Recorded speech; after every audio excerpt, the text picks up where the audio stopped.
Hello. Sorry I'm late. Meeting overrun. As it always does. I'm failing at my New Year's resolution. I'm failing really badly. It's quite embarrassing. I do apologize. I'm here though. I've made it. And we do have a long stream ahead of us. It's going to be a long night. We've got a lot to do tonight. We have got to do some Amius. We've got to do some Hydra. We are going to be using the Archer today properly in Hydra. We're going to see how that goes. But yeah, sorry I'm late. I'm trying my best. Hello, brother. It is my brother, Uma Demon's birthday today. So, happy birthday to Uma Demon. Welcome.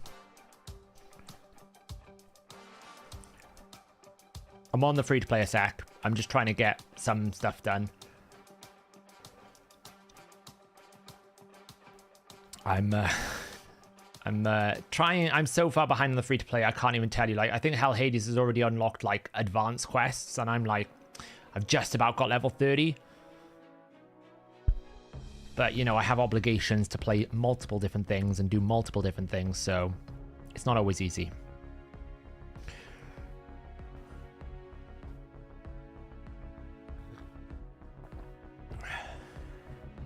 I thought I was pretty on time for the Sunday live stream though, and I'll be honest, I'm still recovering a little bit from that Sunday live stream. It did take it out of me today. I've had like a 2-day lag from when the tiredness is kicked in. I will be using Rathalos. Yeah, I kind of know how to solve it. We're going to talk about Rathalos, so don't worry. We'll talk about what you can do and the problems of Rathalos and Hydra specifically. I did see King Ragnar. It looks amazing. If anyone doesn't know what we're talking about here, check this out. My Gavanian, Rivendell, Lego. What a dream.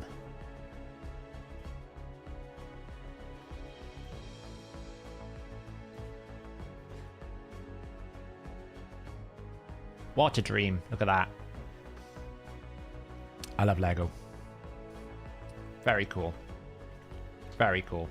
I will be playing Lord of the Rings, Return to Moria, probably either this week. It might be Return to Moria, it might be Lord of the Rings Online. I want to get back into my Lord of the Rings arc. I watched all of the extended works. Oh, someone's dying somewhere. I watched all of the extended works over Christmas, so I'm back in my, like, heavy Tolkienian feeling. I'm addicted again, basically. Right, we can make some rank 6s. Let's do this. Boom. Boom, boom, boom. Look, we don't need these. These are farmable champions. Boom, boom, boom. We're getting there. I've got basically all of the rank 5s ready to go. Look, 1, 2, 3, 4. 1, 2, 3, 4. Wait, I need 5, don't I? Where's my 5th one? I thought I had 5 of them. Oh man, I don't have 5 of them. Oh, that's annoying. Oh yeah, because I got to match another one. That's really annoying. So I need to get another one. So many rank 5s to get your first, like, rank 6. It really is. So,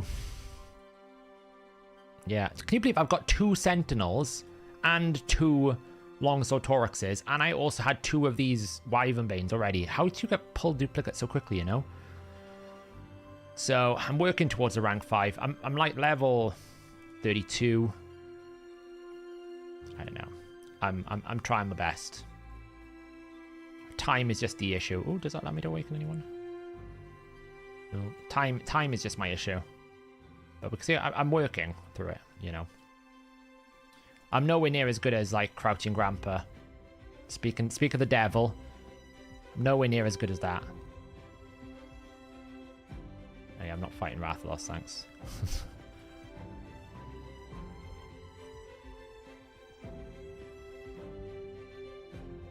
Ah, hey, Lusa. We're going to do Hydra. It's your favorite thing, right?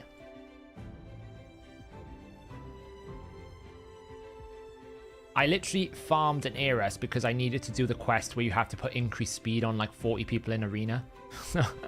I've been farming for that because it's the only quest I can do.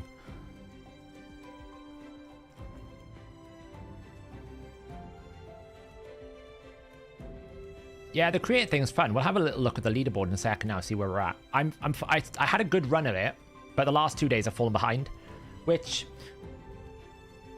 is going to happen when I spend like 6 hours on stream playing with Rathalos and I have my main account commitments, you know. I'm not able to play it exclusively, where some of the others don't really have the same level of commitments on their main account. So, like, I'm basically playing my main account endgame all the time, right? The CVC going on right now. I didn't even do a... We did the stream for Rathalos. I'm building Hydra teams, so I've got to do all of that. So that all of those things take time away from my ability to play a free-to-play.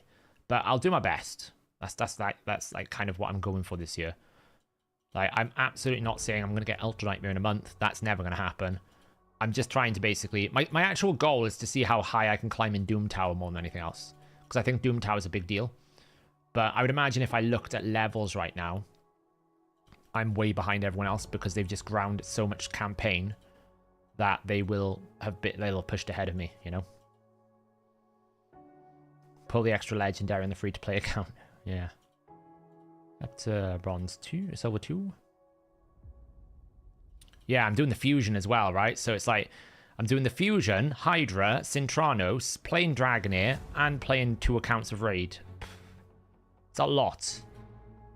It's a lot. So my team will have to deal with 70% of me, not 50, not like 100% of me, unfortunately. So I just need to make sure when I am playing Dragonair in the background, it doesn't take away from anything else.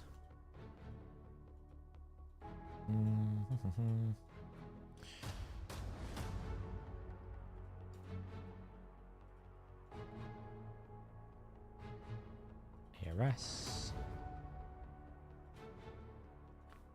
And working on the website, yeah. And building the free-to-play stuff. I was meant to be finishing and releasing an optimizer update today, but I didn't have as much time as I thought I did today to test it all out. I am finishing off putting a points table on the main free-to-play page. That hopefully will go up after stream, so that people know how points are calculated. Oh, I've lost this one.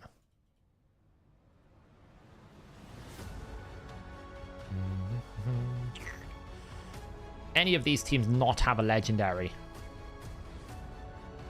No. Of course, because the new guy's Force, right? He's going to make it so hard because our starter is magic. So until we use him, can't beat him. So, you know, it is what it is. Faction Wars, I can probably climb this a lot higher now. We do have a Paragon. We've already cheesed once with a Paragon. But, like, this will probably be easy now because we're booked and we've mastered. I've discovered that Rathalos is pretty average without increased attack and HP. Yeah, I mean, you need his passive. Yeah, you need his passive. Like, as with any champion, it's got to be set up properly. If you're not going to set him up, it ain't going to work. You know? So you can't expect just walking and like, make him do lots of damage, right? Even Trunda needs setup. If you try to kill people in arena without Savage Lethal, that ain't going to work, you know? So it's all these different things. They're all going to apply. What blessing would I put on the Archer? I don't actually know. I need to have a look at that. We'll have a look at that. It's probably going to be something like Cruelty because you are going to go Relentless and it's very good. But she only hits once, which means that Cruelty is not as efficient. I know she does War Master and everything else, but... that's annoying. Can I do this?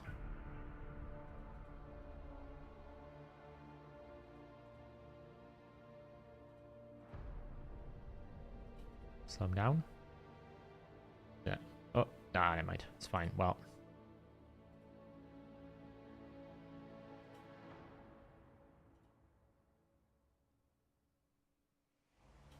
Still haven't decided what blessing to go with Rathalos. Yeah, he's also quite difficult. Bit of energy there. Like, Rathalos is also quite difficult because, you know, nothing really benefits him. I haven't tested if Phantom Touch. So 2 things I haven't tested with Phantom Touch. And this was a comment on the video. So for everyone who says I never read the comments on the videos, I read all of them. I do wonder, will Phantom Touch count as a skill usage on Rathalos? My gut says no, but it wouldn't shock me if it did, if that makes sense, right? I don't have Gwendolyn yet. I haven't pulled her, so she would be the champion I would test to see if I got a soul. I haven't got a soul on him yet, so until I get a soul, I can't test it. So I'm just wondering, because the way that Phantom Touch works is it activates a skill, because the skill goes on cooldown. So technically, it's a skill. It's whether or not the hero counter is considered. Now, War Master itself is not a skill. And often, like, so the reason why I'm saying Phantom Touch is different is Phantom Touch counts towards, for example, the Fire Knight shield. War Master doesn't. So it's a different type of ability. So it does beg the question, is there, you know, is there something there? I haven't got a soul yet. I hoped I was going to get one in the marketplace for him, but I didn't. I've got one for the fusion already, so that's cool. I should have probably put Paragon's unkillable there. Ooh. I can probably stop. Yeah, that was a weak hit. The one thing, do you know what the biggest thing about free to play that I've noticed? Affinity in these early levels is awful. It's so bad. Like, I'm struggling on some campaign stages, not because my Kale can't kill anything, because I'm absolutely getting destroyed by affinity. Like, he'll weak hit 4 out of the 5 times I care. Like, he didn't weak hit that time, but sometimes he does, you know?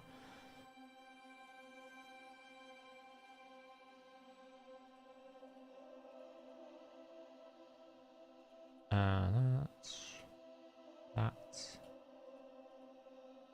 I just need to do my Temporal Vortex in Dragonair. How much did I lose in my arena today? Hopefully not a lot. Oh, still where I should be.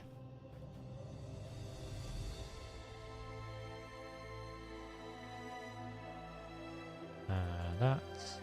But like, affinity absolutely annihilates me. I should be able to beat this boss. The fear is going to be annoying though. If I put unkillable. No, never mind. Never mind. Never mind. Let's go again.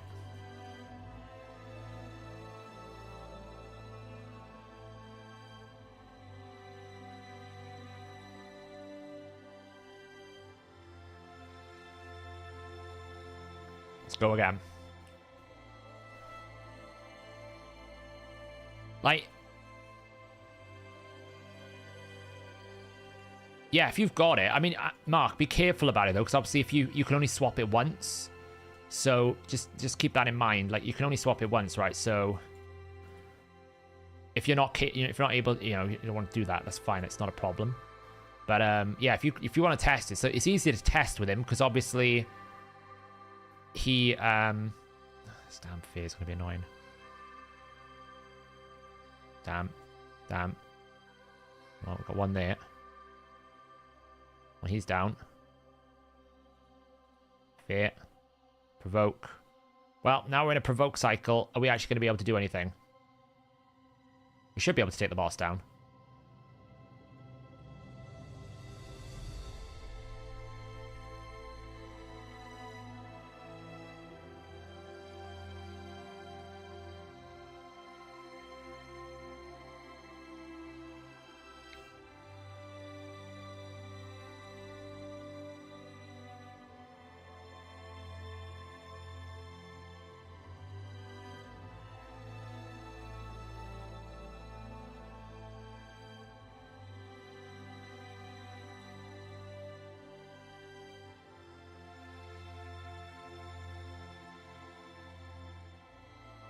Oh, we're not going to ever take this boss down. If the ads die, it's fine. We just got unlucky because I need to AoE nuke before I get there.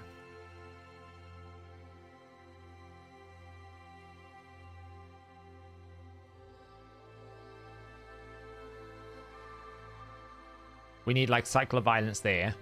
And then I need to kill these ads without dying. But it's not easy because that keeps fear proccing. Now we feared. And we feared again. Come on. I hate fear. Fear never works like this for you whenever you need it. But when you don't want it to happen to you, it's all the time. I'll show my Kale build now in a minute. He's okay. I actually, you know, true to my word, the triple roll king has come true. I've been triple rolling like a madman today. Would you believe I already have 2 triple roll pieces on my free-to-play Kale already? I probably could save that AoE nuke there, if I'm being honest. Rather than use it. The problem isn't that. The problem is I can't actually get to the place where Paragon's needed because of Affinity. Is ruining me right now. I misclicked there. Right, now I've got the AoE, hopefully. Big AoE. Nearly. Now, hopefully. There we go. Got rid of one of the allies. Fair. It's fine.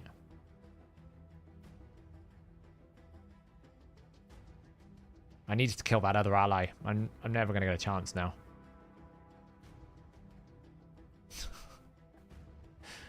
Oh my god. Oh, there's one window here. Never mind. Phantom Touch doesn't, does it? Okay, good. I didn't think... I was like... It could happen, it might not. Yeah, it's not going to work. I need to basically get through to the wave and nuke it. Is Retaliation set good for Rathalos? I think it's very good in Clan Boss. You absolutely, if you're going to run him in Clan Boss, you need to have some form of counterattack. Otherwise, you're never going to keep decreased defense if that's what you want to use him for. That's just never going to work. So absolutely for Clan Boss. Like there, for example, I can't really AoE here because I have to AoE. Otherwise, I'm never going to get through to this. But I did get a decreased cooldown. I'll kill this ally. Deal with the fear. Hopefully I can unkillable. Ah, stupid fear.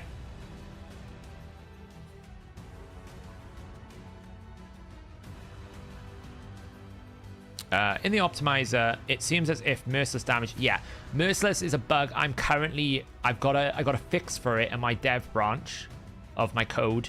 That's part of the update that's coming for the optimizer. Hopefully tomorrow, to fix merciless and also to release the custom ascension. So that was planned, but I got into mittens. Come on, 50-50. That's what it's called, 50-50. So yeah, what it's doing is if you put any piece of merciless on, it assumes that you're ignoring 35% defense, which is obviously incorrect. It's not actually a problem for the results. It's a front end calculation. It's actually a mathematic. It's like the way that the website shows the result to you. The result it's showing to you is fine. See, if I don't AoE here, this just takes too long. And now when I get to this, I may have this ability, but I have to one-shot those things, and I can't. And now I'm feared. And now I'm probably never going to get a turn, because I'm going to get perma-provoked. Oh, this is hell. Let me just bring in some side allies. Yeah, that's on the list as well. Cool. So both in the team suggestions, I'm going to basically build a model where we map in the behind the scenes all of the Cintrano stage requirements, and then instead of you actually having to manually set them yourself, you'll be able to effectively just say, I'm on rotation to show me the champions I can do for this different stage. Oh, this is good. We've dodged most of the fears. I just need to kill that side map ad like yesterday. Oh. Okay. We still got hope. We still have hope. He's resisted. No.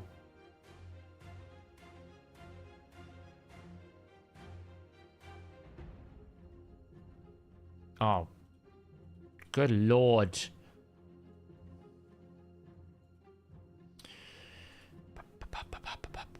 Go away. Go away. Go. Yeah. Thank you. I have no resistance chests. Heh. This is annoying.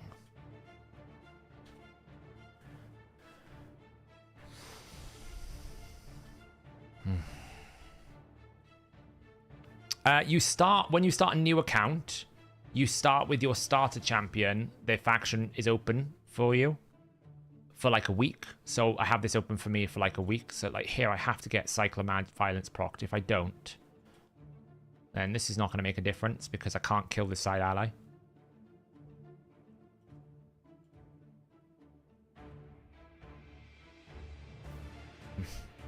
And then if I get perma-provoked, it's fine at the moment. Okay, as long as I don't get provoked here, it's fine. Kill the side ally. Oh, come on! Seriously? 10%!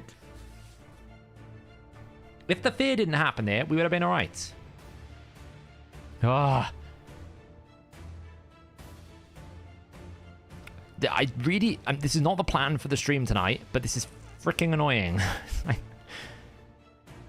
The problem is this wave, because I haven't got anyone else built, I have to AoE it. If I don't AoE this, look, this is going to take too long. They're just going to kill my champions one by one. So if I don't, like, maybe I can AoE this. Maybe. I didn't get that. Okay, that's good. And then I can nuke. Take a fear. Do some damage. Please land. Ah! I might have to just give this up. Because now I can't kill it.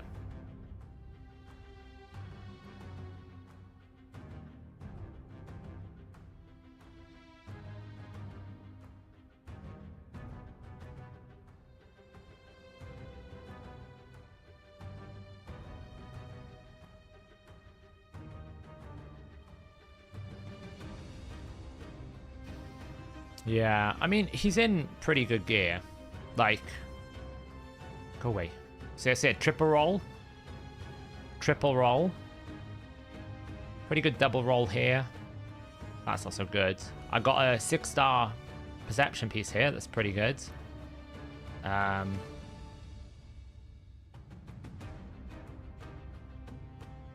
got like some decent stuff down here. It's just annoying. I mean, if I put some upgrades onto this weapon, it will work. But look how much silver I've got. Hang on. This upgrading is awful. Oh. Nice. Oh, crit rate. We'll take that.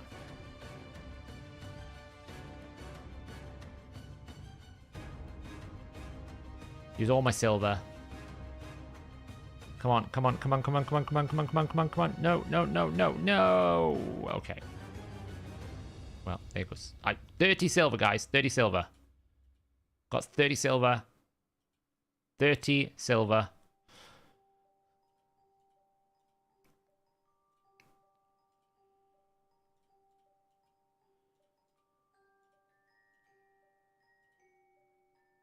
How am I doing that? I'm changing the frame rate I'm changing the frame rate in RSL Helper so that I don't have to watch the animations because it's freaking awful. What about 4-star? I'll look all these sell.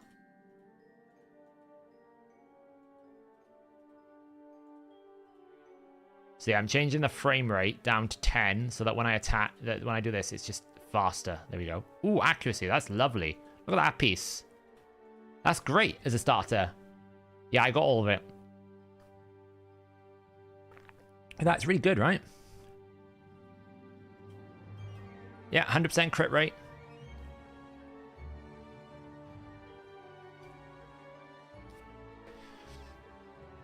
Honestly, I don't know why instant upgrades is level 40. That's perfect. Now, big damage. Okay, well, wasn't quite the damage, but we resisted. That's a good start.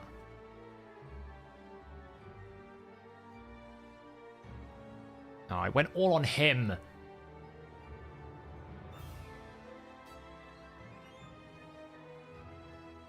Okay, we got an AoE. Nuke it. Are you serious?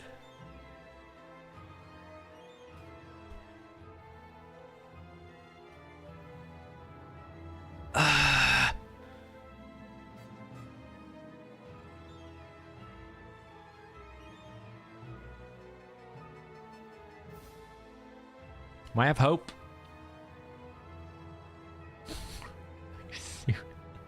Are you really this serious? Look how little health it has. I just need a 1 turn. Oh my god. Ah, for the Lord.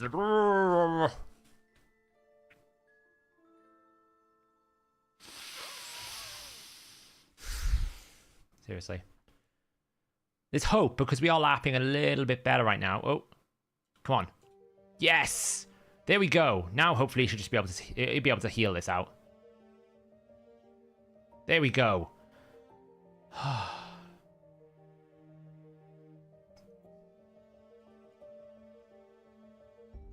Please don't die. Keep attacking him. Don't freeze him.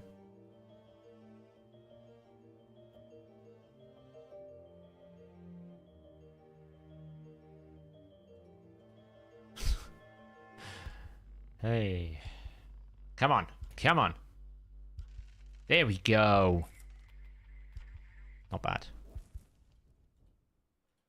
Getting some stars on the board. Getting some points on the table. Alright. Can't really do anything there. I might be able to do the Magus, but not really. Sylvans. No chance. But, you know, we got some, like, 15 points on the board. We'll take that. We will take that.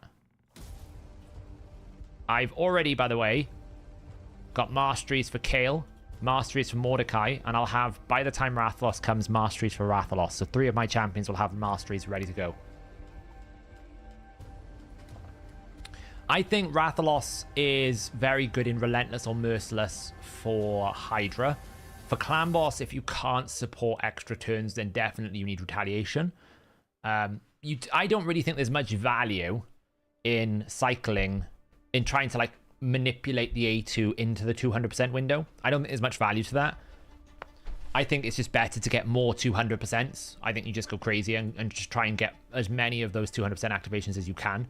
I just think that's a better outcome, if I'm being honest. I just think it's overall... Whenever you try to like artificially manipulate your champions by their skill cooldown, like Godseeker Area, for example, it's always a bit of a nightmare to try and do that. So I think it's just better that you don't do that, if that makes sense.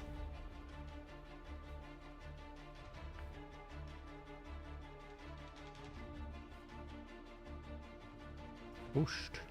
What, 2 that time?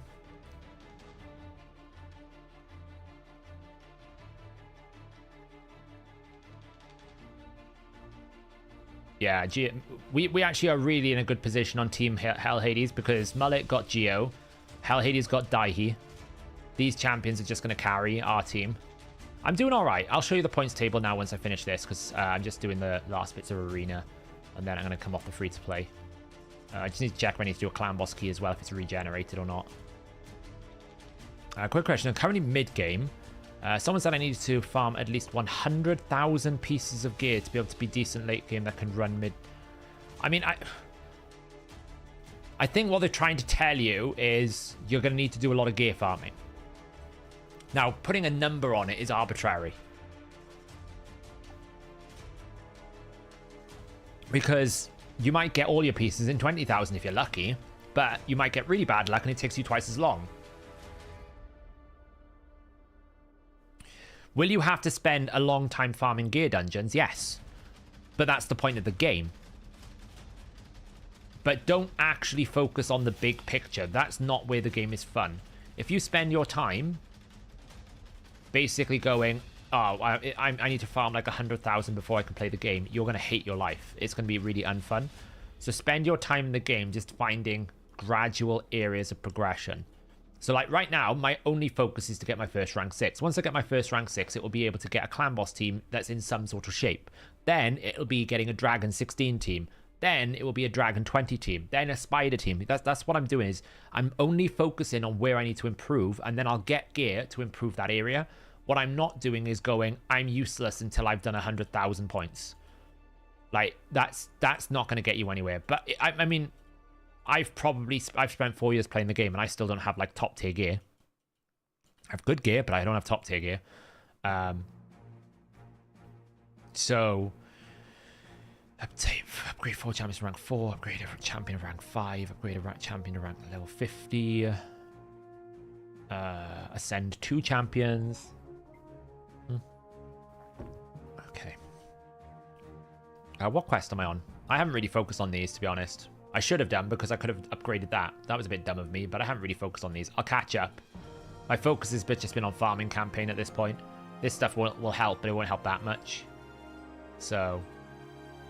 But yeah, so, you know, my Kale's in a good place. 100% crit rate. Not bad. You know, not bad.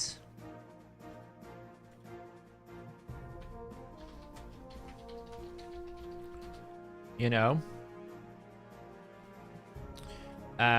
Mordecai is basically just a bot at the moment. He does the burn, he didn't really do it. But I have been, if you notice, I've been booking my Mordecai. He's worth the books, I think, so I've been using my epic books on Mordecai. I haven't booked anyone else other than Kale and Mordecai. Once I get Rathalos, he will get masteries instantly, because I'll have the gems for it. So I'll have 3 champions gemmed, and then Rathalos will become part of my main damage dealer. Rathalos will probably get me through all this nasty wave campaign stuff if I haven't already. I haven't decided if I'm going to rank 6, if I'm going to do rank 6 Kale or Rathalos first, because I'm pretty sure once I get beyond this, and I get to here, my Kale can do this in a good shape without being a rank 6 champion, whereas Rathalos would be more valuable at rank 6 because he'll hit harder. So I haven't decided. I might do Kale though, but all of them will have mastery, so it doesn't really matter. I don't know. We'll have to see. Let's have a quick look at the leaderboards so far. You can come to the free-to-play page.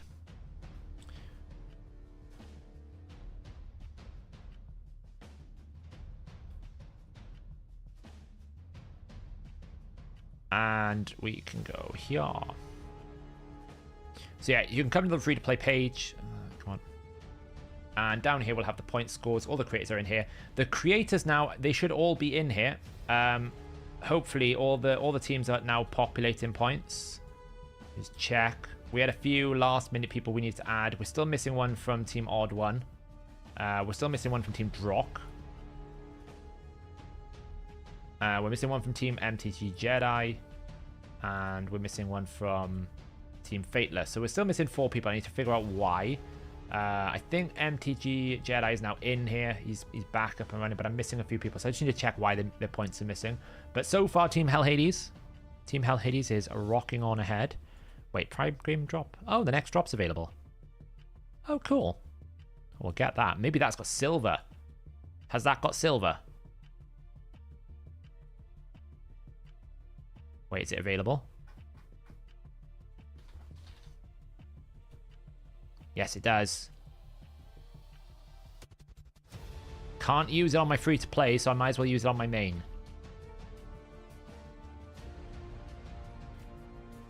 Let's see what it gives us. Let me just make sure that we are... That's not Dragon It. That's the wrong game. That's the wrong game. There we go. That's the right game. Let's see what we get. Ooh, 1 million silver. We'll take that. Thank you. Thank you, Prime Rewards. We'll take it. It will go in seconds, but we will take it. Right, where were we?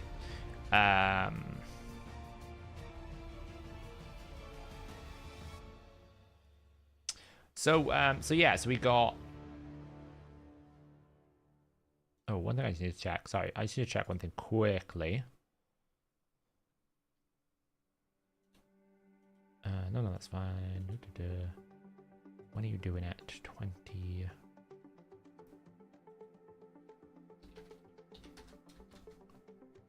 36.5.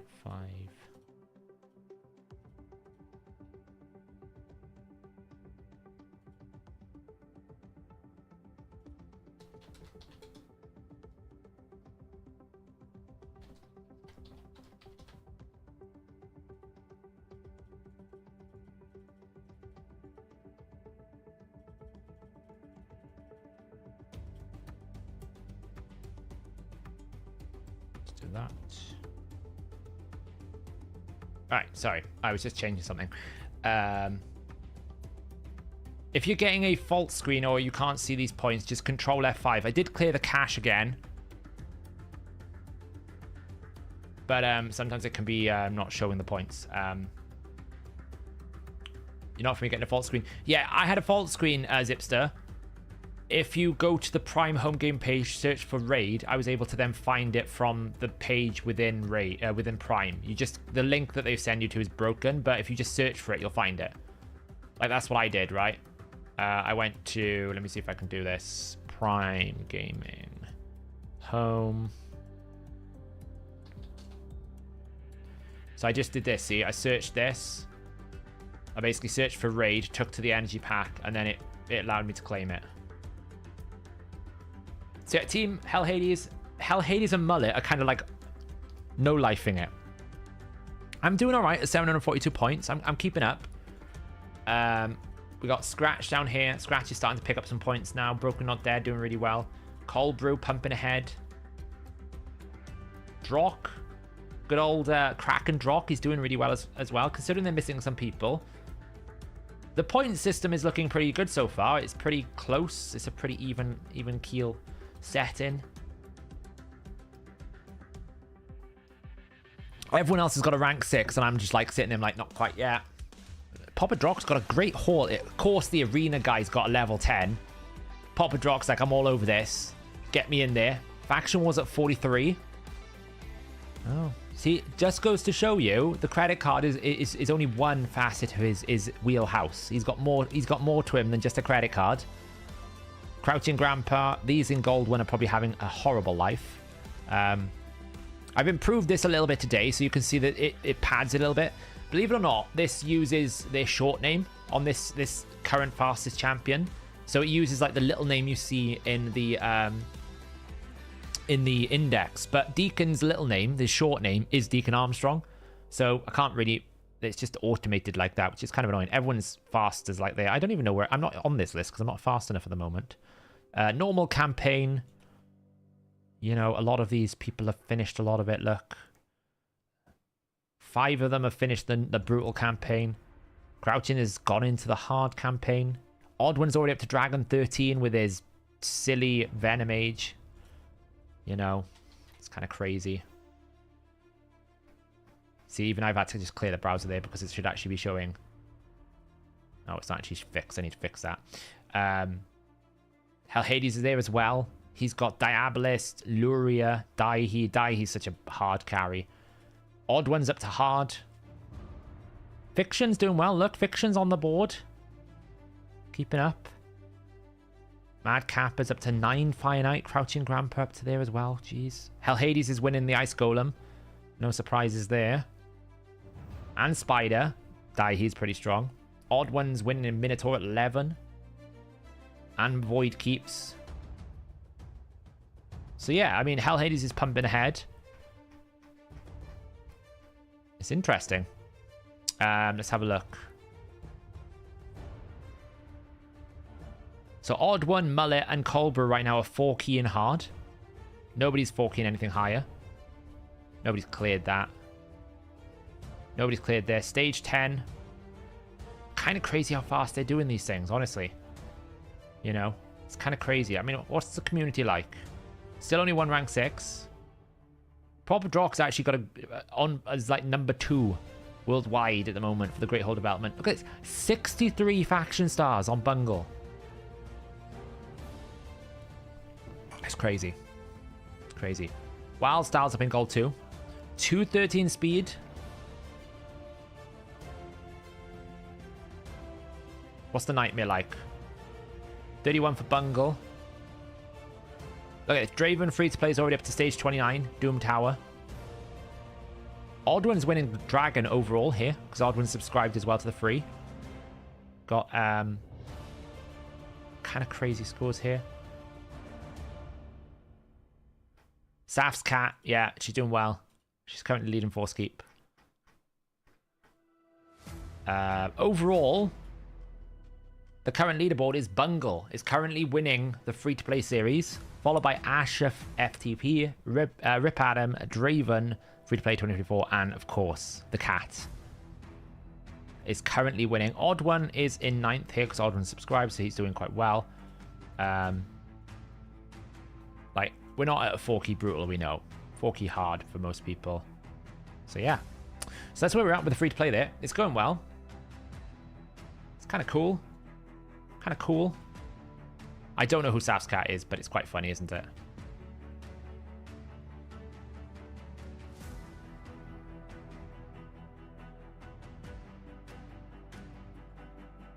It is quite funny.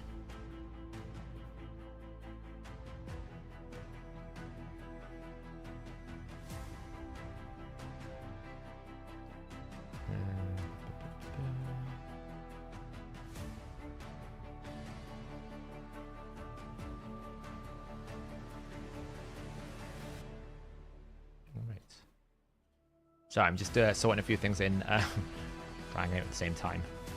You know, multitasking here.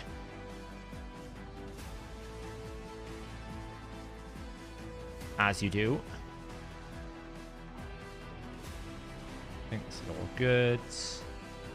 Good. That's good. Right, okay.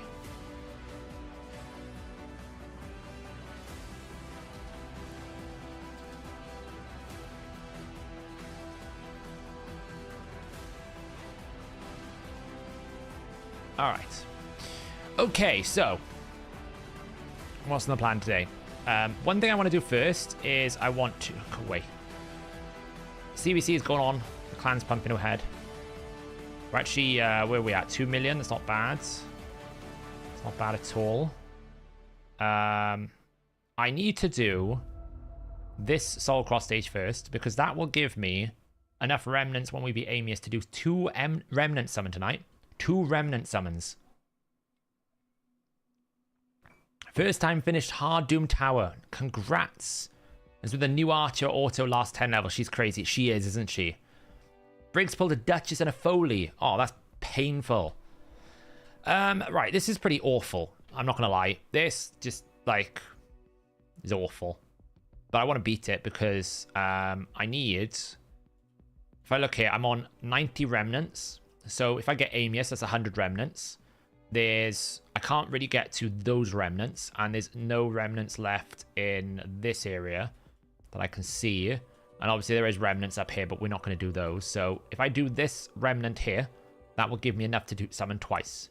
So I've got to figure out how to beat this thing. Now, I don't have Sonic or Alsgore or Samar Gem Cursed. So my options are limited. Now I did kind of go in here with like barely any gear on these champions. That I kind of did that. Like this, for example, we can do, I don't know, crit damage, speed. I can make her a nuker, like something like this. But he's got gear, so we have 1 nuker. He's in some sort of build, don't really know what. He has no gear whatsoever, so we're gonna put some gear on him. Just make him fast, I guess. I'm not even sure he's booked, so I don't really know what we're going to use him for, but, you know, what kind of damage does he deal? Is he HP based? Oh, he's attack and HP. Interesting. I don't know if I can do it, basically, with the current build. These entry levels to Soul Cross Hard are actually kind of brutal. Not going to lie, they're a little bit uncomfortable. I'm looking forward, I'm looking ahead in Soul Cross, thinking the stages in the further in Soul Cross are much easier than these early Soul Cross stages. I'm really struggling with some of them. So I need speed probably and like HP just to stay alive. What we got going on? What's this? I'll do. It's a good opportunity to mule some gear. If nothing else. We do love a bit of gear muling here. What else we got here? Look, there you go. He can hold on to that, and he can have that. That looks great. And then we can have HP percent. What's this? That's terrible. Sell that. Yeah, I know. Bival's not built. That's the problem with this floor. This one in particular has all of the champions that I don't have built. So it's kind of, that's why I'm saying it's going to be quite hard, because they're just not built. They're not awakened, they're not ascended. It's just... And I don't have the silver or the potions to keep ascending everyone. But yeah, like Bivol, it's only level 15. I'm not going to blow brews on it. I don't need Bivol either because I got the Archer. So it's like...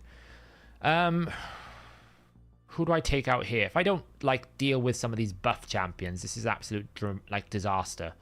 So like he can do an okay amount of damage. I could do a block bust, like probably this. And then that. I basically need to kill everything with this dude over here. But look at all the buffs, like look at them. I don't even know where these buffs are coming from. There's so many of them. Like, who's doing the continuous heals? Is it Barsatha? Probably.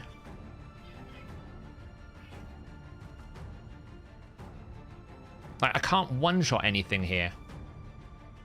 Like, even if I take him in here, I can't, like, I can lock it out. Put ally protection up.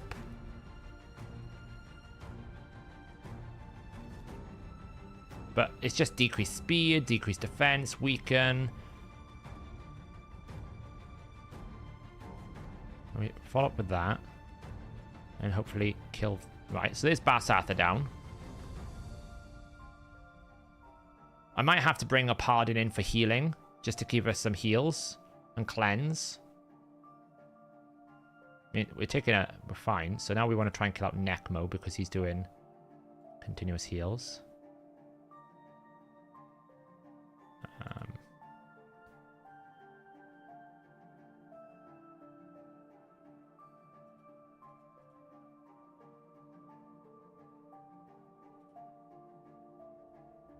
Oh, he took a bit of a burst.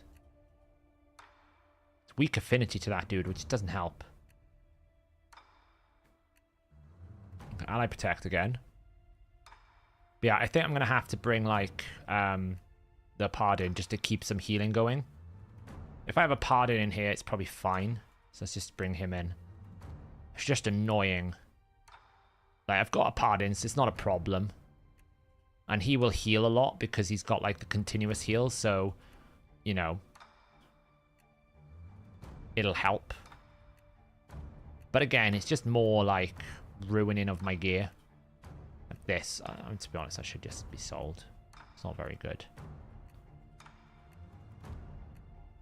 I'm having to destroy gear because I just don't have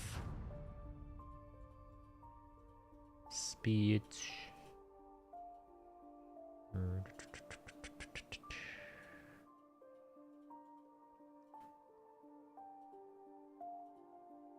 I don't want to spend the silver taking the gear off more than anything else. That's the issue I have with the free regearing event. By the time I need it, it's too late. I don't actually need it right now, but it's one of those things that's like, I need it now, but I didn't need it like 2 days ago. Let's just do that.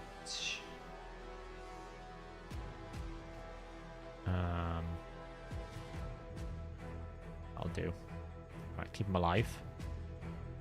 Bring in a Pardon Clan Father. Yeah, the entry waves are really hard, aren't they? So I think I have to, like, kill this dude off, like, instantly. Lock him out so he doesn't stun me. Because if I get stunned, then we're in trouble. Ally protect. Right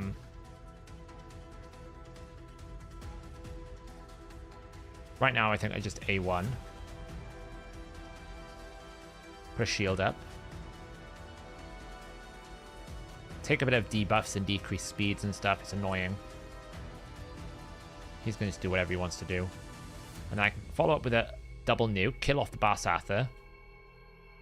Put block damage up. Take out these. And now this should basically remove all block buffs and heal reduction debuffs. And then places 2 continuous heals. Also has a chance of removing 1 debuff. So we don't need that just yet. So again, we can A1 one more because we've got block damage. I'm not going to take any damage right now. So they can do whatever they want to me right now. I feel like taking the Necmo last time was a bit of a mistake. Because he's weak affinity. That's going to be annoying. So if I just keep trying to kill this dude over here, kill out the Jareg. There's no revivers now. Ally protection back up. Now we need the healing coming out. So we'll cleanse and heal here. Put up our continuous heals. We can probably kill him there with a splatter. We can get rid of debuffs here. Lock him out from doing anything anymore. And now slowly but surely kill him down. Right, we do this. You can take this dude out. Shield up. Right, he's down. So now we need to get cooldowns back. So I don't think the Razin has enough damage to kill me. So if we just A1 these, get all our cooldowns back. The Blood Soaked is basically our damage dealer. Right, he's down. We almost got his cooldowns back. His cooldowns are back. His cooldowns will be backed. And a Pardon will be back. So we're coming into wave 2 pretty clean. He took a bit of damage there. It's not a problem. Right. Okay, so wave 1 down. What have we got here? We've got Man-Eaters, Korrigars. Probably got to kill the Man-Eater like yesterday. I probably can't kill him. If I stop you from doing anything. AoE. Boost. Okay, apparently that didn't do an ability, which is annoying. Put block damage up. Can hold the ally protection. A Parting can cleanse, put continuous heals. Alright, well, we're provoked. It's not a problem. A Pardon is a great healer. I thought I'd have to use him for this. But I was looking at this at like 2 in the morning last night. It's like, I really don't want to have to deal with this. Because it's just going to take a while. But I do want the Remnant summons tonight. Because if we do this, we beat Amius, we'll get 2 Remnant summons. And maybe we'll finally get a mythical champion. I doubt it, but you never know. There's a higher than average chance. Seeing as though the luck has been pretty with us lately, I'm not counting myself out anymore. I actually think I have to stop saying the words, I can't pull champions now. Because apparently I can. Just do ally protection. Oh, this is going to be... This is annoying because there's just a lot of healing in this wave. I've got to kill off the Korrigar. I'll take him out first. And hopefully now we'll kill it. Nearly. There we go. Right, Korrigar's down. So now we probably need to take him. Father Frodo, I'm going to allow it, but I have no idea what you're writing. I can't read that language, sorry. I have everything for Mikage. Mikage. So here's my plan. I'm gonna explain what my plan is once I finish this. So my plan for summoning. I am now all in for shard saving. I'm saving every shard I have for the hero's path. I can probably do this because I'm gonna have to do this. Every shard. I'm not pulling on the 1+1. I'm not pulling on the champion chase. I'm saving every shard I have got for the hero's path. For Alatrian. Every single one. Because I'll be able to do Lady Mikage with... I'll be able to do champion chase with Lady Mikage. A full Lady Mikage fusion, which is making the 2 epics, the 2 legendaries, and Mikage, is about 2,500 champion chase points. So I only need to find like 750 or whatever it's going to be. That could simply be me pulling a couple of my legendaries out of the vault. Like maybe I pull Gwendolyn. Right, maybe that's what I do to get that difference. Because it's not going to be more than 3,000 points. So my plan is to save every single shard that I've got to try and get as much shards available for this hero's path that starts in like 6 days. And then get the fusion done with Champion Chase with Mikage. And then hopefully I can skip all of the artifact enhancement events that are left because I've done the summon rush. That's the plan. Who do I want to kill here? The ray is probably a problem. So let's just take out the ray. Put ally protection up. Shield up. Can ally attack as much as you want. It's annoying, but it should be fine. I need to take out him next. To block damage. Cleanse up.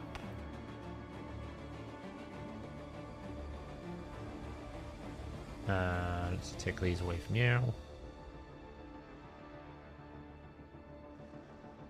He's dead. Stop you doing your things.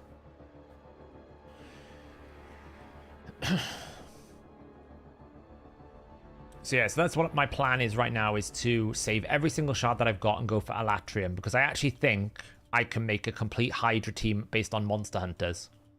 Apart from Shitalis. We don't really care about that dude. The Void Legendary, we've even forgotten they made him. He's that bad.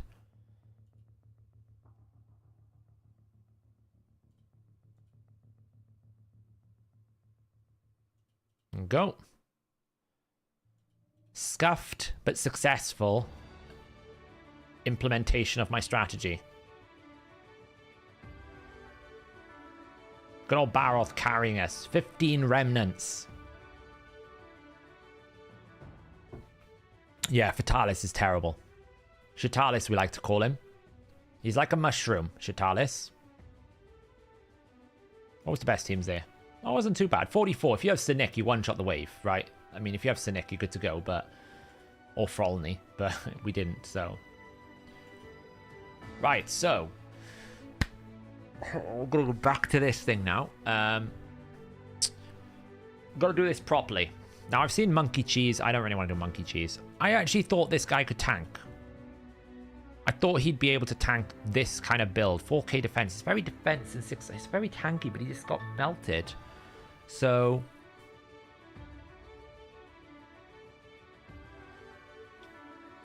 I think we just need to basically have a little bit more damage reduction here. So what can we do to reduce the incoming damage? What have we got on? What have we got on our available roster of opportunities? Not a goddamn lot.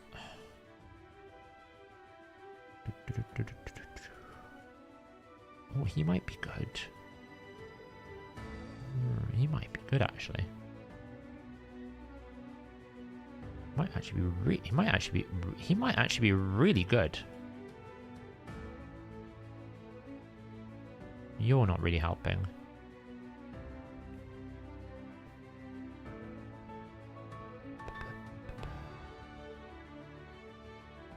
I need a damage deal of sorts. You're not really helping.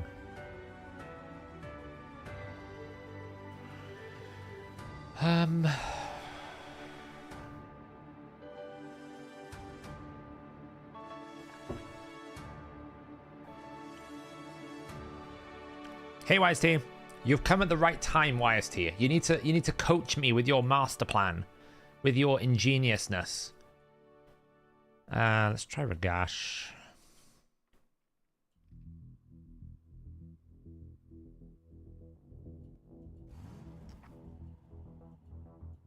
If only I could use Nergigante Archer here, it would be so much easier.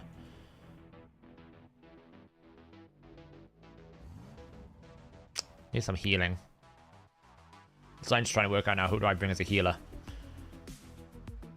So I want to keep a team alive.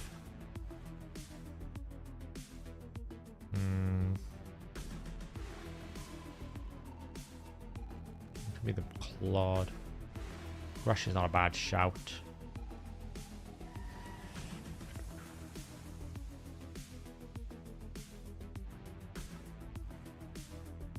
We could bring Lana Tharl. Would do buffs though. Don't really bring anything. Have I got decreased attack? I've got decreased attack. It's probably not got enough accuracy. But if we take Lodric. Where is Lodric? Actually give him some proper gear. So if we give him...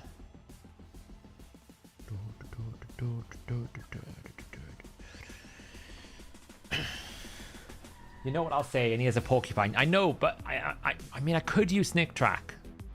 You're right, I could. I was thinking, though, this Lodric Falconheart, not bad. Full cleanse. Bit of a shield, but, I mean, why would I use him when I could use the Snicky Track, right? So, yeah. And Snick Track's booked, mostly, so we might as well use Snick Track here. He needs accuracy, though. We're going to do it, YST. We're going to do it. Make you happy. He needs accuracy, though. Otherwise, we're never going to land anything, so...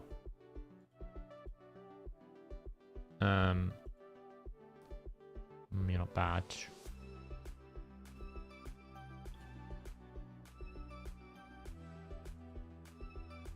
Wow, my accuracy banners are a bit naff. I'm not going to lie.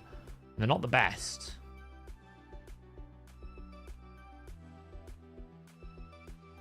They are not the best, are they?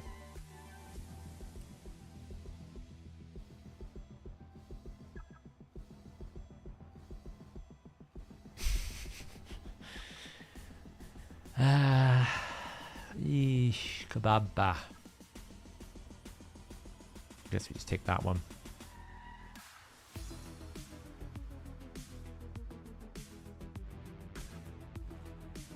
We need accuracy here. HP probably. What do we got? That'll do. That'll do. That's not very good, is it? We need HP percent.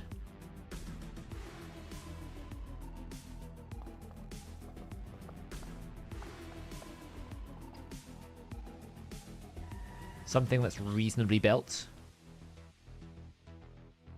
Do. Okay. Right, so build-wise,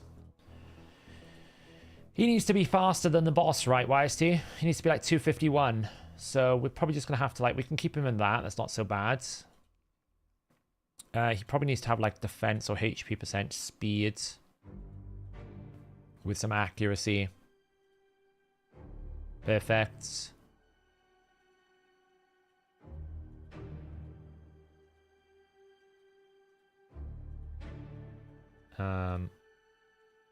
Needs more accuracy. He needs a lot more accuracy, right? He needs like 450 accuracy. It's a lot more than what I've given him right now.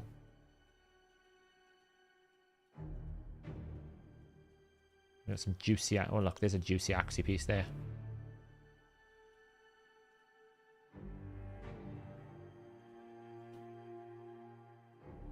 Probably need a perception piece. Otherwise, we're never going to get this done.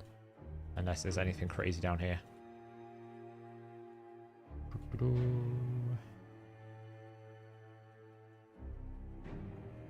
I don't have any speed or perception with, like, that's crazy. That's crazy. Who can we rob from? Well, we can rob from her. By him. He's not bad. Let's rob from him. Let's rob from Syl, actually. We're not using Syl. We're really slow still. So let's complete the perception set over here. Frostbringer.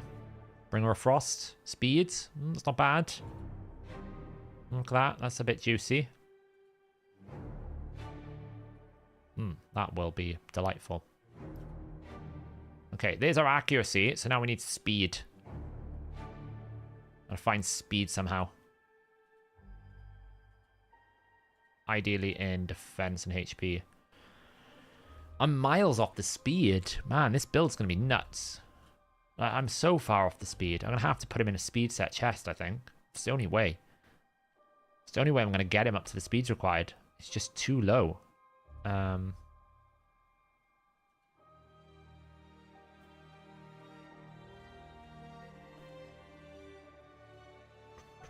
about righteous set? Supersonic?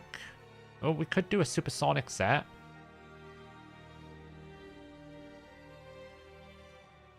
Do we have supersonic from these? That's not bad. That looks good. Try on.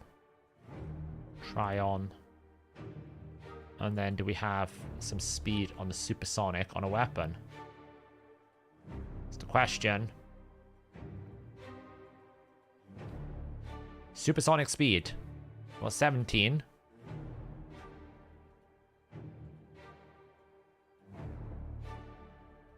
Um, 15. Well, that looks good. That'll give us 22. We can glyph the rest. That'll do it. There you go. That'll do it. Find it in glyphs.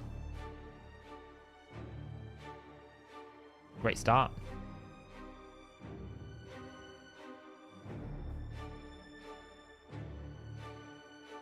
What kind of strategy? YST, you're having a mockery. You think I've even thought about a strategy here? Right, he'll live. Nice. Beautiful. Okay, so we got a snip track. He can come in and be our protector. So he comes out. Where's Sneaky Track? Snip track, track 6. Now the Man-Eater was a great idea, but the only problem is the decreased attack was not staying on much. We don't really need a Man-Eater, but we kind of use him because he's a 6-star awaken. I'm just using him as a bot. So we absolutely could use this champion, or we could use this champion. But they're really high HP, so it's never going to target that champion. Ragash, I was thinking of using for Strengthen. But I think I stole some pieces off Ragash, I'll be honest. Yeah, I did. I need to return some pieces to him.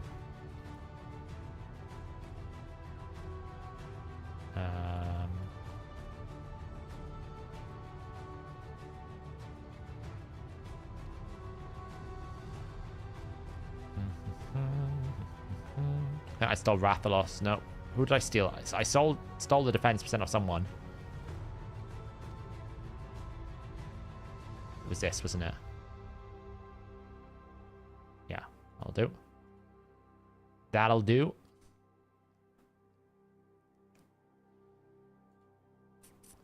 So we got heal reduction, we got decreased attack, we've got some damage in Ragash, we got a Brimstone. We got a Man-Eater that's gonna tank. So I feel like I just need like another damage source of some sort. Nishak? I mean, what kind of build is he in?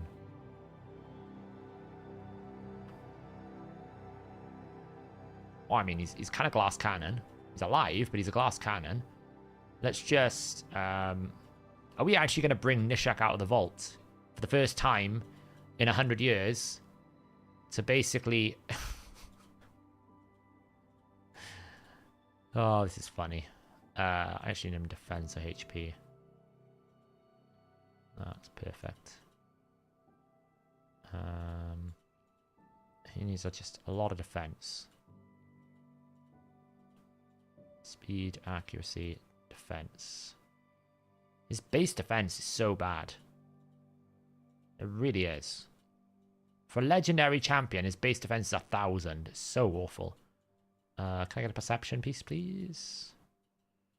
I have no perception. I was going to say. Oh, I'm not taking off him. Alright. We're going to have to sacrifice some speed to make this work. Beautiful. Alright. We still need a lot of accuracy, so we are going to have to go... What are you? Attack percent. Well, we don't want you. We want you to be defense percent, and we want you to have accuracy. What we got going on here? Beautiful. Take that.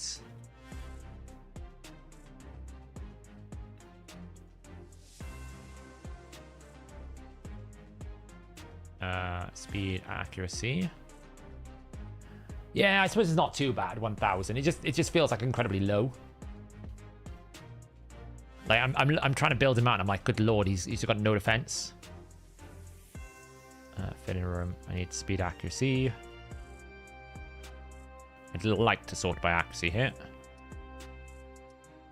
Perfect. Oof, 400.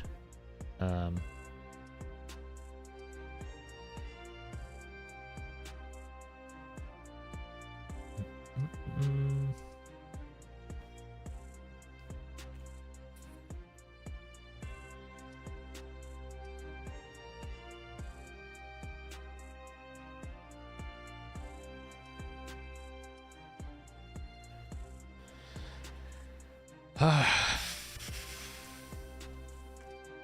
about speed?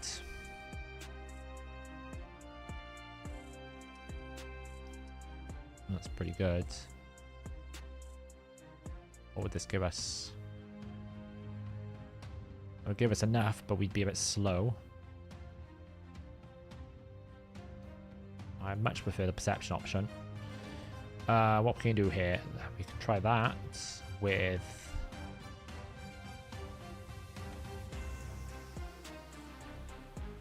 that one. Probably a little bit too much active, but we'll try it. Doesn't matter if he's a bit slow. Oh, he's in an attack banner as well. Oh well, never mind. All right, let's try this. Let's try this concept. Let's try this concept. Why does Teal have to guide me through the skill rotation here? I can't remember how this works. Might as well just put that. Okay, fine. Deeks attack. Okay, never mind. Didn't land it. To be fair, I didn't land Deeks attack. It's a lot of damage. What is his, like... I suppose we're going to ally protect. Well, he died. Can't ally protect. Awkward. There we go. Now we're alright.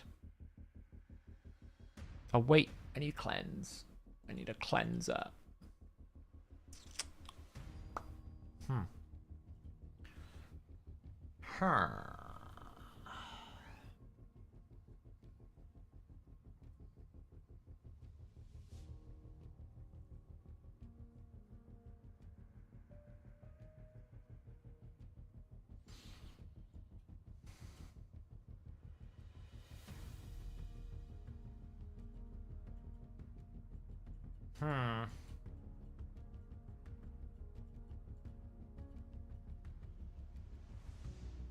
That is very limited options. We can try that.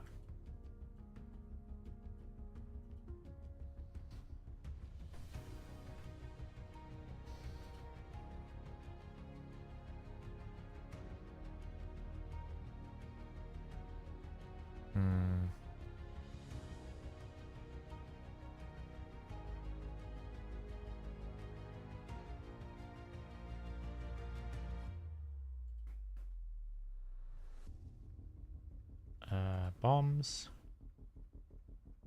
Bombs.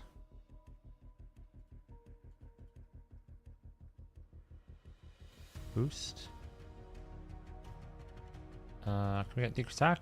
Nice. He's gonna switcheroo me. I think. It's fine.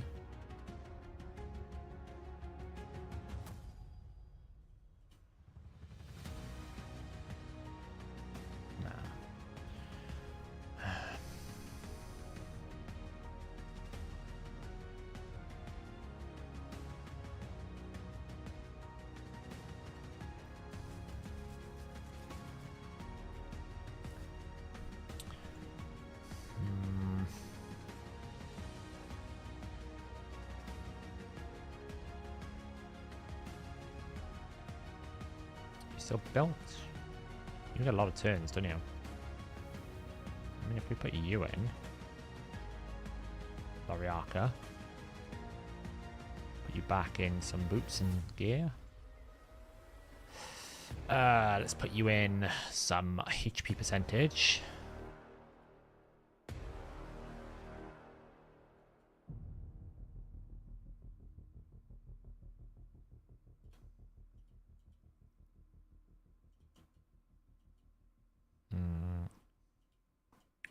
Do we have any gear we can put her on? Something useful? Do I have no, like... Oh. That would be helpful.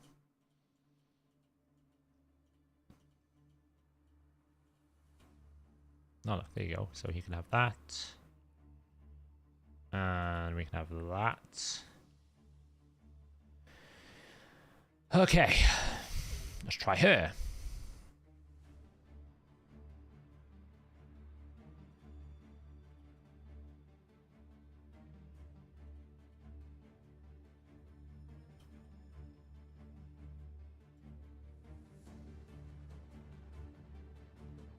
wonder what he does with bombs.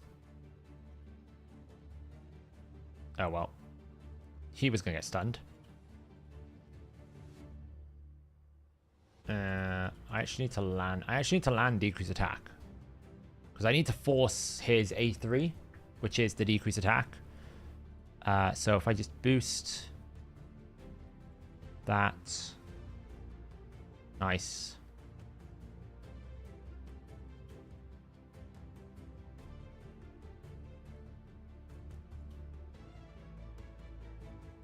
Stun. I really should use... Can I cleanse? Now I need to use... attack. Doesn't matter about Nishak right now. Steal. Okay, resisted. Kind of annoying. Ah, man. Do I have enough Axiom Morrigan? Oh, they probably got Cycler Magic. I have no idea. Let's have a look. Nothing on that. Nothing on that. Nothing on that. Actually, it's okay. None of them have Cycler Magic.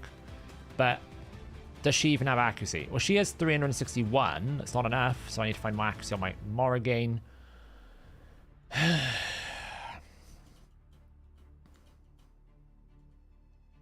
This is going to be a long, long, long stream.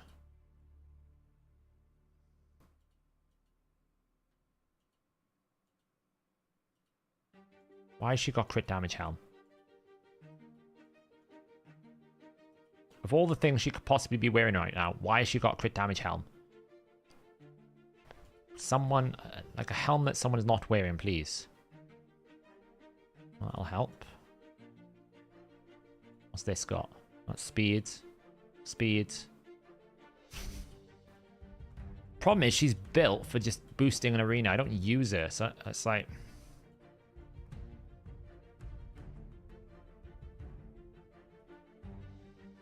She's not built for this job. Like, she's just built to boost an arena. She's built really fast. So, I mean, we can take speed out and basically put her into a HP percentage chest. Like, HP percentage boots with accuracy. I can afford to lose 55 speed, for example. I don't really care about that. So long as we actually have some accuracy boots we can put on her.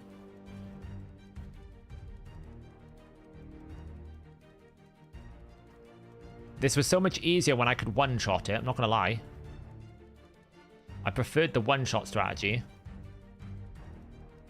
Oh man, can I just get something with accuracy, please? Well, that'll do.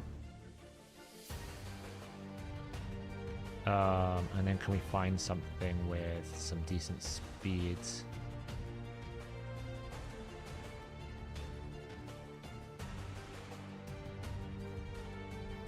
Pretty much anything in accuracy.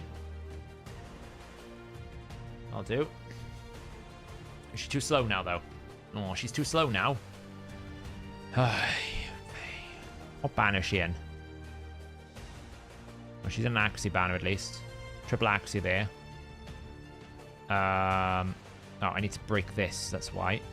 I need to put it back into a speed set over here. That should speed her back up. Any sort of speed here. Attack speed. It would be nice if they had a little bit of accuracy. Not that I'm trying to be greedy. But I am. My silver is getting depleted. I can already feel it in the background. Just like absolutely annihilating my silver count. Yeah, that's pretty good. Man, she's not fast enough.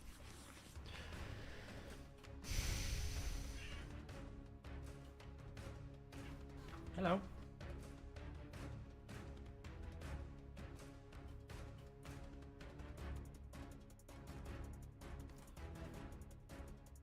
Oh, it's hard as it. There you go.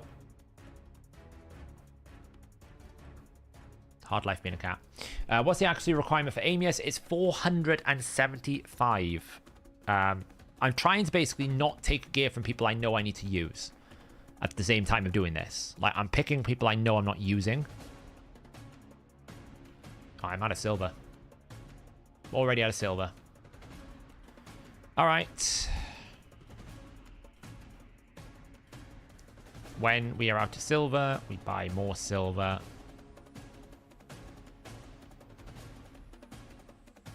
It's basically what my clan gold goes for these days.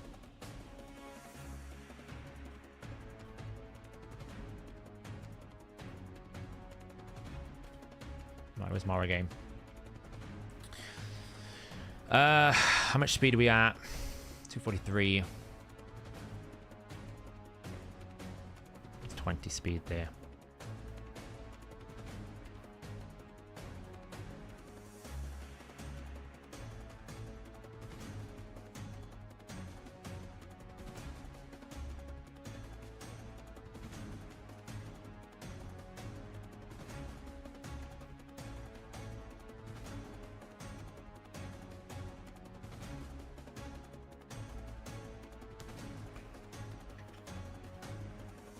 There you go.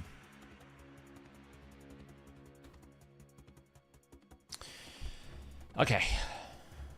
So, block debuffs. Brimstone. Decrease attack. Whatever. Don't really care. I'm actually just going to A1 bomb here so I don't lose my block debuffs. Nice. What does this do? Decrease resistance. I don't think it has enough accuracy, so that's never going to work. Steal the attack. I need to decrease attack again. Lovely. Now I can do this.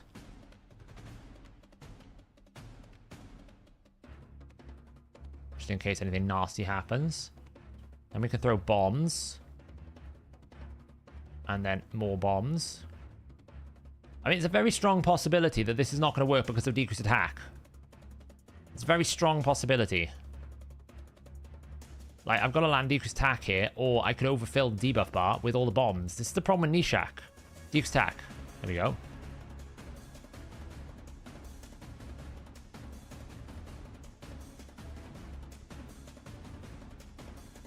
I don't actually have enough healing either.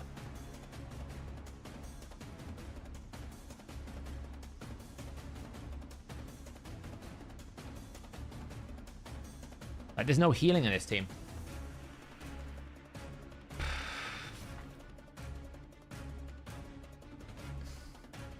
Yeah, the higher the clan level, the more silver you get. But it also costs more clan gold, so... Like, there's just no healing in this team. Like, this guy's going to heal, cool, but... This, for some reason, he's not landing leech. Why is he not landing leech? Because we need to do this.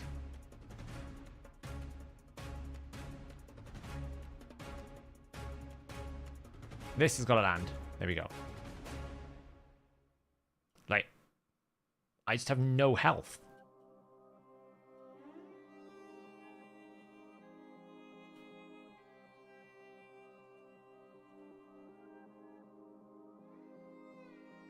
He's just gonna die.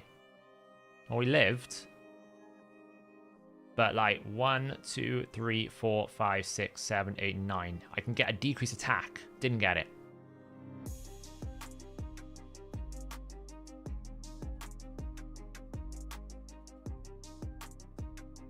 Wait, why am I not landing debuffs? Explain to me. Where are the debuffs? There's way too many debuffs.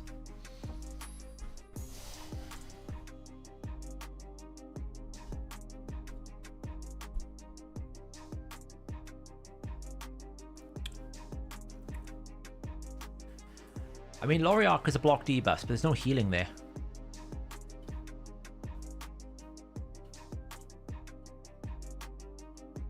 Right, there's just no healing. I mean, we could absolutely use a hack on Smash Lord. But it's not great, because he'll kill himself. Sanguinea, but not built. That'd be really good, because we get block debuffs, continuous heals. Yeah, but even a Neri's not going to heal enough. Like, you got to understand, like, we weren't getting the leech out from Snick Track. But these charms aren't going to heal that much off that.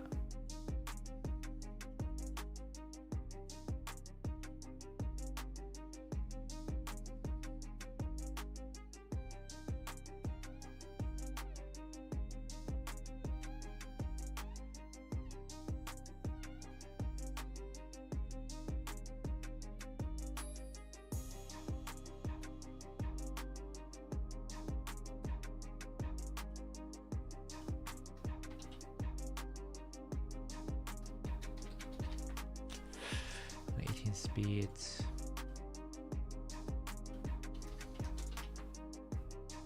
Yeah, we can do that.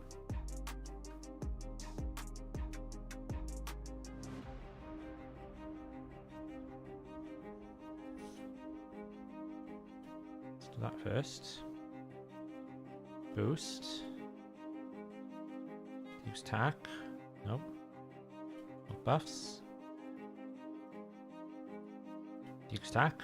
Nice. Okay, I'll have protection up in a moment. Steal that. Duke's attack. Nope. Duke's attack. Yes. Throw some bombs.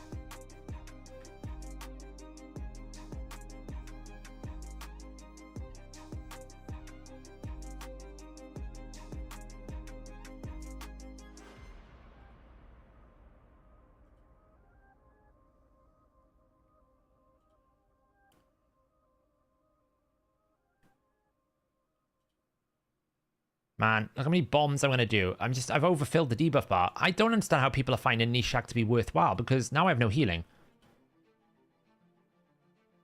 Like, where the hell am I going to get healing from? I'm relying on Straticus Islin's healing. I can't get decreased attack out. Well, I managed to there. I can ally attack. That was a mistake, because he's just going to go to his alternate form. He survives. But I have no way of putting decreased attack out now, because the debuff bar's full. Like, I don't understand how people are using Nishak, because the wait. How is that not full? He's got 100%. Did he not critically hit? We're so dead. No, wait. I don't understand how he didn't place decreased attack. He's 100% crit rate. He's 100% crit rate. Look at him. He's got 105% crit rate.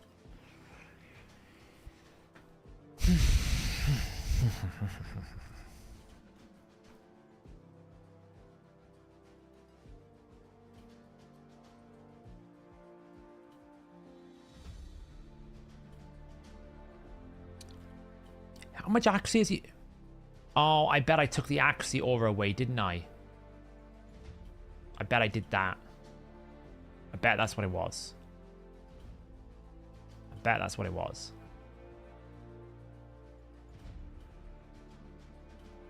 Speed boost. I haven't got enough aura.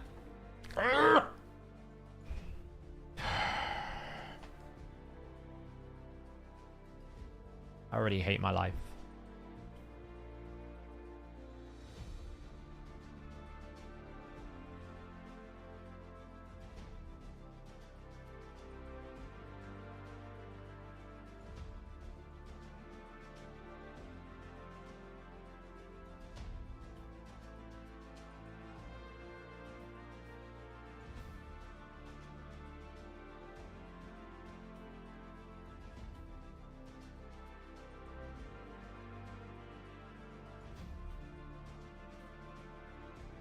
So much more fun when I could one-shot this.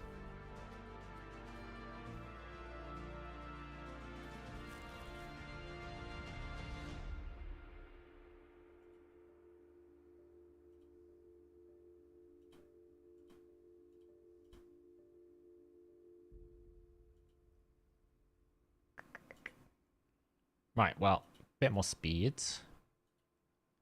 224, it should be enough for the boost.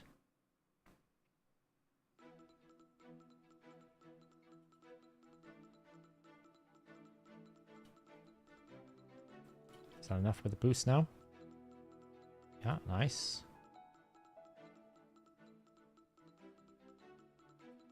Right, well, he decided to use that. That's fine. I was hoping he'd attack, but it's okay.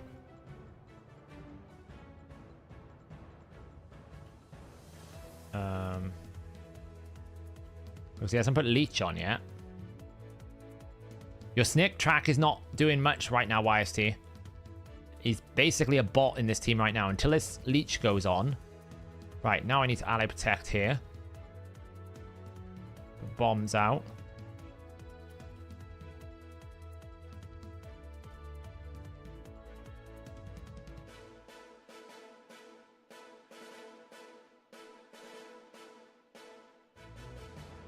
I think I did ally protection on Straticus Islin a bit too early. Because the ally protection's fallen off now.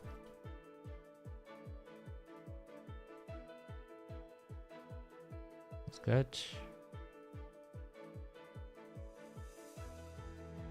Use tack. Reapply ally protection. No other buffs. Oh, it's nasty. It's not a lot of healing, that's the problem.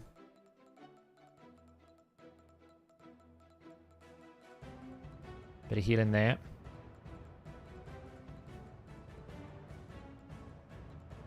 Yeah, see, it's not a lot of healing. Really, I needed this to be the protector. But he puts the increased defense. Islin's not the answer here. I need more healing.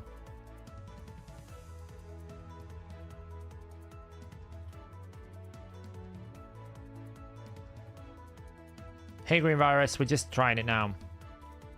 Where's the Rhodus at? He's down here at level 13, unbuilt. That's where he's at. Islin is not the answer. I need more healing. There's just not enough healing in this team.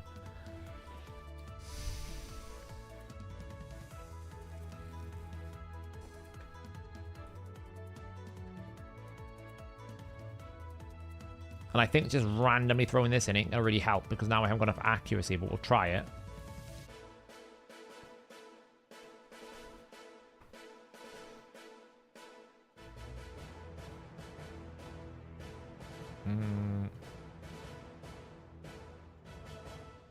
See, it's resistant now. I don't have enough accuracy. Man.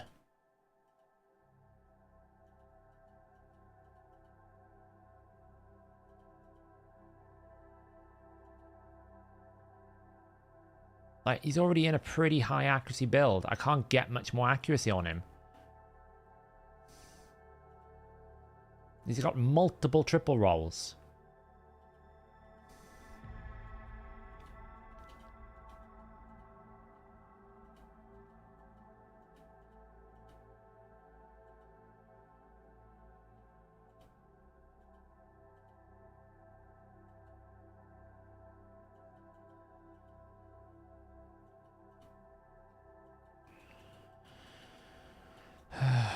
Oh, yeah.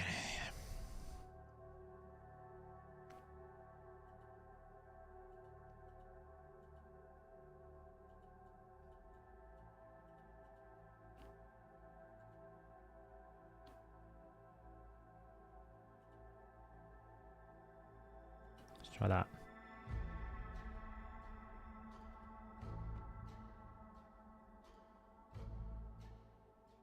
Night, YST. I don't have bad L. So that is not happening. That. We go.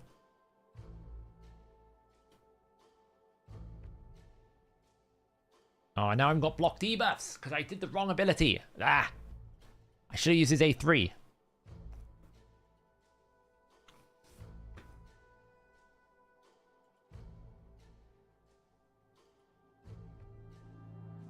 I'm just hoping this Aniri hasn't got Cycle of Magic as well.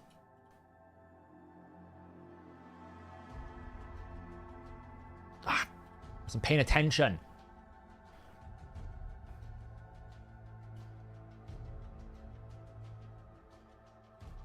boom. Boost. Ally protect. Block damage, unkillable. Decrease attack. Okay, we didn't land the decrease attack, but it's fine. We can extend, which is nice. Brimstone. Decrease attack, lovely.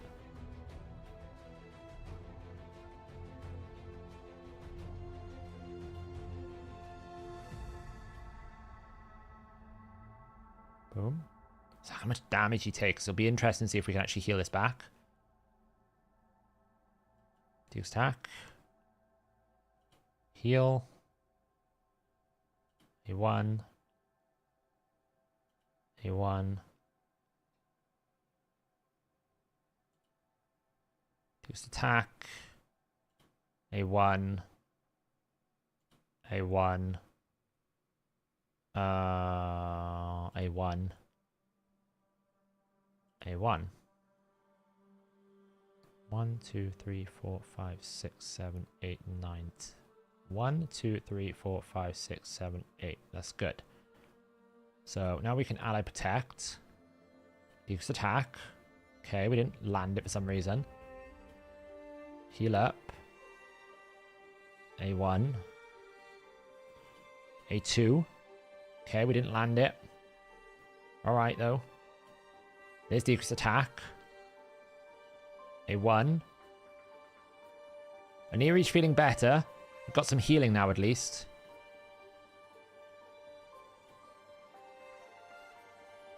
Oh, he's taking a bit of a beating. A2, get some more shield up.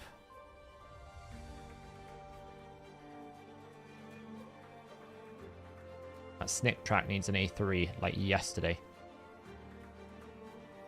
Should transform back in a minute. Revive, that's fine. Right, decrease attack. A1, we're not going to die straight away. I think I made a mistake. I think I should have A3'd. We'll find out now. Yeah, I should have A3'd. Okay, that went well, though. That feels good. That feels good. That feels good. So, what we need to do here is we need to go A1. I made a mistake there because I should have done Man-Eater's A3 on the transition. We can boost. Ally protect.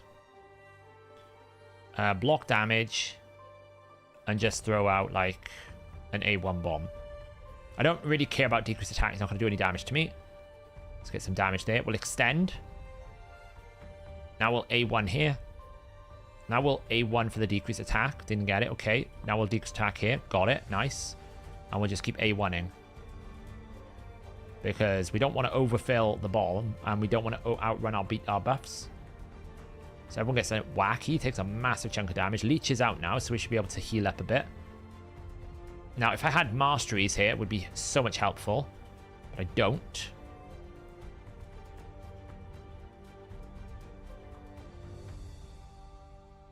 These bombs are going to create lots of poisons. Oh, healed up. Decrease attack. Good. A1. A1. A1. A1. Transform. He's going to hit the Man-Eater. Not going to kill him. Now we can heal. Get our healing back up and running. A1. Extend all of our protections just to make it last a bit longer. Heal everyone back up. Might as well A2 here.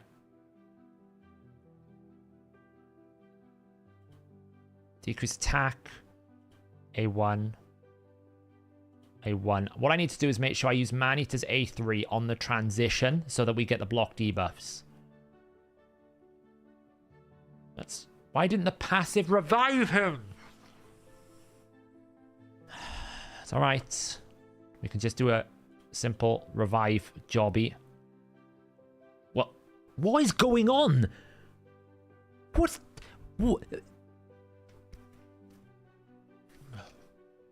I forgot. Aneri's revive is going to reset the cooldowns of his abilities because it's a reset cooldown.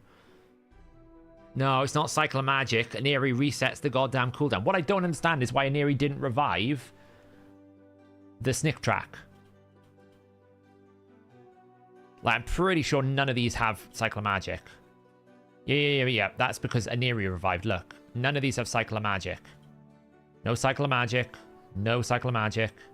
No Masteries. Cycle of Violence. No Cycle of Magic, right? None of them have any sort of skill reduction. It's because I revived. Look, none of them are in Reflex. It's because I revived. It's because a passive didn't... A passive should have applied. It didn't for some reason. We'll just say it's a bug. And try again. But the pattern is working nicely now. I feel like I'm in control of this. So this one is fine. We're just going to A1. Boom. Doesn't do anything. Extend all the buffs. A1. Ideally, we want to get like... now we get decreased attack out. Hopefully, no. Resisted. Bad luck. Decreased attack. Now, ideally, I'd like to get Brimstone out here.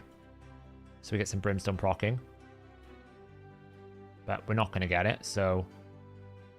See what I mean? Like, that one was killed in there. That was a bad start. Hey, Darky. So, boost.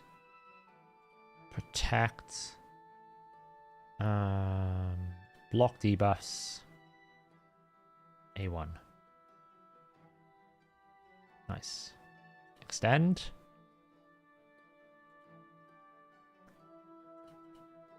Shield. Attack. Bombs. Oh, we had loads of bombs that time. Still no Brimstone, which kind of sucks, but... How is he taking so much damage when he has decreased attack? He wasn't taking that kind of damage before.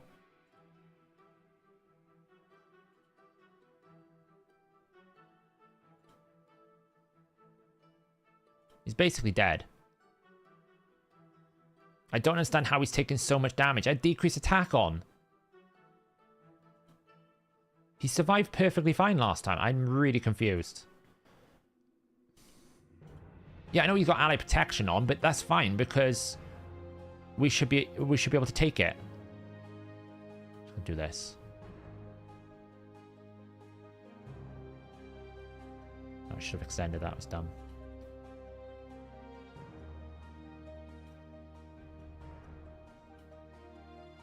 Like, decreased attack is on.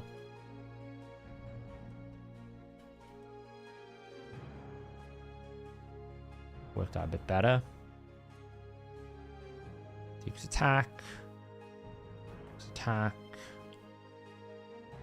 A1. I haven't had Brimstone yet, which kind of sucks. Heal out. Can someone land a Brimstone, please? That's all I'm asking for. Heal up.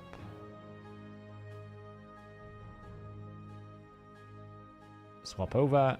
Man-Eater. Oof, took a bit of a hammering. A1. Ally protection. Use attack. Extend, heal. Make sure this lasts for a long time. Oh, he's going to die if he's not careful. Shield up. Man-Eater gets a heal. Nice. Heal the Man-Eater. Ah!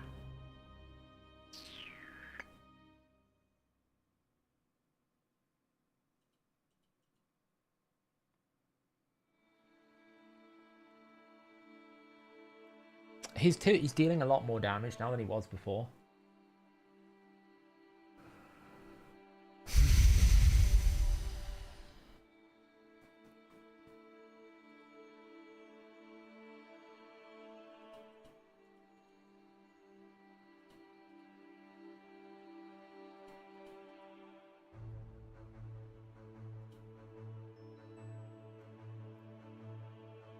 I mean, I don't really need to use the ally protection there. It's just wasting it. The only reason why I was putting the ally protection up is I need the only reason why I was putting ally protection up is I need his leech, and he won't put leech unless he attacks someone at ally protection. That's why I was trying to use his ally protection there. Otherwise, I have no decreased attack.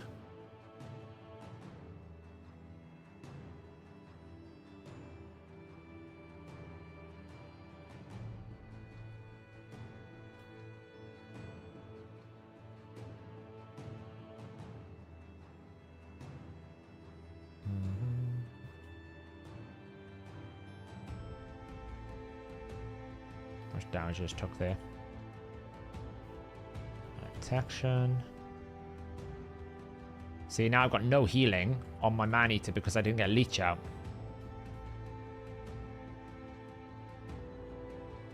So it's going to take a while to get that healed back up. And obviously we can do a shield here. And I can like try and whack some damage into it. But he's not going to hit hard because he's probably dead next turn.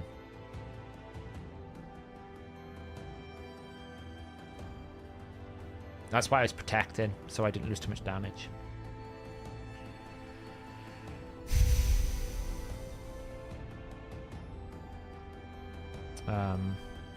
Boost. Protection. Block debuffs.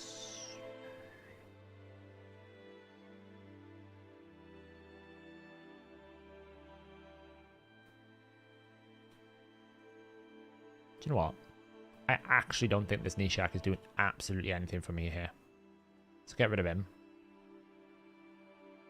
Just bring more support. Just out-tank him.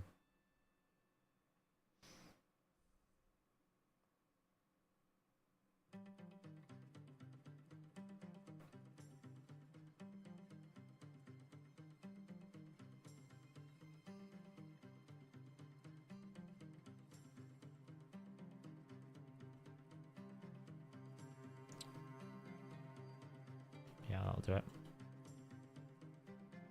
I think he's still got gear.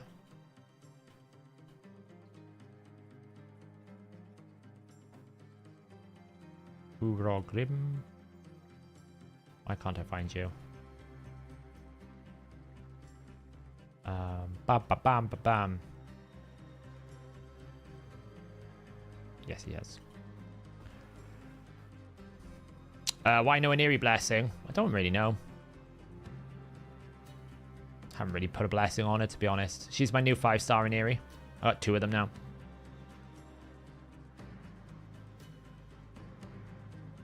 Got 2 of them now.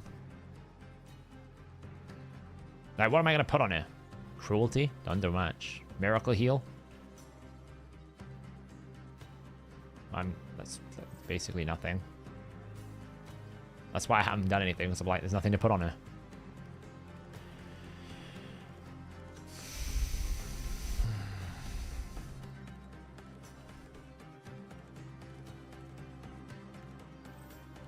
I have no idea if Urgrim's actually low enough HP. We'll find out.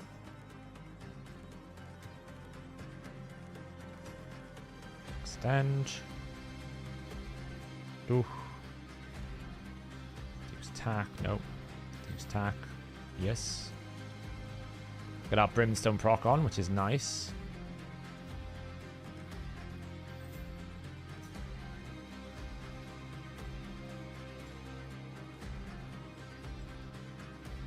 Nasty.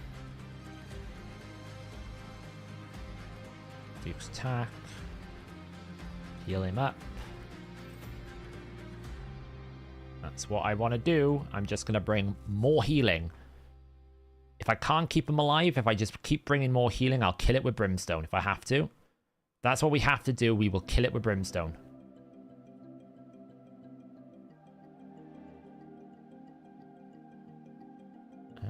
Boost. Transform. Nice. Ally protection. Drop. I don't... can't use his A3 here. It's fine. He shouldn't die. Because I've got a heal there. That's good.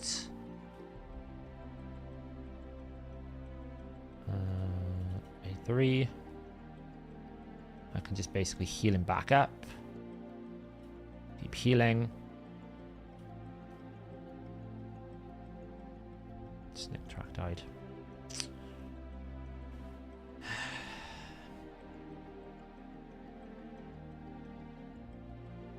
Maybe just ally protection not worth it. Let's try. Maybe I just don't need ally. Maybe you can just tank it without ally protection. Maybe the actual blessing is not transferring, so therefore it's doing true damage to Snick Track. Just wondering if that's what it's doing. So we'll try it. I'm just going to try that to see if that's confirmed. Because if I can just keep Man-Eater alive without Snick Track, then I'll just drop Snick Track with someone a bit better. Yeah, like Urost, right? Just a big, beefy tank. Or just more healing. Because that's all I have to do. I have to survive. I'll kill it with Brimstone. I don't need to do anything other than survive.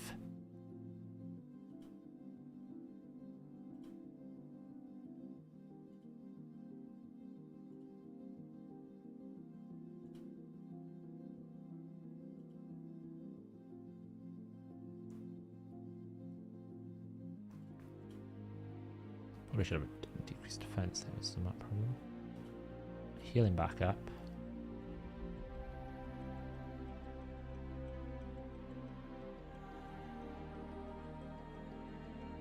I got the 4-star Blizzard Soul. But Blizzard's not built for this, so he's out of the question. I haven't got him built. Boost. Swap. See, I wonder if I just don't ally protect, right? And I just bring some way of keeping him alive, like this. Maybe that's what the mistake is, that the transfer of damage is actually coming through from the ally protection. Like I can full heal him here pretty much. Heal him back up. So what I'm thinking is if I just replace the healing, the slot with another healer, will I keep him alive? Because right now the ally protection is not helping. So I'm going to try dropping Snick Track with another healer.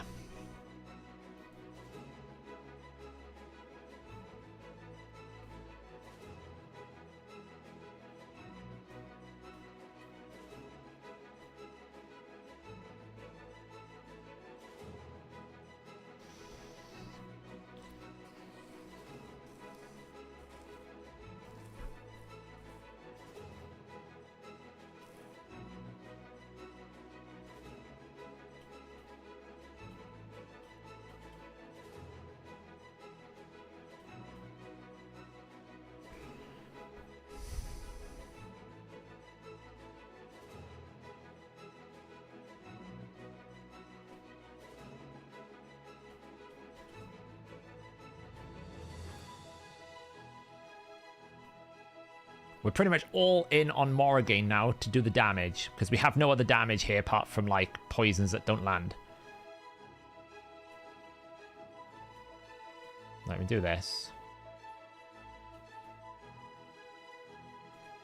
It's basically Morrigan who's going to have to try and land Brimstone. It's going to be brutal. It's quite funny.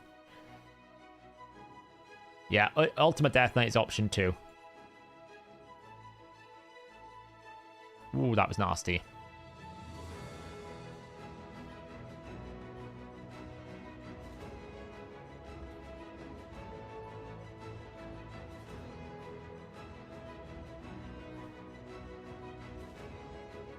There's too much death, too much damage, see.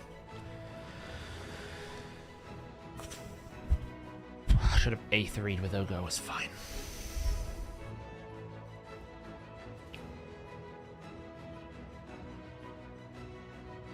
I'm actively trying to avoid using the Sun Wukong cheese. Not because I don't think it's a good strategy, I'm just trying to actively avoid it.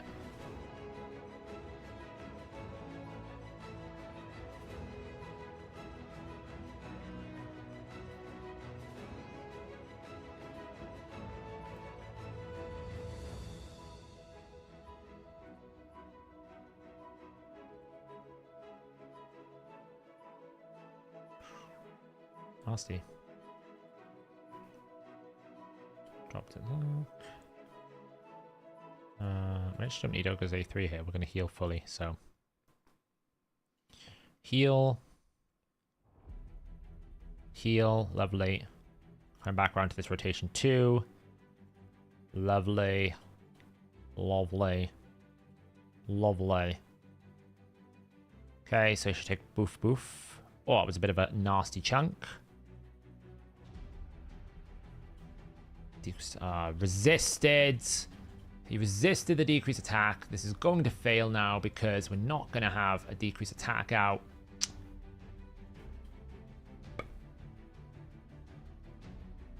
Don't make me use Ultimate Death Knight. I don't want to use Ultimate Death Knight. Don't make me do it. Please don't.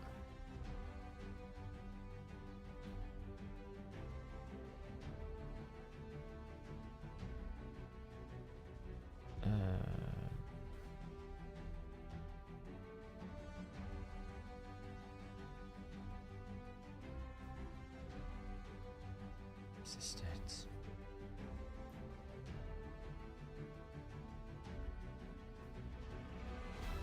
It's gonna one-shot me.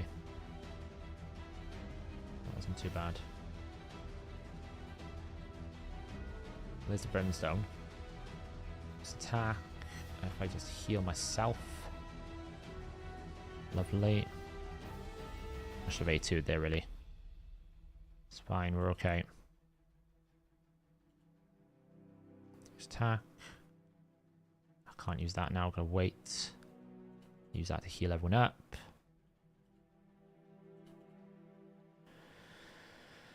Transform. A1. It's kind of crazy how much damage that is dealing, even though he's like 6-star awakened. I'll be friggin' resistant. Don't have enough access on him. Urgh!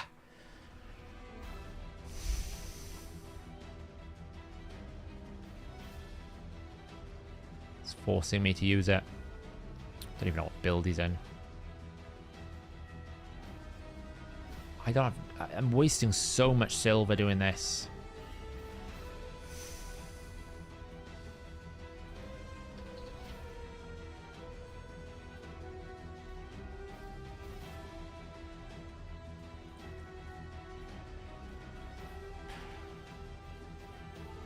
I actually hate myself for doing this.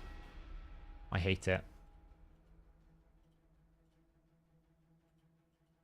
I actually despise myself for doing this, but what's there to be done?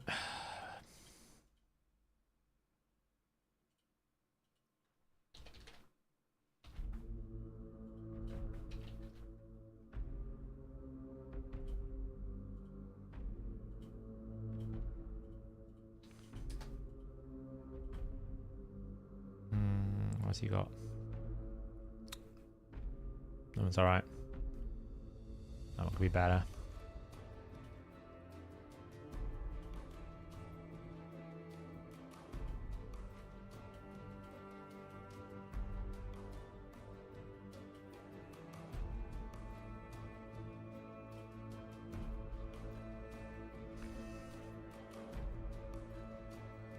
Loop. Ah, I feel dirty. I feel like I need to go for like a shower after this. It's horrible.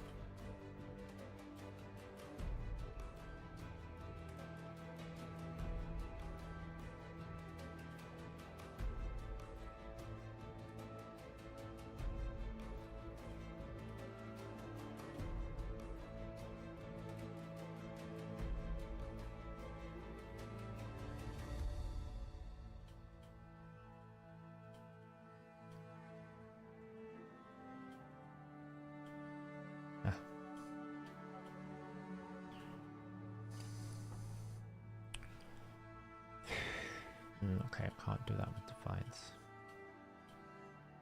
Try to be smart.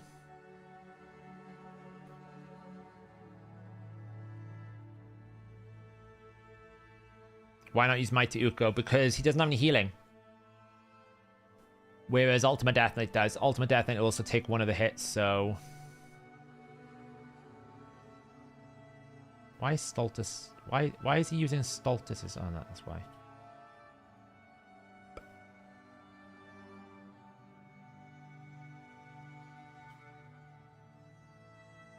Beautiful.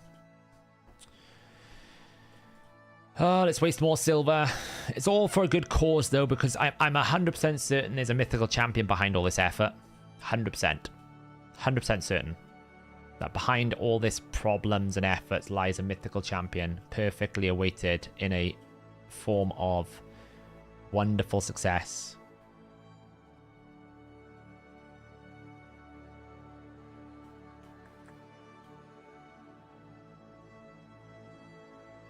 Oh, why are you picking that one? Can't we go for this one? Could be a bit lower than that, can't we? It's just better. I'd rather save my silver than have to upgrade something. So let's just do that.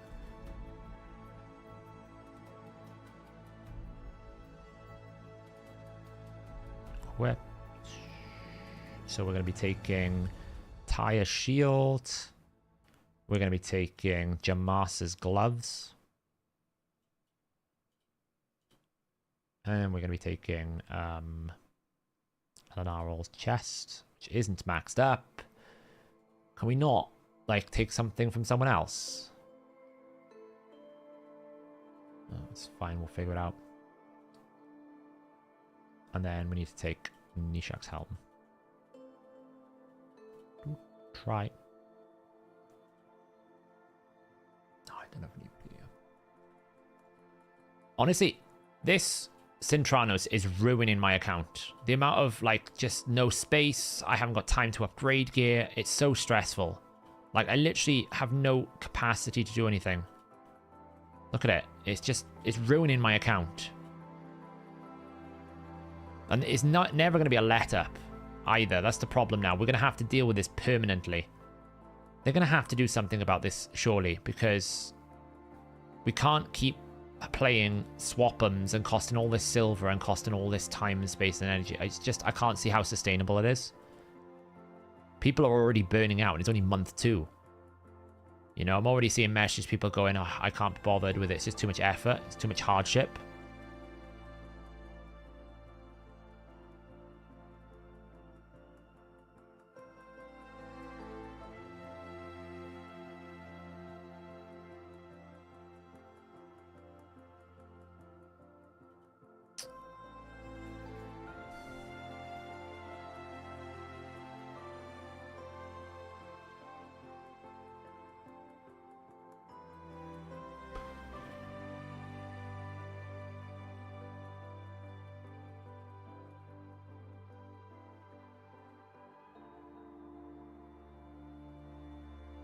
Man, I have so little space for anything. None of my account. I'm quite stressed about it because I have no idea what's built anymore on my account. Like what champions have gear, what champions are purpose built for something. And it's not like you can just purpose build something for someone and just leave it on them, because you're constantly having to re-optimize and refine a new way of doing something. I got no space.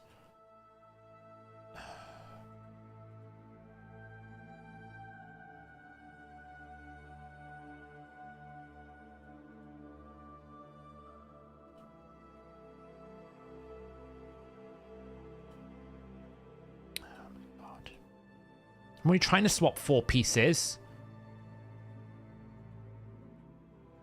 Like, why do I need all these pieces? Like, just because I can't... the game engine is not sensible enough that it can't figure out how to swap pieces around. Here we go. 1 million silver down the toilet. How much accuracy is this giving me? Normal. How many more? How much more silver? There you go. Throw another 1 million down the toilet. Great. 52.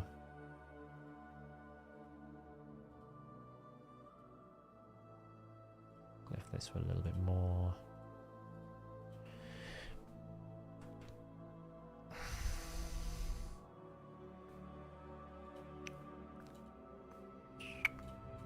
That gets us to 458. Where am I missing accuracy?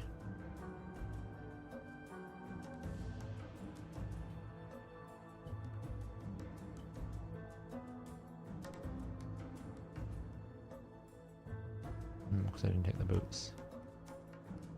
It's probably fine. Fast enough?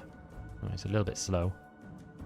Aura will make up for that. Alright, let's try this then.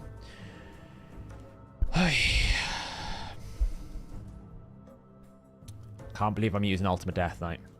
But we are. Here we are, you know. Stupid thing.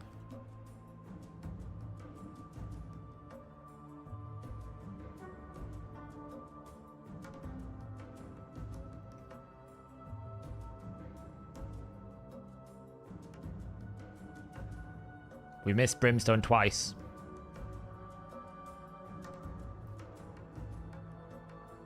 Yeah, the boots. 258 is pretty good. I mean, look at that. I can't even heal right now. Where's Brimstone? Alright, she can get a heal. Oh, I probably could have continuous healed there. That was silly. Never mind.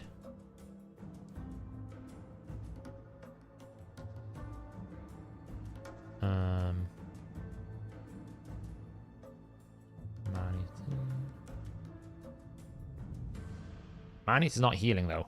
It's really problematic.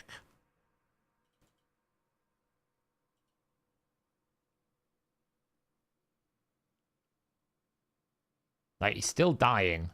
I can't use this ability to heal, see, right now, because if I use it, it's going to switch it. So, like, his entire healing survival is based on Orogmin having A2, and if Orogmin doesn't have A2, I can't heal him. And this is the problem. I can't keep him alive, even with all these things that I've got available. He's going to die again.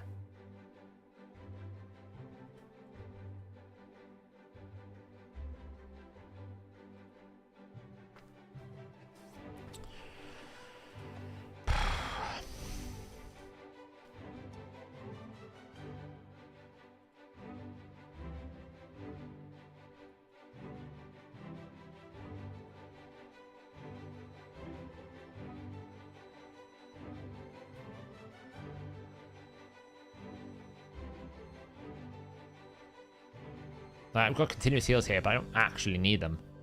It's too early.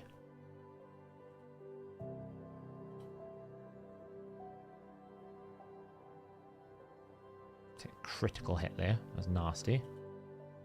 Well, at least he's fully healed this time. So then we can continuous heals this. So we get back up to full HP, hopefully.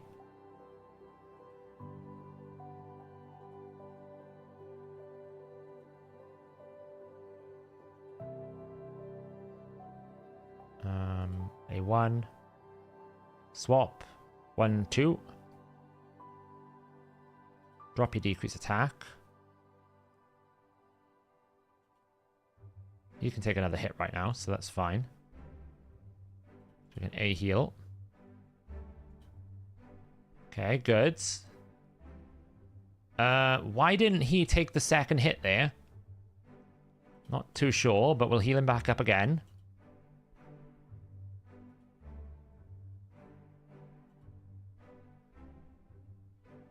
Why is Ultimate Death Knight not taking the second hit? Oh, he's a boss. Ah, see, he's useless.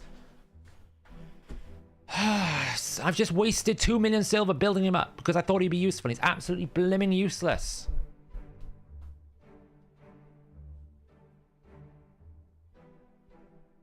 I'm losing my patience with this.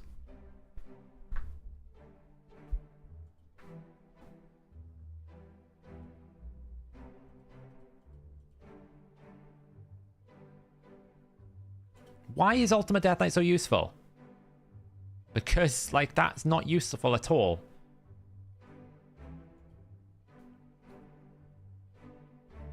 Why would you build him as a tank? Well, because he can heal back up. I mean, he's only 4-star. The Man-Eater's pretty tanky. The Man-Eater's got like 4,500 defense. I mean...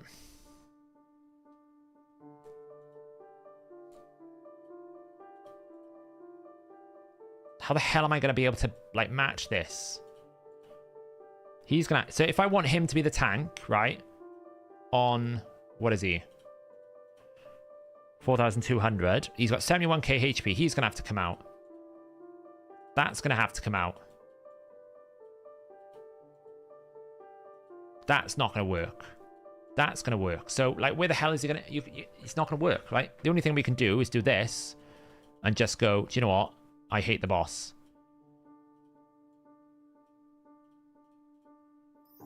Not that one. This one. I don't care anymore. 2-man.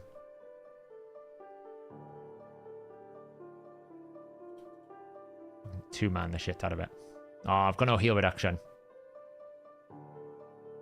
If I had heal reduction, look. Just A1 it all the way.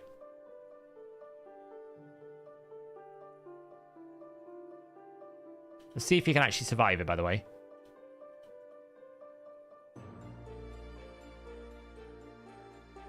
Don't even know why he's using A3 there.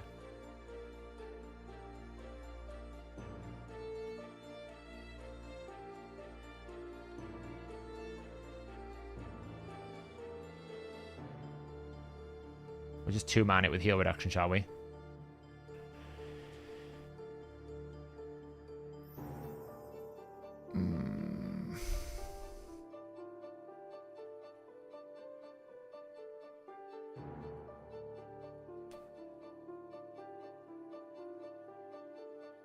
I mean, this works.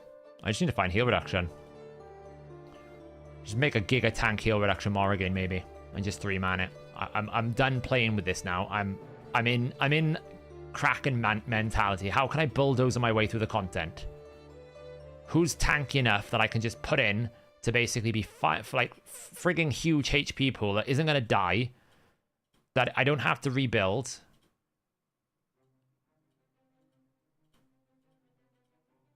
Right, here we go. Attempt number 3. I'm over the game now. I'm over playing. We're not going to do anything. All we're going to do is we're going to go survival mode. We're going to go survival mode Morrigan. I don't really care anymore. I'm done with this stupidity. Survival mode 251. She don't really need accuracy because we've got Brimstone on him. He can be the Brimstone person. Just survive. I don't really care anymore. Where is she? Morrigan. I know I use you in arena from time to time, but you're now a bot. The only job that Morrigan is going to have here is to sit there and place heal reduction. She does actually need accuracy for that, doesn't she? Because it's not irresistible. Can it be resisted? No, I do need accuracy. Yeah, I need accuracy. Damn. I need accuracy for that. That's fine. That's fine. Okay. So we need accuracy for that. So she's got accuracy banner. Accuracy thing. So she can have that. It's fine. Take that off. Take that off. Take that off. That off. That off. That off. That off. That off. That off. That off. You. Put yourself in regen.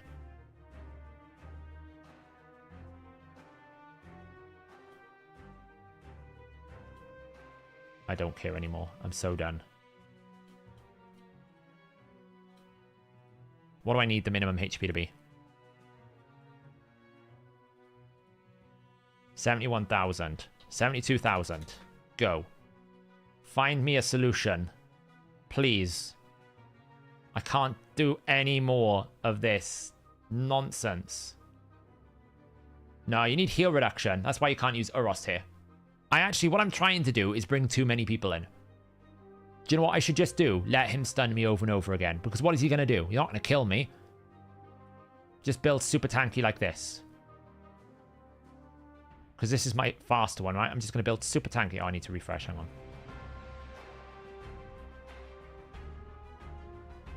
I'm just going to go full tank. I'm going to ignore all the mechanics. I'm going to do exactly what you should do. Sit there and just let Amius punch me to pieces until I kill it with Brimstone. Because he can't actually one-shot me. Okay, well, I need to lock him out now, don't I? So I'm using Ultimate Death Knight. I feel dirty. I feel like I need to go shower. Recipe for disaster. Honestly, I think this is going to work. It's just going to be so much easier. Right, there you go, look. Build. I kind of don't want to use... Is that my main Royal Guard? Or is that my second Royal Guard? That's the problem here.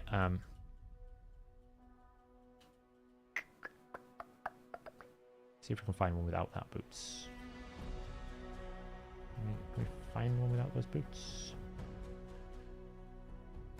Do any of them run without those boots?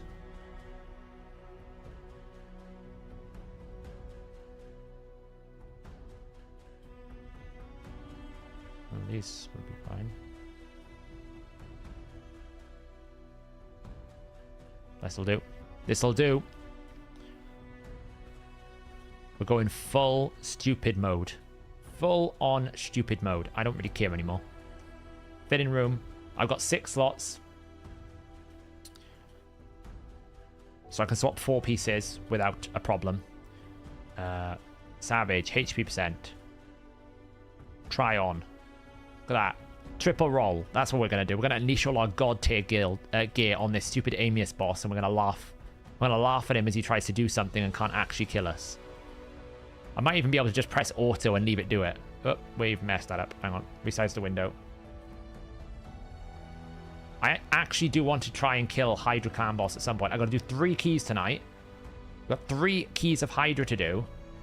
And we're still only on, like, trying to beat up Amius. I better get a mythical champion for this. That's all I'm saying. This hard work better reward me with a mythical champion. Or else I'm rioting. I'll go head over to that player head office and tell them what the hell are they smoking over there. Look at that piece. It's a bit juicy, isn't it? Now I need regeneration. I feel so dirty using Ultimate Death Knight. I can't tell you, honestly. The only thing I will say is I haven't used him in Arena, so that gives me a qualification get out of jail free card here. I've not used him in Arena, so therefore I'm not a hypocrite. Because that's what I don't want to be. I don't want to be a hypocrite.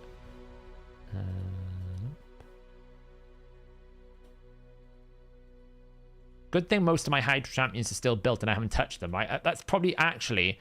The Hydra is probably the only area I'm pretty confident I haven't messed up anything with. It's Hydra. It's probably the only one. Boots up to 20. All my silver down the drain. Well, there goes the clan gold silver for the month. The week.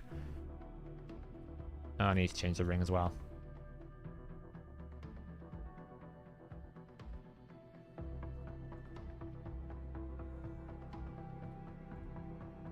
$70,000. Right, we need to glyph. We need to find 3,000 HP. Might as well glyph this. Whilst we're here. Oh, my silver. Basically, just gonna smash 50 spider after this. Just smash through some spider while we regenerate our energies and stress levels. Can I find some HP from somewhere?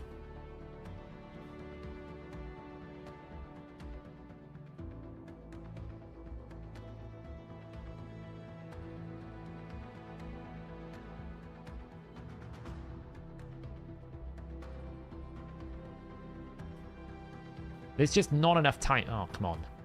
There's just not enough time in the day to be able to farm Shogun, Sand Devil for this new Chaos Dust to get enough silver to do Cintranos. It's just... I don't know where they think we got this economy. Even if I spend money buying stuff, I still don't have the resources. 71. She's still a bit low.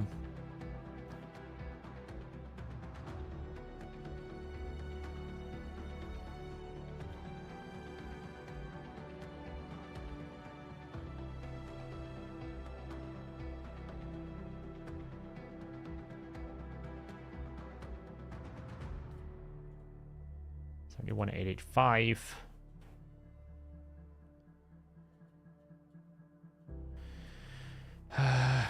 What is Mr. Ultimate Death Knight on? That should do it.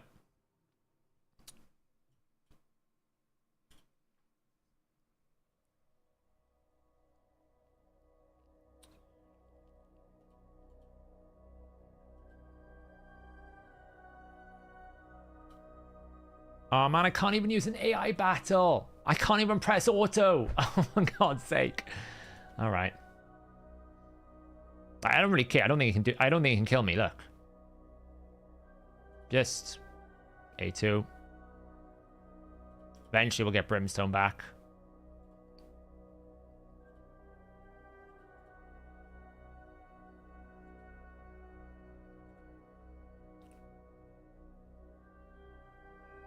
Guys, I've cracked the code.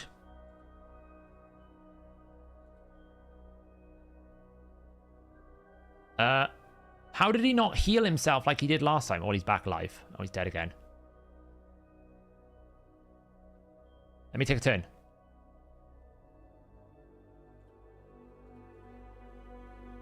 It's fine. Let me take a turn. Go.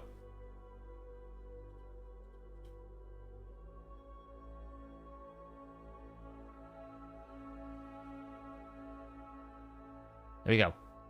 He's alive. He's good to go. Go again. Go on. Heal yourself, Ultimate Death Knight. You're not doing a very good job right now. Boof. I thought he's meant to heal himself. Heal yourself. Why is this passive not work? When I was attacked, it's this one, isn't it? Increases the fight speed for each dead ally. The task block with him.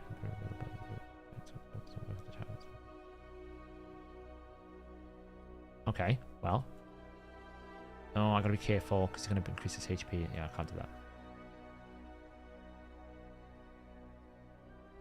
I was thinking about basically bringing 2 bots in so they die and give him 10% HP. But the only problem with doing that is Morrigan is more than likely going to die if I do that. Oh, I shouldn't have extended those HP burn buffs. Well, we can speed buff at this point.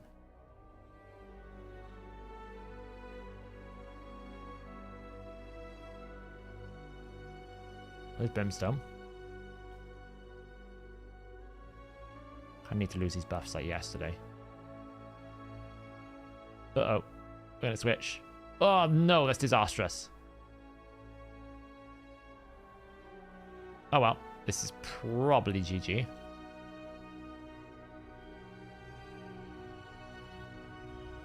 They revived. There we go. Why does he full heal there?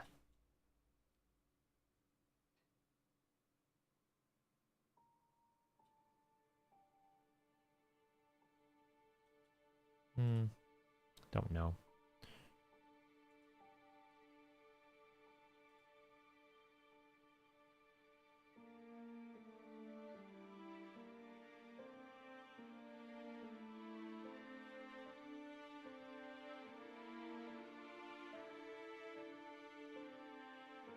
Well, she died.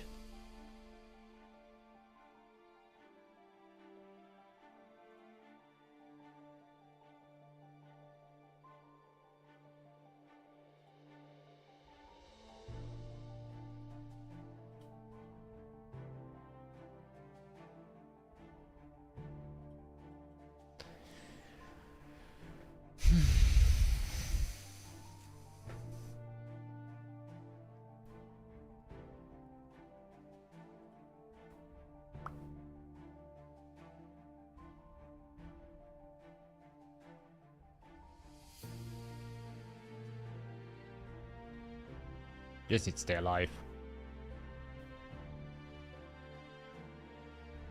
Be nice if he brimstoned, I'm not gonna lie. Man, forgot to do it Duke's attack.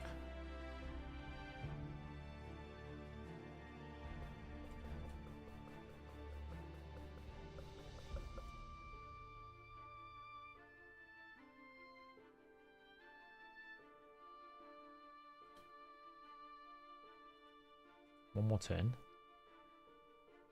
Heal everyone up. Slow down. Duke's attack now. Thanks for resisting, you stupid.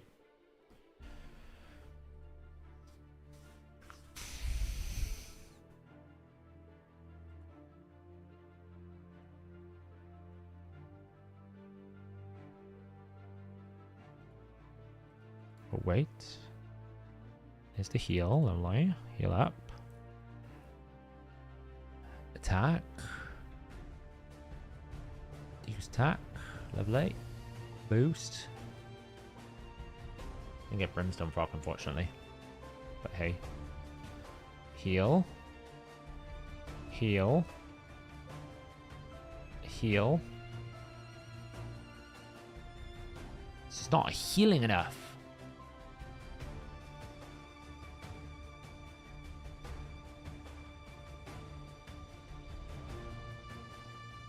She's just gonna die. It's not healing enough.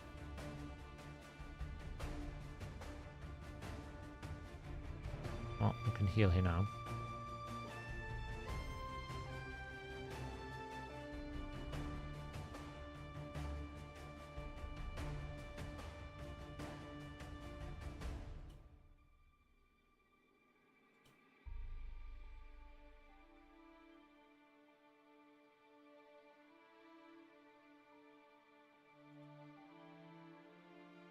Ah, Brimstone's wasted. Never mind. Can't do anything about that.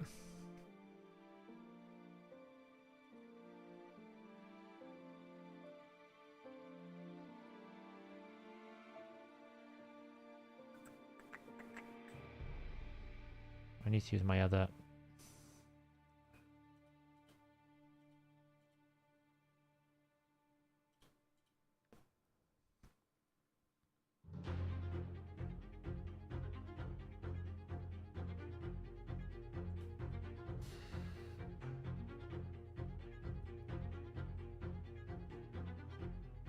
I really don't understand how Nishak works. You run out of debuff bar space. It's fine. I'm trying to brute force it. There we go. Get some... Oh, nice. Lovely. Nice. Double proc. That's what we want. Then we want to continuous heal. Don't extend. Bad idea.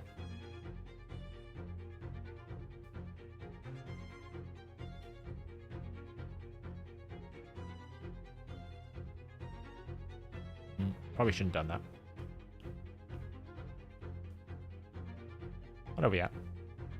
I actually want him to use his abilities, don't I? Speaking of, I actually physically want him to use his abilities. That would be better. Because what's killing me is the use of abilities. Does that drop debuffs? No. So actually, if I force him to use that, that's better, isn't it? Because this is going to hurt. It might kill him.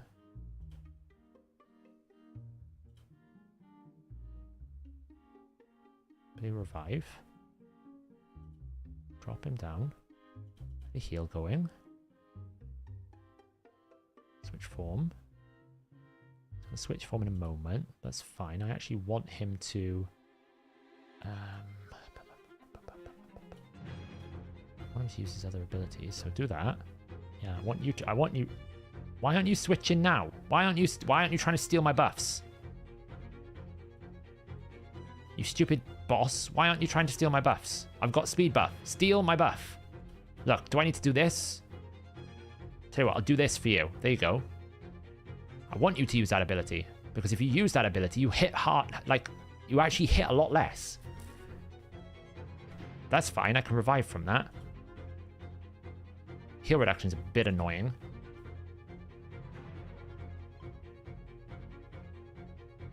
Cracked the code here. Well, she died. It's a bit frustrating. This.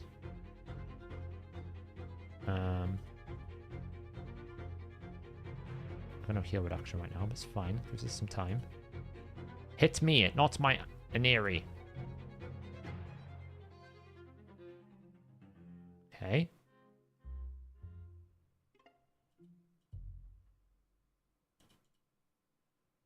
But that's the concept. If we actually force him to use his alternate form abilities, then we're in a good stead. Because actually, what's killing us is the A1. If we force him to not use the A1, that would be better. Don't want him to use the A1. What do we do if we revive?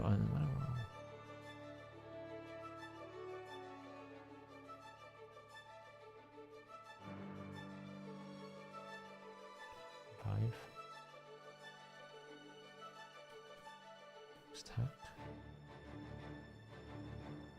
Yep. Right, so we bring her back.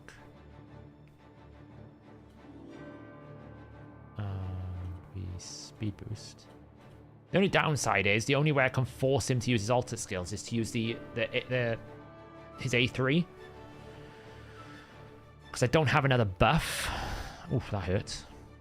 Like, I don't have another buff to basically force him to use his A3. Like, I have to use that to do it, which is annoying.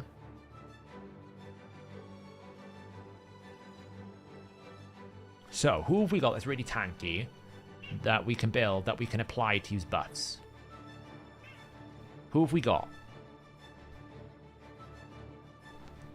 Who have we got that we know is super, super tanky, that can literally just go in here, that he's able to tell you who it is?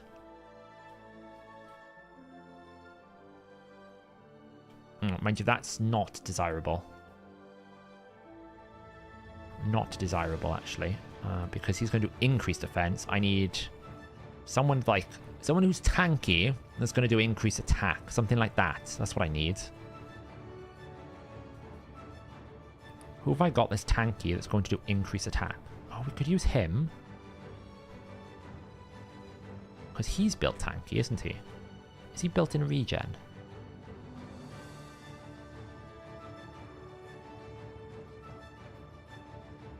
No, he's not.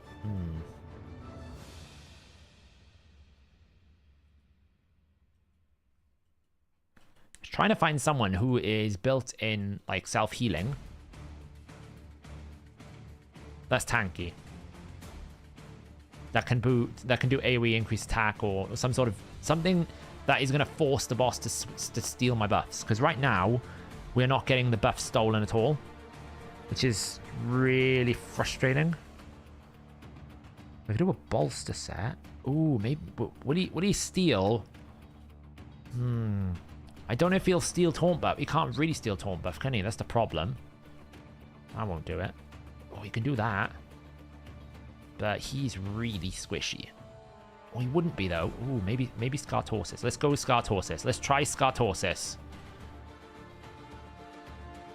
Because he does buffs, and he does a cleanse, and he does a heal.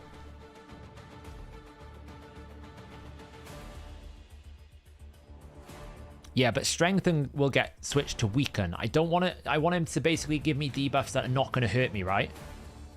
That's ideally what I want. I don't want debuffs that are going to hurt me. Take that, it's fine. Take that, that's fine. We don't care about that. We're going to just A1 here. Get a little bit of a bolster set here as well. So it's not regen, but it's as good as we can get with regen. Oh, I don't know if he's got enough HP, though. He might not have enough HP. If so, we will have to just power level him, I guess. We're about to find out. Is he going to attack? He's probably not going to attack the Ultimate Death Knight now. You watch. So, like, what I want to do here is I want to do that. So when it switches now, it should use the A3. I don't really care about decreased attack or decreased crit rate. You can do whatever the hell he wants with that, because I'm not killing him with that. Then I can cleanse it all off, heal. Boom. The master plan is here. Brimstone. Okay. Now it's just going to be, is he going to go for Scartorsis, or is he going to go for Ultimate Death Knight? I think it's going to go for Scartorsis. Which is a problem, if we're being honest. But because obviously Scartorsis is going to get himself killed. We'll revive. It's fine. Heal. We can put a speed buff on now, so we get some turns. Continuous heal. I think I've cracked the code.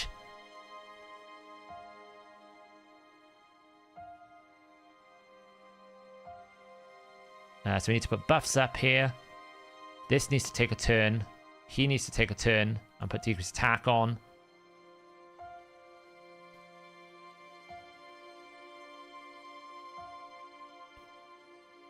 So we'll use the A3, put us into a sleep, then the A2. And then Scartorsis should hopefully have the cleanse, although he is not booked, so that is a bit of a problem. Oh, he has got it. Cool. Cleanse, full heal. Decreased defense.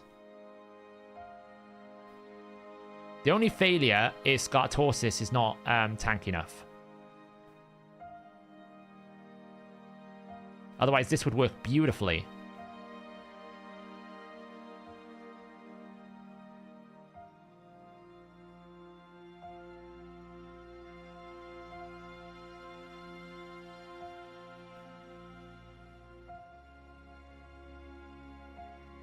Right, when am I going to revive now?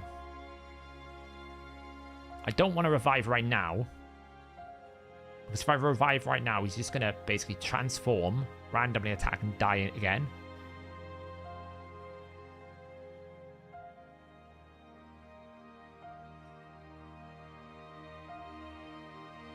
I don't know why you went on 2 different targets there. That's really annoying. You should have just stayed on him. Why are you picking on her now? Pick on him. Oh, because the 10% is dying and now she hasn't got enough HP because an ally is dead.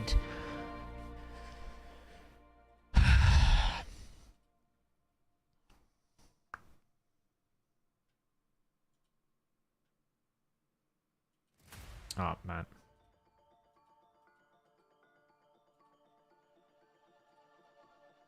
I mean, Scartorsis will get HP if he gets levels. So I guess if I just put him up to like 60 in the tavern, and waste how much silver? 5. I don't have enough silver to level.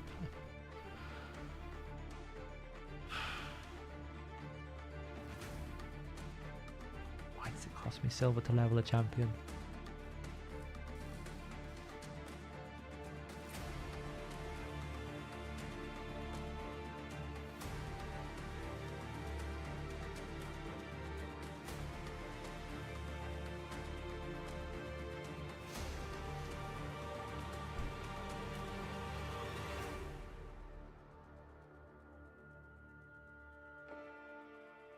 Get him up to 51 at least.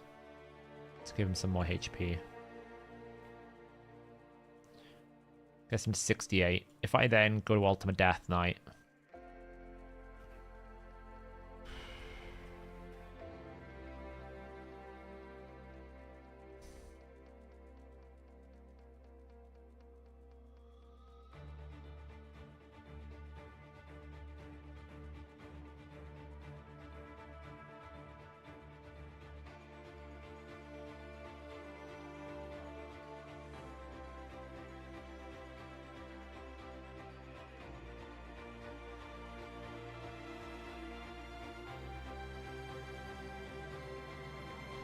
Drop his HP down.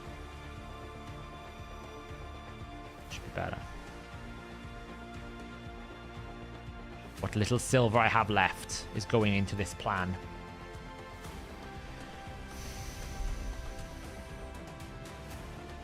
Alright, back again. A1. Sleep. Oh, he resisted that time. That's kind of cool. Okay, so we want to do A1. Nice, smite. A1. A1. A1. And then we want to go buff. Decrease attack. Don't really care what we're doing here. He should use his alternate form. Switches over. Do some damage. We don't take too much damage there. Nice. Then we could save this for when we need the cleanse, but I'm just going to cleanse it off here. Full heal. A1. A1. A1. Survives the first hit. A1. A1. A1. Heal. Back up to the primary form. So now we go through the cycle again. We can use this to heal.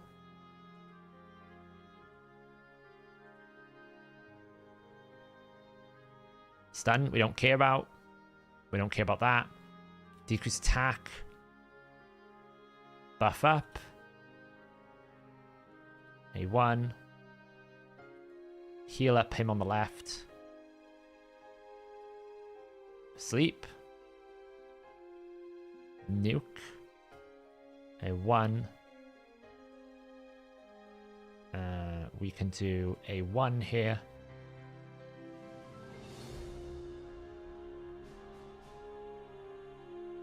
I'm actually going to hold that because I can heal it. Oh, he took double crit. That's nasty because I didn't have decreased attack. It's fine though. Heal up. We're okay. Heal everyone up. We can speed boost. A 1. A 1. Obviously the stuns are making cooldowns harder for us, but it's okay. Because we're pretty much able to tank it all. Ah, see, now I've run out of buffs there because he's not booked. If he was booked, this wouldn't be a problem, but he's not booked. So this one's going to hurt. But it's fine, we can still force the abilities anyway. Which is what we want to do, right? Oh, there we go, look. Buffs go up. Alternate form. Switch, put me to sleep. Don't really care about that. Wake me up. Cool. A1. I could actually A3 right there, actually. Thinking about it. Because he can't switch me now. Cleanse, heal. A1.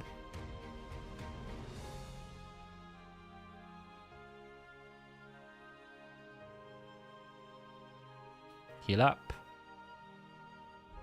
I can do this, for example, because he's not gonna do anything. You can't do it because he'll switch to form.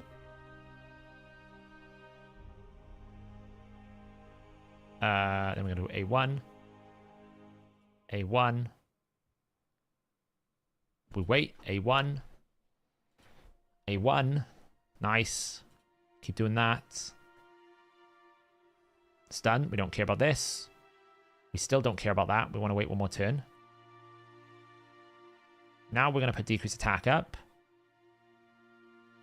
Going to heal everyone alive. Put our buffs up. Do this. He's going to go into film. Cleanse. Nuke.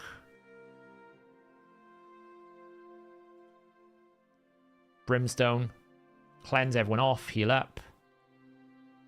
So make sure we're fully healed. We can speed buff here actually, because it's not gonna do anything. This is really this is actually really nice. This team is great. It's actually, I mean, you know, don't get me wrong, it's a little bit Kraken-y because you've got to have ultimate death knight. Well, is it that Kraken though? The only one that isn't achievable from some sort of login or guaranteed summon was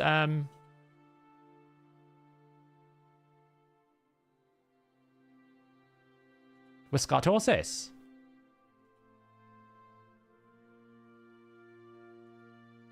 So now it's just a case of how long does it take us to kill the idiot?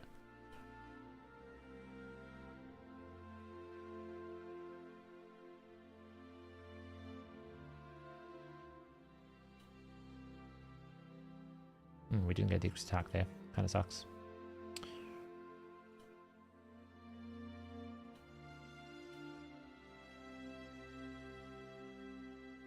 Swap, sleep. Might as well boost, turn meter. Cleanse, heal.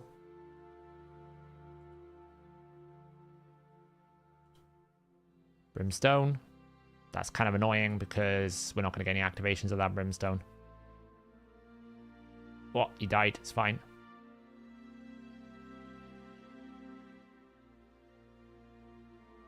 I like how he heals even though there's a heal reduction. Have you noticed that? He heals even if there's a heal reduction. It's kind of silly.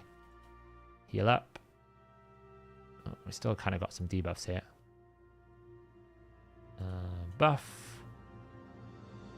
We need a 1. 1.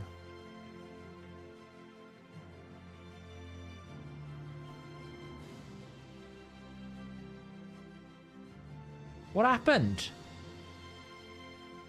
Why did he go for more again?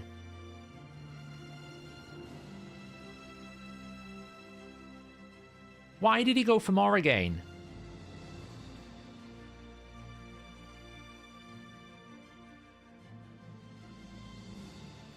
Morrigan was a fusion. Why did he suddenly just go for Morrigan? Oh, I mean, if I could build block debuffs into this, it'd be great. Because the stun is really hurting me, but, like, there's just no way you can get a block debuffs in to this rotation. Like, I don't think any of these champions are that healthy, and they're just going to die. They need to be in full regen. I haven't got the silver to put them in regen. I'm pretty sure Loriaka isn't in regen. She's in righteous. I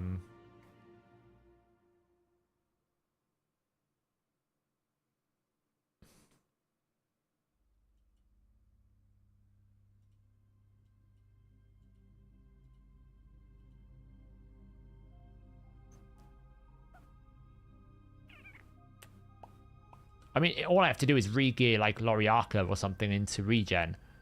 But I don't have this, like, I just don't have the silver to do that.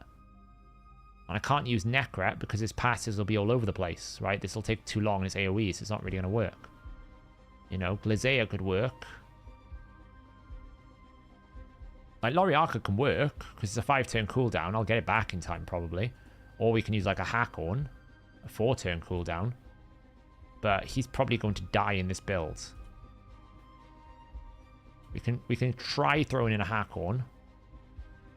But I think he's just going to die.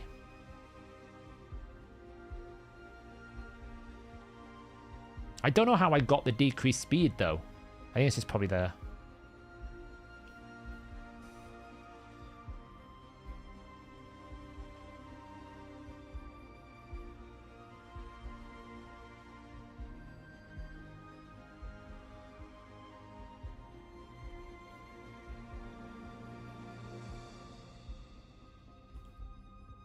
I see Brimstone's gone on a really the worst awkward time there. So I'm not going to get any activations from that. We'll see how long he lasts. Is this hack on Smash Lord? When he has no HP. Boost. Oof. Heal up. Sleep. Oof. Cleanse. We can use A3 now. Yeah, but Tatora's just not built in regen. At least with Hakon, we get another heal, right? I mean, I should not use the speed buff here. That's what I did wrong. I used the speed buff there. I shouldn't. Just use the continuous heals. Oof. It's a nasty one.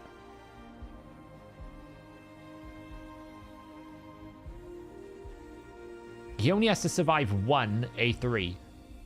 Like, one A1. That's all he has to survive. He has to survive one A2. As long as he can survive one A2, this should be fine. And then we have to get back round to the cooldown for the Brimstone. We can use speed buff here.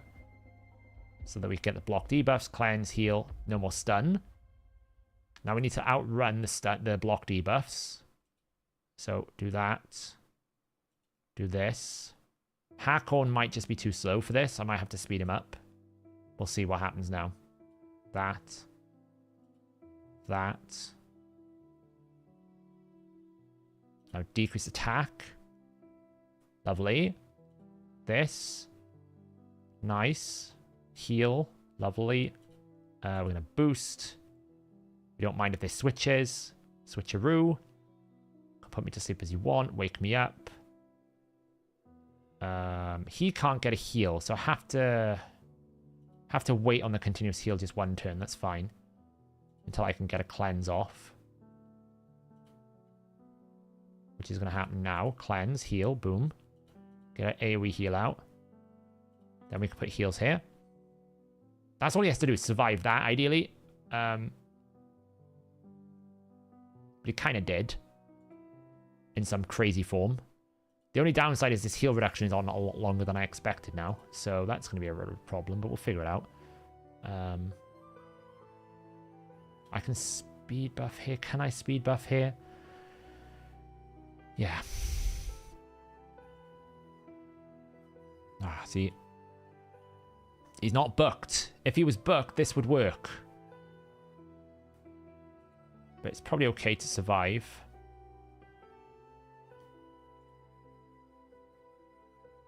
Now we need to buff. Heal. Decrease attack. Switch. Please don't die, Hakon. Please don't die, Hakon. Oof. That. Right, heal. Decrease. I don't have heal back. Hakon's not booked. Oh, he's just probably too slow. Because he's probably like 180 speed and he's just probably too slow. Oh man, I hate you can't just go straight from the edit. Yeah, you can. Like, Hakon. Yeah, he's just like too slow.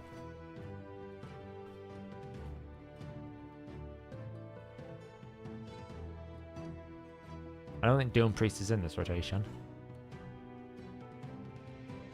Can't use Doom Priest for the cleanse.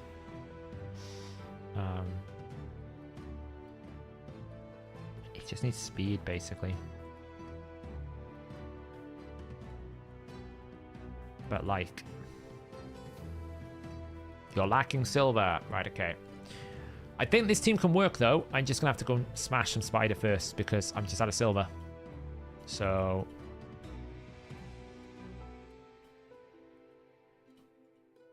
I mean, I don't even know if this team even works anymore. Let's find out.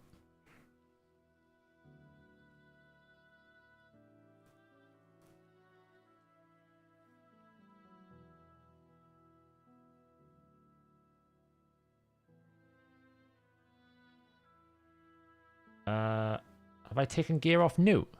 Oh, it has. I've re-geared New. Great. Broke my spider team. Amazing.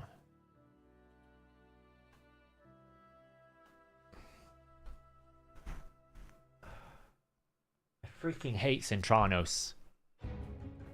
I hate Centranos because of what it's doing to my account. Everyone doesn't have gear anymore. Just nobody has gear.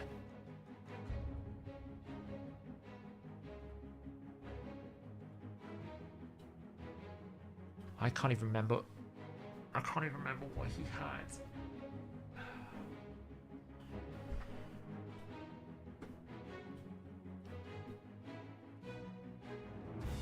He's probably fast enough.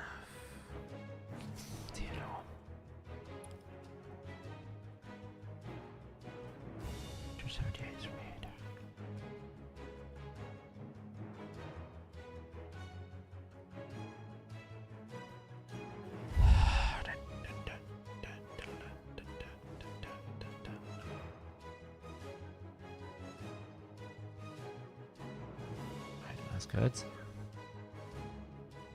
This is the problem. See if that worked.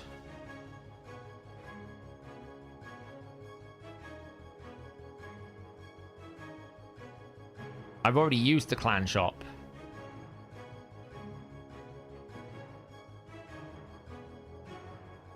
Okay, well this is going to work by the looks of it. It's a bit scuffed, but it should work. Hopefully, let's just check.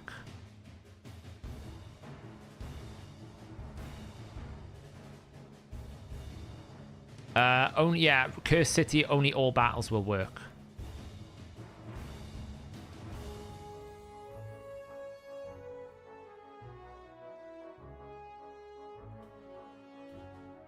Okay.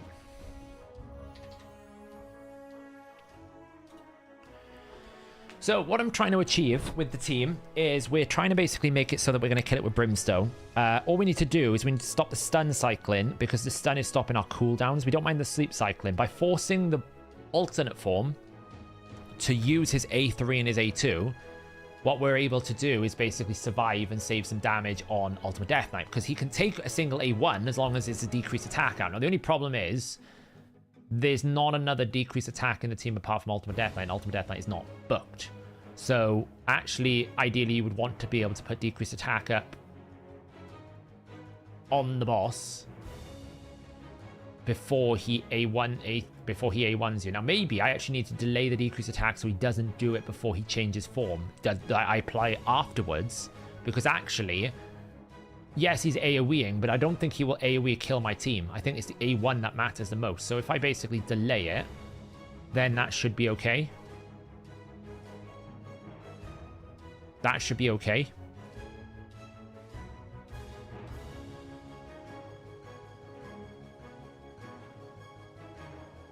Oh, I could forge. Yeah, it's a good idea, actually. It's a great idea.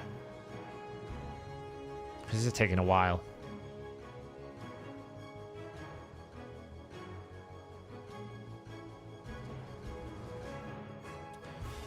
I mean, it's not impossible, Dan. What I'm trying to do is I'm trying to brute force something rather than, like, I should have the mastery. Like, you'll see when I show you the builds, like, they're not mastery, they're not booked. Like, these, I'm brute forcing it, which is what I shouldn't do. Right, let's just make some.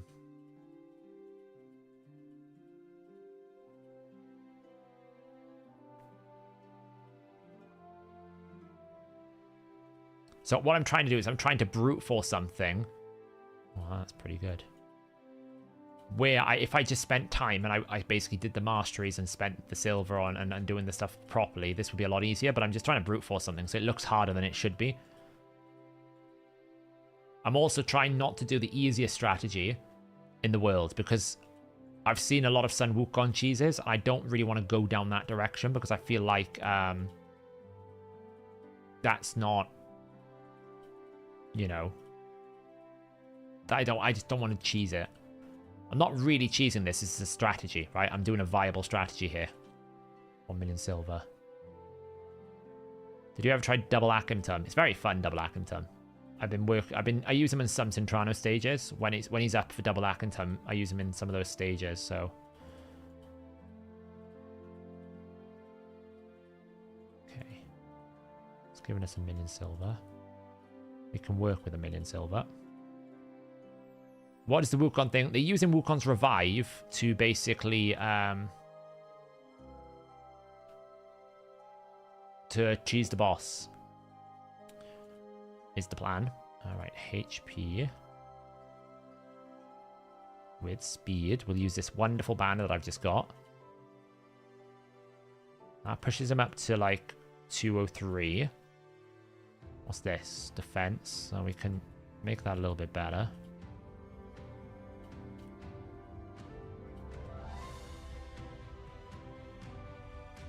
What we got here?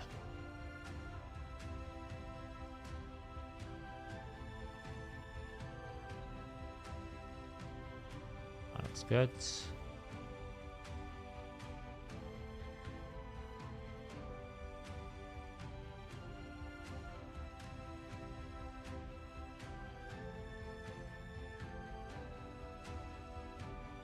I'd have to level something for that. I don't want to do that. Right, okay. What else we got going on here?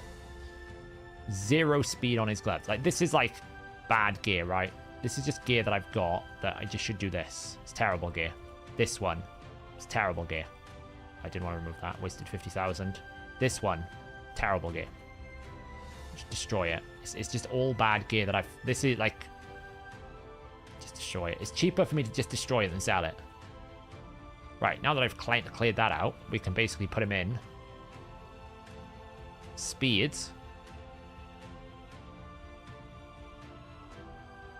I mean, we can actually see if we can regen him here. Maybe I can make a regen build out of him.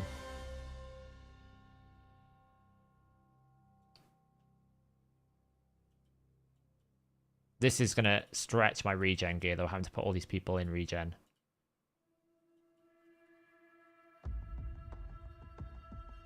Like you see, I don't even have another one.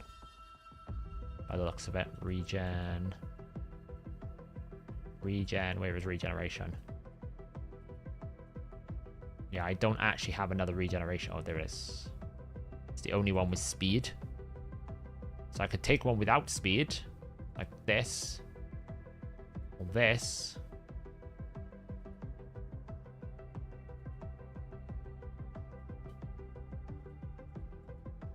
But I think it might be better off not running him in regen and just running him in speed.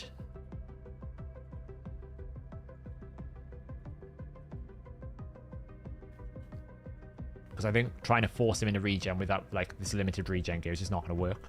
Just don't have enough of it to make it work. Like I can try like that, but that's really poor. You know, it's just going to be bad. So if I actually go for speed, HP percent in, can't go regen. Can we go bolster? Maybe bolster's a better option. Or defiant. That's pretty good. Look at that. Because all he needs to be is tanky and fast. He doesn't need to do anything else. His job is to be tanky and fast. I can't really take another defiant piece there. So, can we take an immortal piece? That's really poor. That's really poor.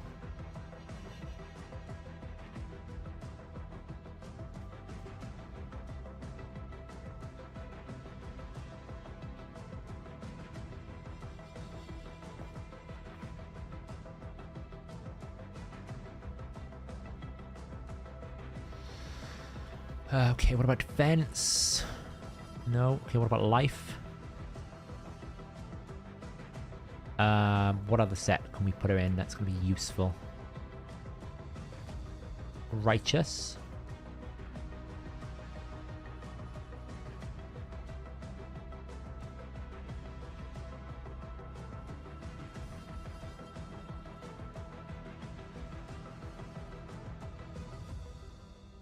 Do we have a defiant piece we can put him in? Achak, maybe? Nope. What about a resilience? Nope. Alright, we're just gonna have to go broken sets. I just don't have the sets anymore. Alright.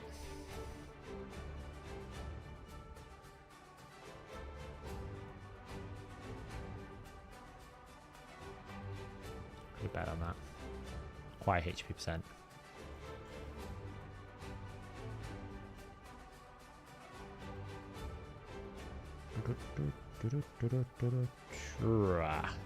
I know I absolutely could use the optimizer. I would definitely recommend if anyone's watching this, use the optimizer. Don't do what I'm doing. But for the sake of, that's great. Let's take that. And then in the helm, let's just take whatever we can get. Ideally HP percentage and speeds. In the helmet.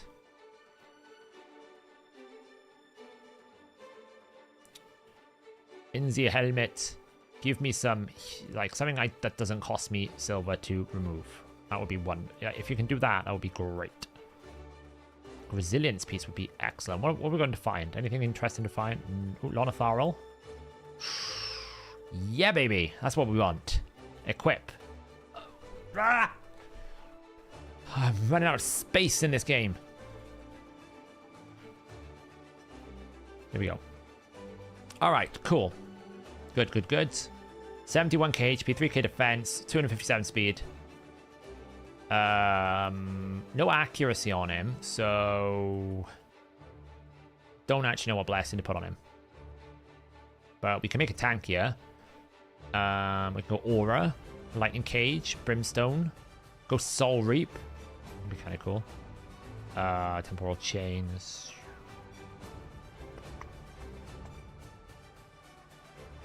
I mean, he's got no accuracy, so there's no point going Brimstone, because Brimstone will require accuracy, so that's pointless. We could absolutely go Soul Reap, but meh, it's really bad as well. No point going Ward, because it's not going to help us. We could go for Intimidating Presence. Just boost our own aura. Why not? No masteries, naturally. Of course he has no masteries. Why would he have masteries? Masteries makes it easier. Right. Attempt number 5 million. All right. Boom. He's now got a lot more speed, which should make this much easier. So sleep. Oh, I forgot to do block debuffs. I used to him going second. I forgot him to do block debuffs there.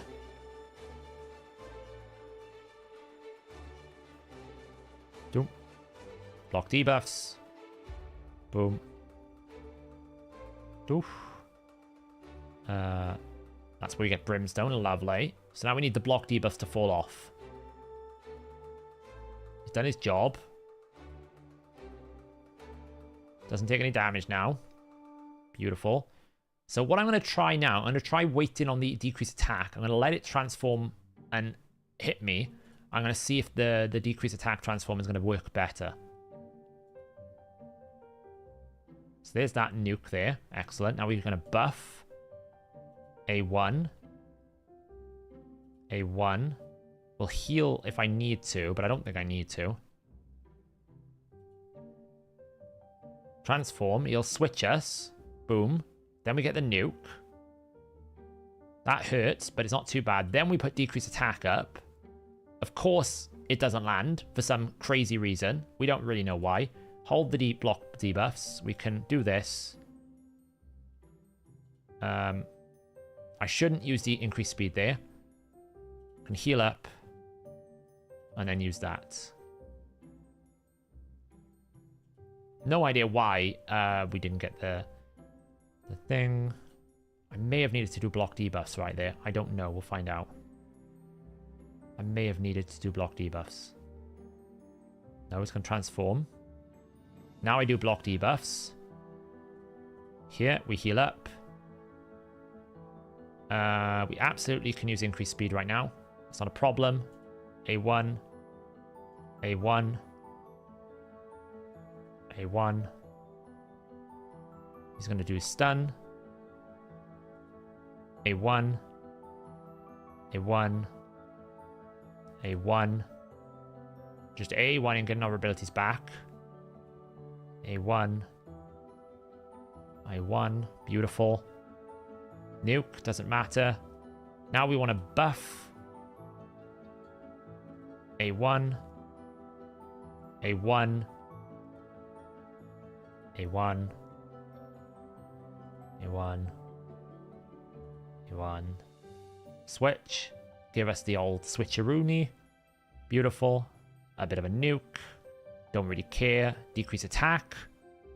Landed this time. Heal. We don't use the block debuffs. Cleanse. Heal us all back up. Don't use decreased speed. And now we're back into cycle. Oh, it works beautifully. I've cracked the code. Oh. Now, as long as he uses his A2 on the next rotation, which he should do, because we haven't got any buffs. Beautiful. Why is he now using a switch? Please.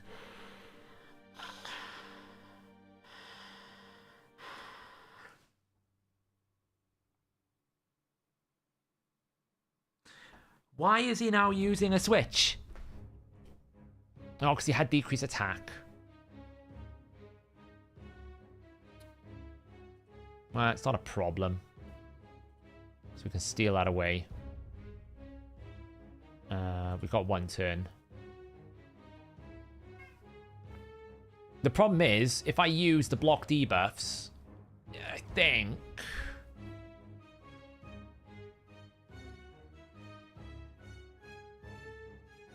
He's fine. I don't think he can kill me. If I use the block debuffs before, he's going to...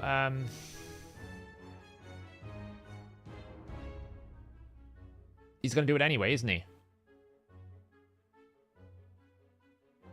5, it's fine. Heal.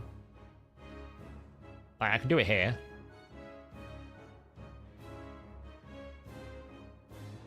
And then the idea is decrease attack. It's going to kill him now. It's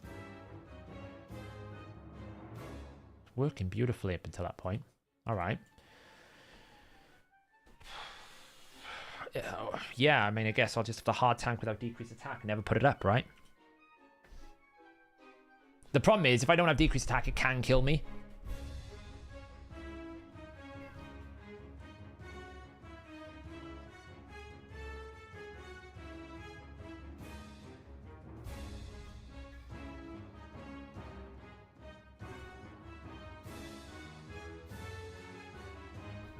I didn't get Brimstone. Bride in here. You have to have the bride.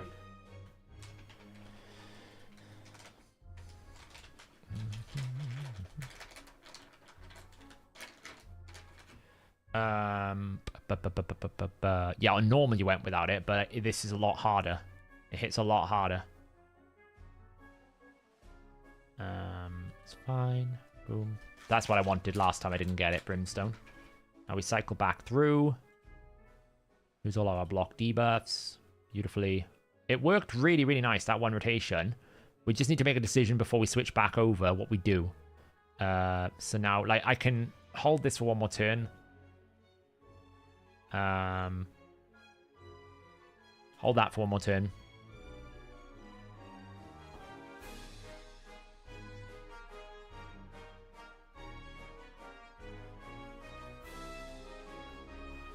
Cats, honestly.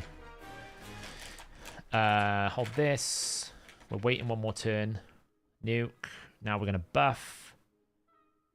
So like I can decrease attack right now. If I decrease attack, it will be off for the next rotation, but I will take a full nuke when he does his A1.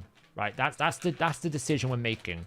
Do we take a full nuke when he's got the AoE, or do we take a full nuke on the A1? And this is going to switch us to the A1, basically. So we take that. Then we can basically put continuous heals up. I can put block debuffs up here. I don't want to. Cleanse, heal, boost. So this is where we're going to take a full nuke. If he gets one shot, that's the problem. See, he gets really low. Because he's only 4-star.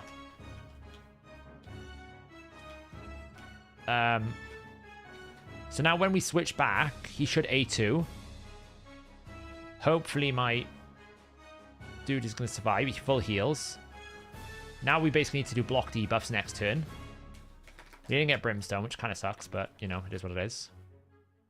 Put this up. And then we do this.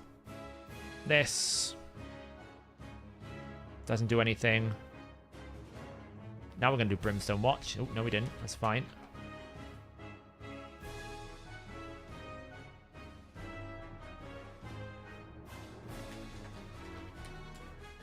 Last one. Heal. Decrease attack. Didn't land it that time. It's kind of annoying, but it is what it is. Heal. That's it. No more your little 3D little thing. There. Gotta watch the hack on health. He is losing a bit of HP, but he should heal back up on this rotation here. Nuke. So we cleanse, heal, boom. Full heal, boom. Heal. And then go back into rotation.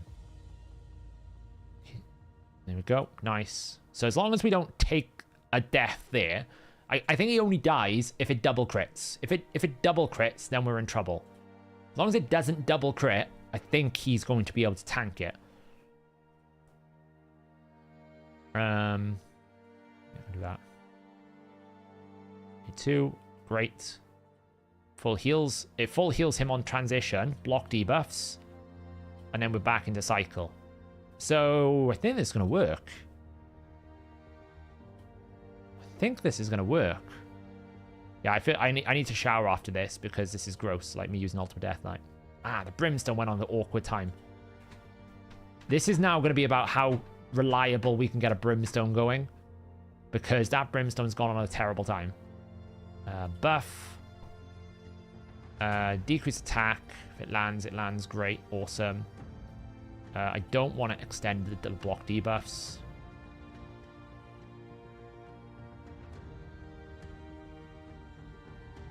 The old switcheroo time.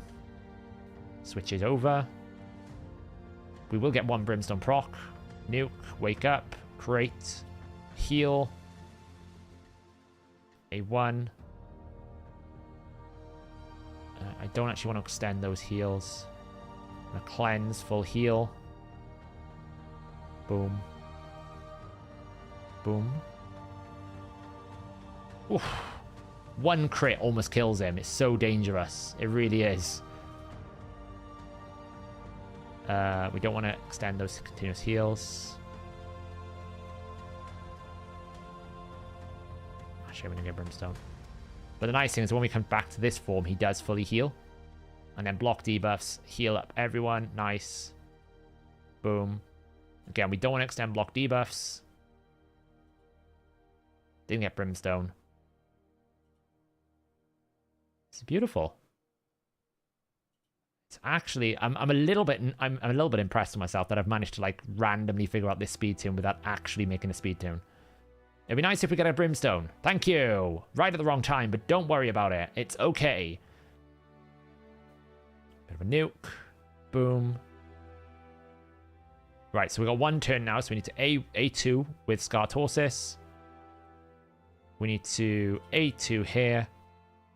Didn't get decreased defense. It's not a problem. His AoEs don't really hurt on this alternate form. Get one proc Brimstone. Now we can heal. Cleanse, heal. A1. Heal. Boom. Boom. Don't kill him. Whoa! It's so uncomfortable. I can't, like... Every transition is super uncomfortable. Every single one of them. I'm like, ugh. This just a double crit and I'm doomed, basically. A double crit and we are doomed. Right, full heal. Can we get a Brimstone? Ah. Block debuffs.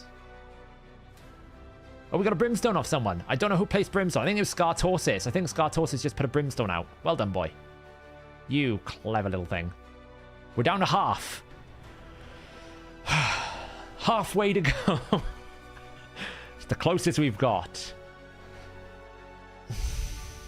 Now we just got to keep focused. The annoying thing is going to be now, can we actually kill him in the window where he's allowed to die as well? We need to buff with Scartorsis. Decrease defense. Okay, great. Buff. Somehow, we've lost turn meter on her, so she's got a block buffs, but it's okay because she can take a block buffs. Zoom. Cleanse, remove. Boom. Heal everyone up.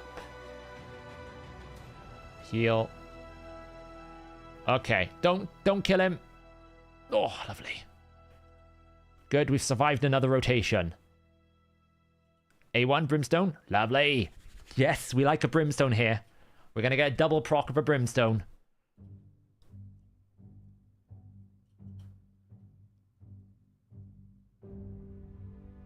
That's good, there's one. Now we need block debuffs up. A1. We're getting there. We're getting there. Gotta stay focused. A1. A1. Nice. Okay, now we're gonna do A1. A2. Do we get a decreased attack? Sometimes we get a decreased attack, sometimes don't. It's not really a problem. I mean, I absolutely can use an A2 here because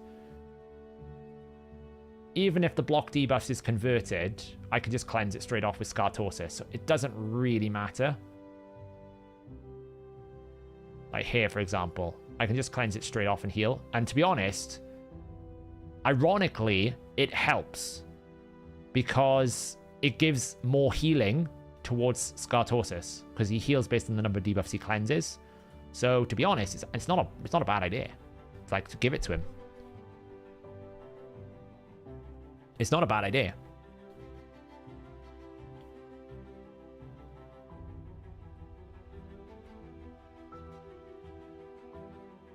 There is 5 rotations, yes.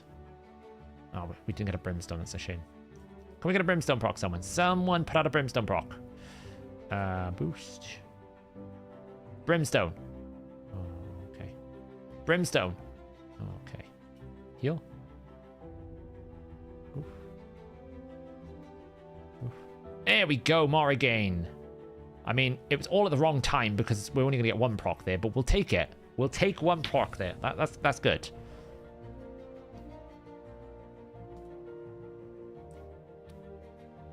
Nice. Now we need to buff. A1. This is like, I will say, guys, this is the world's most, like, valuable bot. Morrigan. Morrigan right now is acting like the world's most valuable bot. She has literally done nothing but A1 the entire fight, and her A1 is pretty useless because she can't even place the decreased speed. But because she's doing this unremovable heal reduction, it is like the most valuable bot ability in the game. Like, this is all she's done. The entire fight is that. Nothing else. Nothing else whatsoever. That is all she's done. Right. Please don't kill me now. Please don't kill me. Oh, it's getting uncomfortable. Oh. Basically, he dies if we get double crit. As long as we don't get double crit, he's good to go. Okay, we're going to get double brimstone here. There's one. Get a heal out.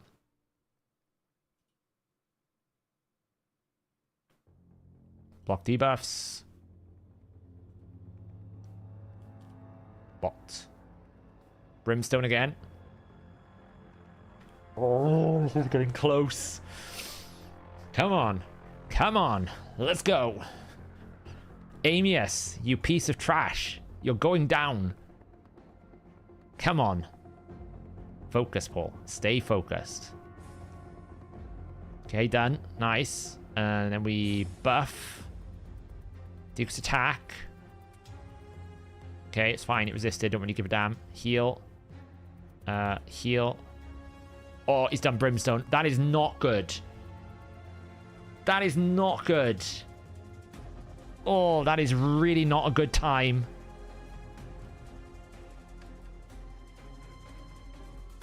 Oh, so... No! It's alright. It's okay. We can make it work. It's fine. I don't know what rotation I'm in now, though. Oh, no. It's in a bad rotation right now. Oh, we're going to have to recover. It's fine. We can probably recover this. I just need to get back into a good rotation. Brimstone.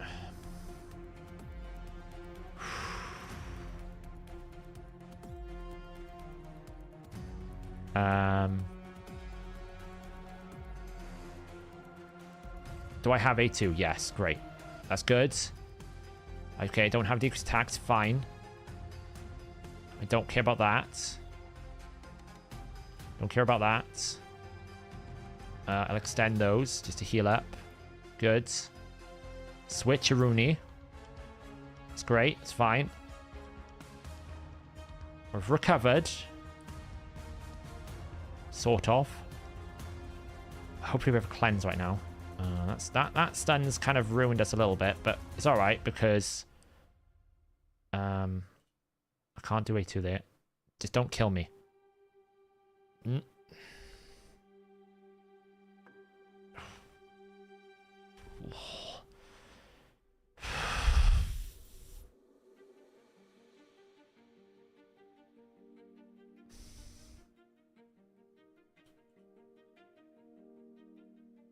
I think I'm alright. I think I'm okay. I think I've got it back into a good rotation now. If I just try and keep the hack on alive, I think we're okay. It's a bit ropey there for a second. Well, that brimstone's not great either. I'm gonna be honest. But it should be okay because it'll only be a 1 brimstone. Decrease attack. Nice. Boost. Boost. A2 that, just because I need to keep him alive. Okay, good. Switcheroonie. Switcheroonie, lovely. Boost.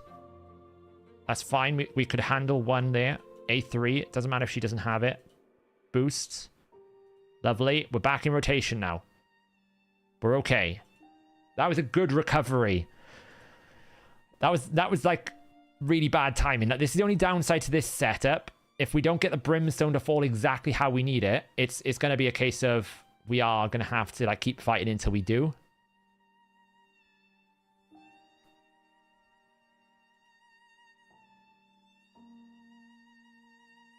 Brimstone.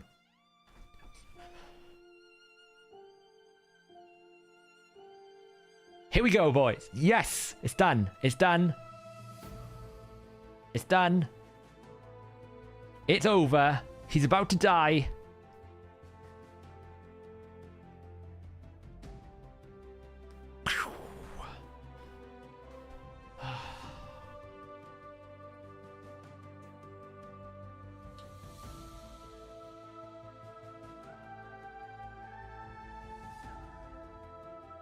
Why do I see 5-star gear?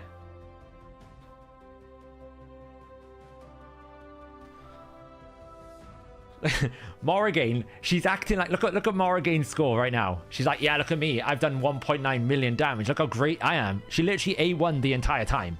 She did sod all. She's literally just like A1, A1, A1. And just like, oh yeah, just rocking out 1.9 million.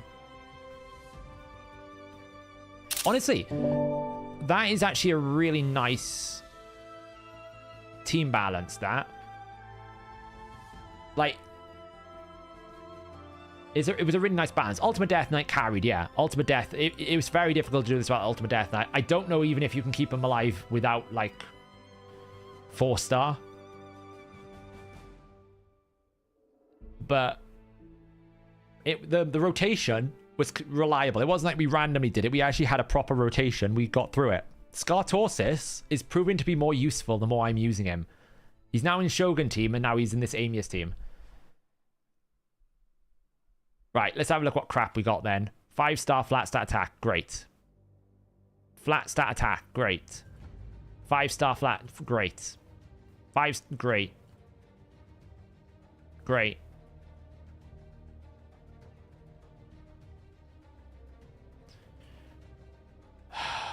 The whole thing is trash. All of them are trash. Every single item. Ah. 1, 2, 3, 4, 5 pieces of my 10 pieces are trash because they're 5-star. Yeah, it's bad. No speed. Might be decent for a HP based champion, maybe for something like that, but there's no speed on it. Supersonic gloves. Oh, they rolled speed. I didn't see the speed. Okay, okay.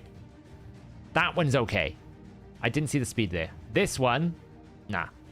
This one will be a reroll. This one, nah. So I'll probably sell this. That's probably going to get sold. We'll see how that goes, but that'll probably get sold. This one might be okay. This one will be a reroll. This one will be sold. This one will be sold. So we'll see. But it's done. It's done. Did it.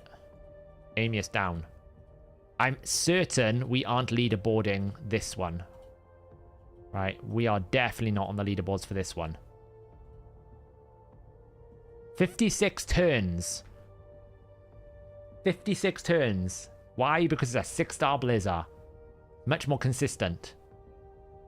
56 turns, that's crazy. What's the world record at the moment? 26. Plus 4 Rotus. Little Miss Annie. Obviously, if I'd built my Rotus out, that would have been an option, but I haven't got Rotus built. But you know what? It's actually nice that I was able to do it while struggling like everyone else, right? It was actually good because it's very educational for me to understand, like, last rotation, it was like, I four-shot it with Fushan. This rotation, it was like, okay, I had to actually think and realize what I had to do. So, it was much better. Let's go. Remnant summons. We've got 2 of them. Oh, we have no space in the inventory. Oh, God. No space. Right, who are we getting rid of? Ultimate Death Knight. Go back into the vault. Go back into hibernation, you. Ganeshak. I'm going to have to rebuild you now back for the Bommel build that you're in because I wasted silver on you, so you can go away. Morrigan is in some crazy build. I don't know how I'm going to ever use her again. Snip Track. You weren't the answer. Sorry, YST. Rorik, why are you out here going back in the vault? You, Drex, I'll go back in the vault. Eros, you're fine. Who else do we not want out here anymore? Doriaka, go back in the vault. Go back to your snooze fest.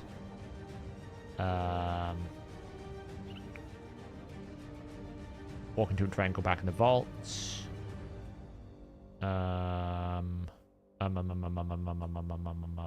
Let's put you back in the vault. Let's put you back in the vault. You. Which one am I not using? I don't think I'm using the one down here. You can go back in the vault. You. You. You.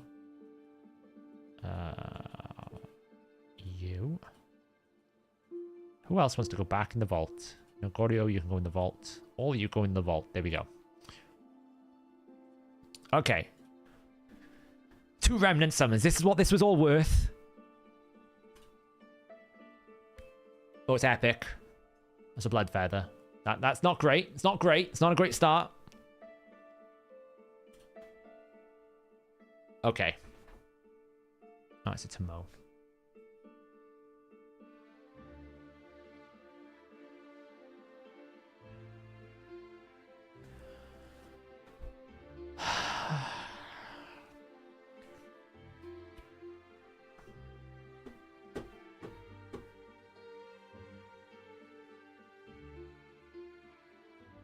There's always next month.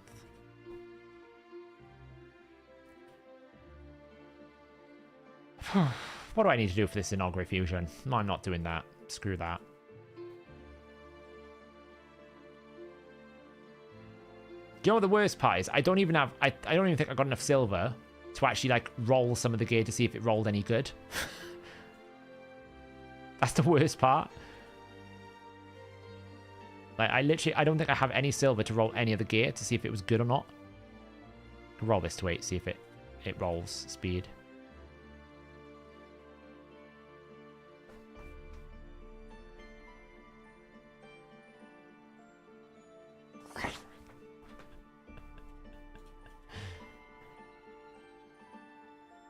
Oh, game, I hate you so much right now.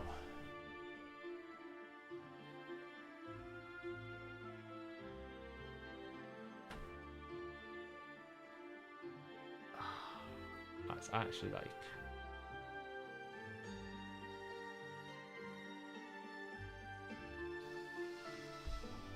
Well, it was nice knowing you. Goodbye. Goodbye. Goodbye.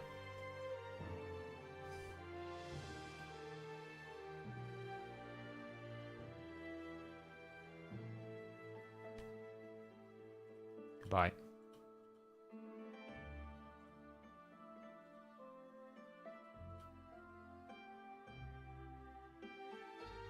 Oh yeah, the Guardian piece is going to roll the triple... Watch you roll triple speed. Just to really annoy me. The Guardian piece is going to roll it.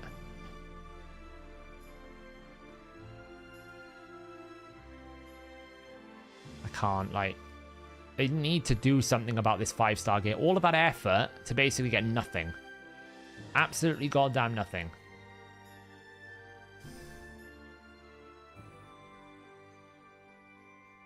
It's so depressing. You know, you think all the silver and all the efforts and all the energies that I went through to try and beat that, to get it, to finally complete it, and then the gear I walk away with is all sold. I need to do another gear cleanse. Look, it's building up again.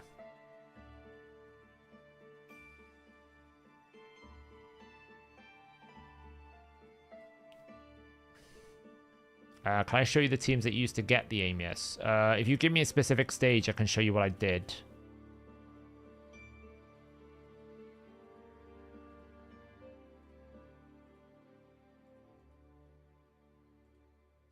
Yeah, it's towards Carnage, I guess. I can't really complain about it too much. We still got that weapon, which is nice.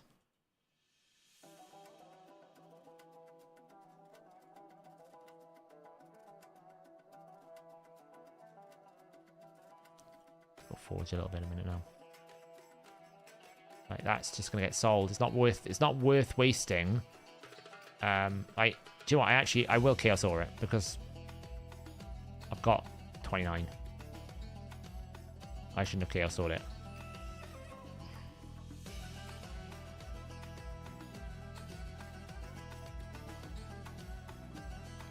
Yeah, I'm just having a look, see if there's anything interesting.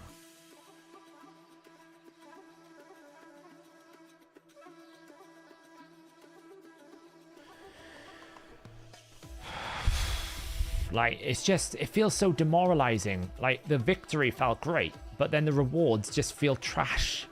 You know, it's like you walk away with it and you just feel like, you know, you didn't get what you wanted out of it. Like, this is what I said. I'd much rather it give us 6-star rare pieces than this 5-star terrible crap. I'd be much happier getting 6-star rare from Amius than I would 5-star mythical. That's how bad it is. Because the odds of me getting anything good out of a 5-star gear has to be an absolute god tier roll for it to be better than a 6-star rare. It just because of the primary stats you lose on the base on the primary main stat, you lose too much at 5-star. It wouldn't be worth it over something like a lethal gear at 5-star. It's just the reality. Like, that's the reality of end game gearing. If it ain't 6-star, I don't want it. You know, and I absolutely don't mind that the other bosses might give you 5-star gear, but like the central core boss, half of the gear was 5-star. Half of it. Like, that's not good enough. That's not acceptable in my opinion. That's too low. Because that's just really frustrated me now, because like, all that effort. I mean, I beat it. I'm glad I beat it. Got to do it all again on normal, but you know, the cost of completing it doesn't really marry up with the reward you get.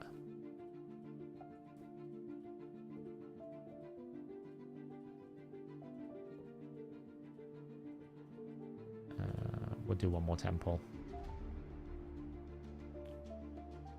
Yeah, I found sometimes I had some better pieces from normal, actually. As much as people slate how bad normal is, I've actually found that in some cases, some of the pieces that I've had from normal is better.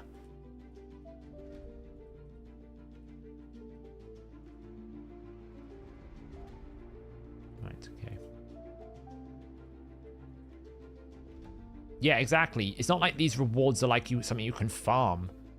You're going to basically farm this. Like, you're going to do Amius once a month. And then once it's gone, it's gone. Keep it for a HP base. That one's not so bad. Lacks speed, though, which is a potential issue. Like, Merciless is really a good PvE set more than PvP. It's just split rolling. Just depressing, isn't it?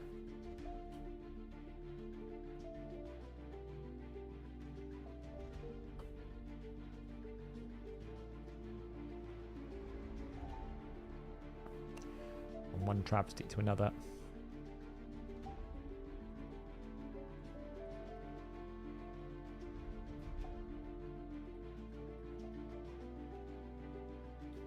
I'm working on it, Biohack. I was testing it the last couple of days, but I've been a bit busy as well, so it just needs to be implemented on the front end and tested out, but it shouldn't be much longer, maybe a day or two. Why is it giving me all of the speed rolls are going on every set that I don't want it to go on? Like, every set that I don't want it to go on. Every set that I don't want it to go on, like, every single one. Anything else in here that might be of interest?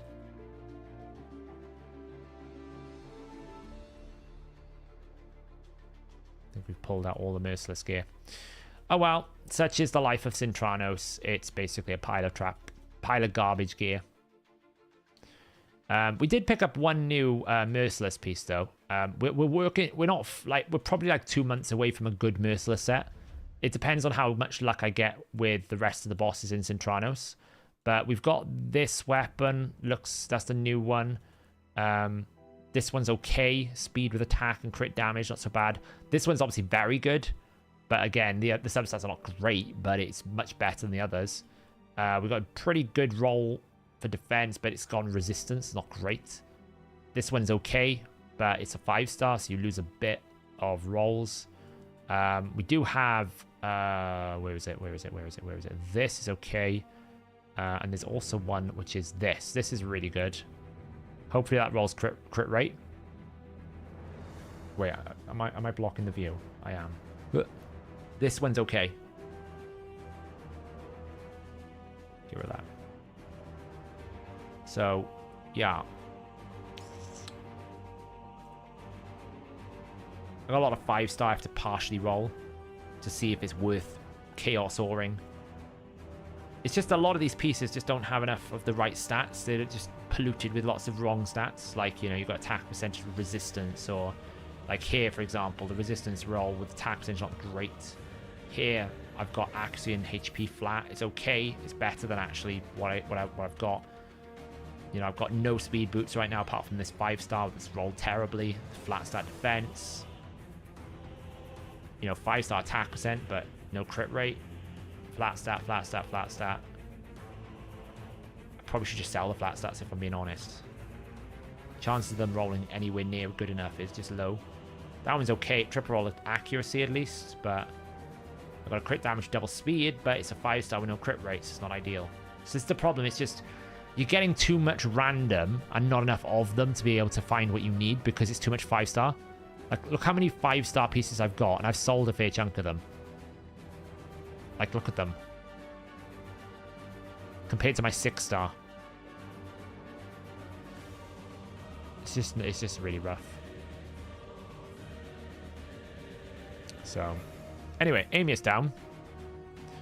Which is nice. I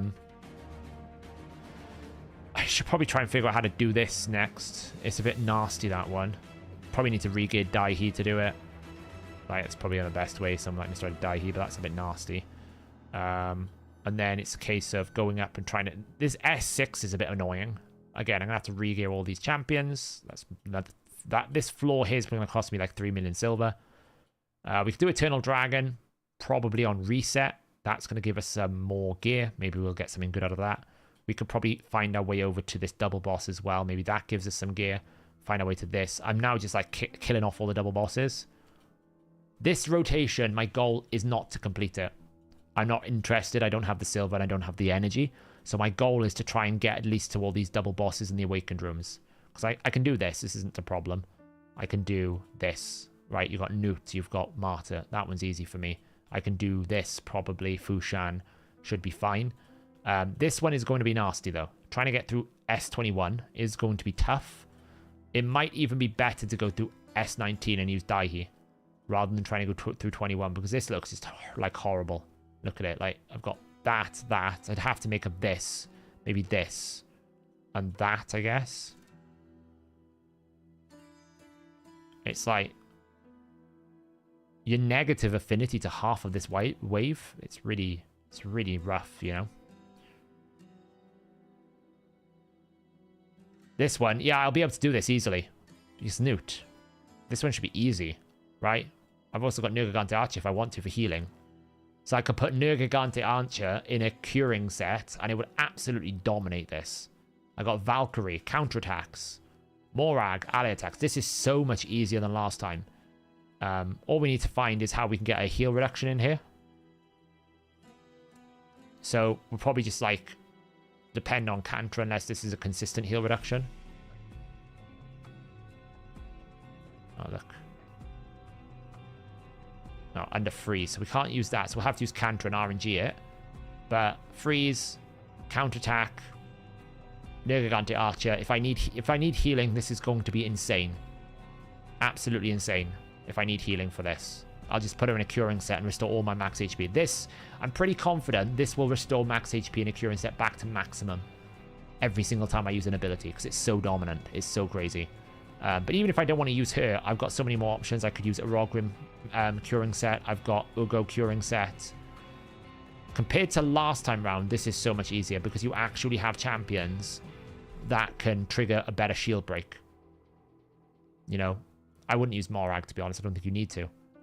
You could absolutely bring... I think Nergigante Archer, even though she only hits once, it's just so good for this.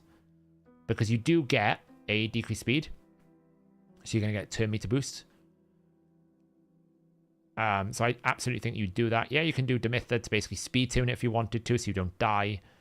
You know, you got 3 hits, counterattack. You probably just need another big hitter somewhere in here. Like another multi-hitter. I don't know if we have another triple hitter in here. I think Nari's 2. No, he's 1.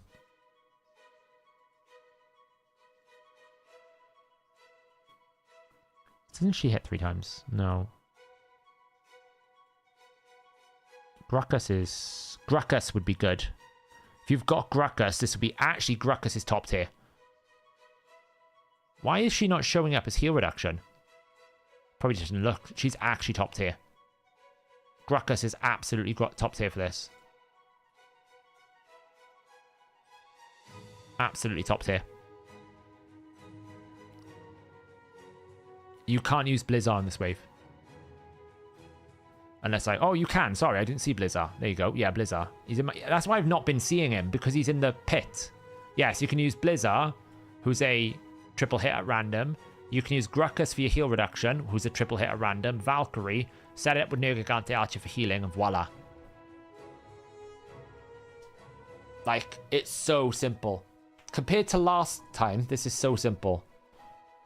Yeah, you can use Skull Crush if you want. I've got Valkyrie, which obviously is much better because you get the shield. Yeah, I do. It's in the vault. I just haven't awakened him, right? It's there. It's waiting. I just haven't awoken him.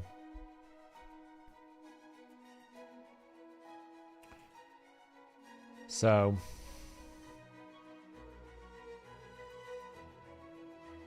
Honestly, as long as you have a counterattack of some sort, this is so much easier. Because there's so many... Because you got Newt. Newt is going to make it so much easier. Because when you actually kill it, you could probably get away with not even needing... You could probably get away with not even needing heal reduction, right? Because you could just bring Newt and just keep cycling. Because he does enough damage. I'm just saying that Gruckus might be a really good option because... you get the...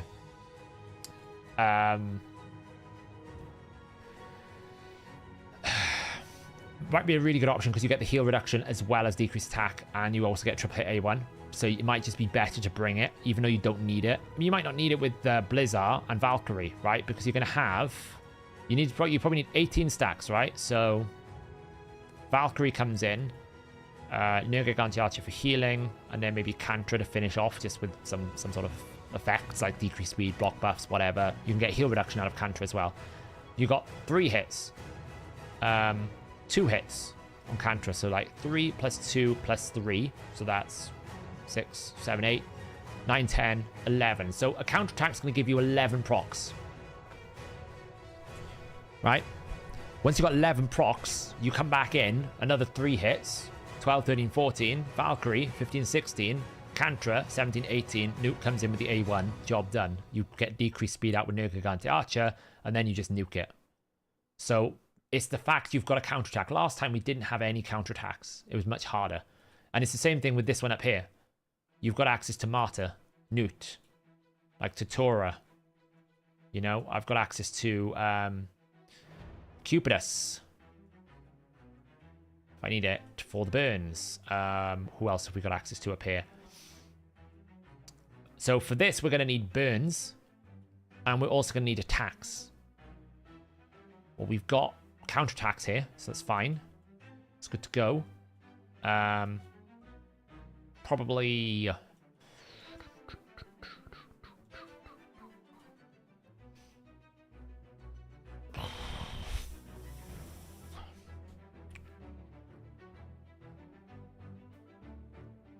I think you have to use Cupidus for the HP burn, right? There's just no other HP burn here, is there? That I'm seeing.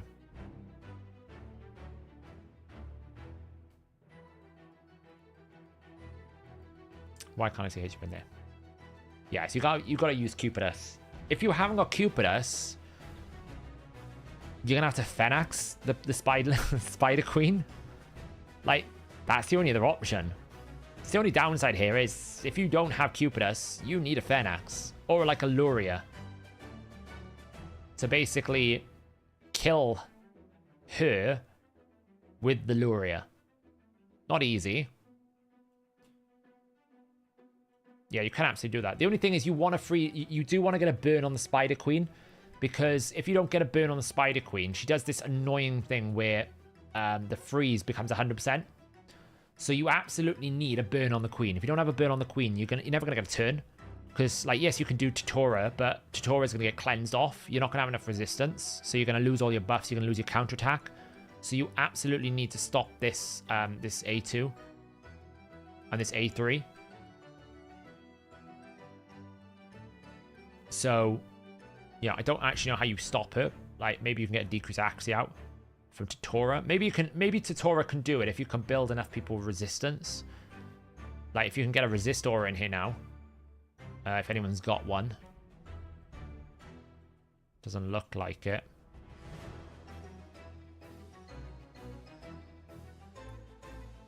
No, it doesn't look like there's a resistor, so you can't really artificially inflate that. So you'd have to build everyone in resist that mattered.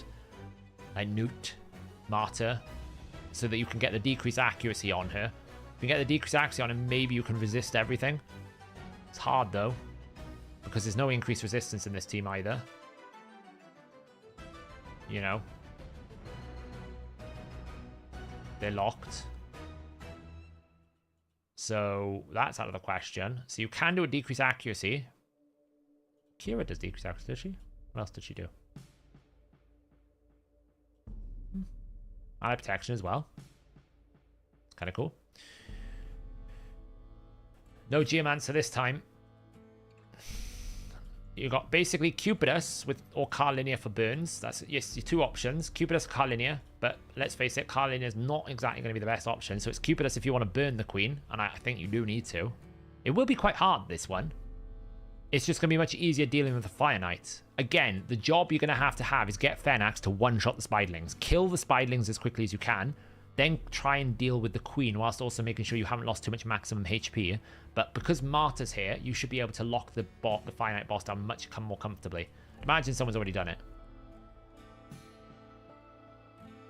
Yeah, look, see? Wow, that's just cheating. Triple Newt. I mean, they probably just one-shot and everything. And obviously you can kill the Queen very quickly with Newt as well, so you can A3 Newt. But you can see what they're doing. They're using basically the Martyr Tatora to basically try and stop the Queen. I don't actually know. I guess they're all using Cupidus to deal with the Queen. Burn, one shot with Newt and move on, you know. But we do have to do Hydra here. Let's just see if there's any free wins. We have to do Hydra. I've got 3 keys of Hydra to do tonight. 3. Oh, I'm not looking forward to this. I really ain't.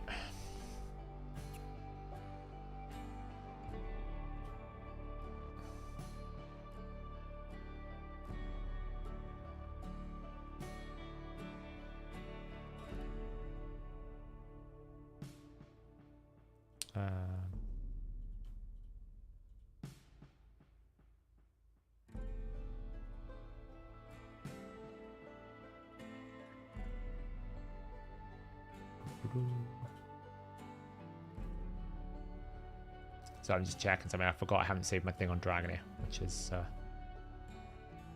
bit of an oopsie on my part.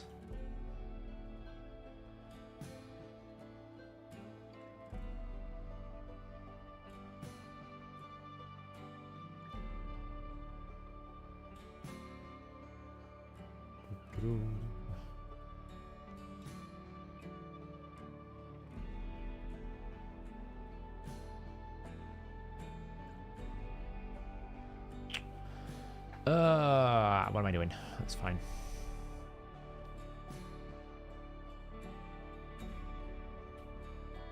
Is Alatrian good? Alatrian is amazing for any position. If you pull him, if you go for the hero's path, he will carry you through the entire game. He's very good.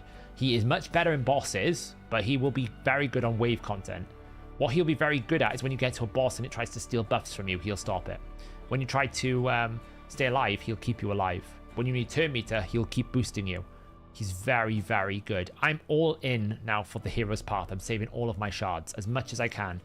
Every shard that I'm going to hopefully get, like Doom Tower hopefully will reset in time so we can try and maybe get some shard. I don't know if we'll be able to get to the top of Doom Tower before the end of the hero path. It might be too late because it's still like 4 days left on the Doom Tower rotation. So we might not have time to do that. But I know that Doom Tower will be nearing reset and I'll be saving every single shard that I've got. Why do people do this? If you're gonna put a one-man defense up, why is it an ultimate death knight? Like, seriously, why is it an ultimate death knight? It doesn't need to be.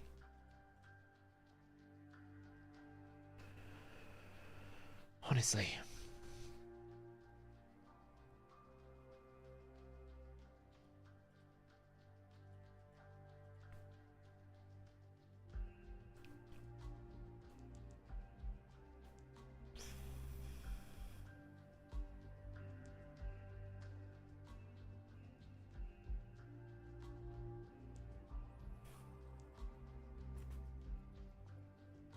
It's just so annoying. It really is. Like, I've left one of my main teams up because I don't want to hemorrhage too many points because I want to try and promote. So because it's a non-personal CVC, I'm actually just allowing someone to beat me twice, but not 3 times. Hopefully. I might still be losing 3 times, but I'm just trying to reduce the amount of losses that I'm taking. So I can have situations like this, for example, where I can halt some of the loss of, like, points. So I've just got this team up. Just because I want to promote back up. But enough that I can still get some victories like this person's doing here, right? So I can probably just, like, out-damage him like this.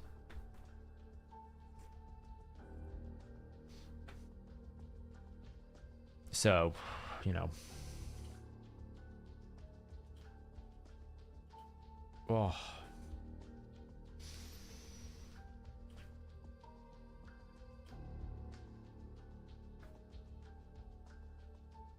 But obviously if you put one up, then it doesn't always work, so.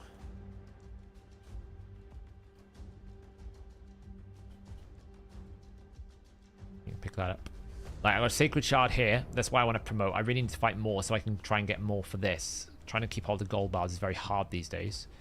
But that's another Sacred Shard. I can probably get another Sacred Shard for my monthly. I think I'm not too far away from that. Or maybe it's just reset. I don't know.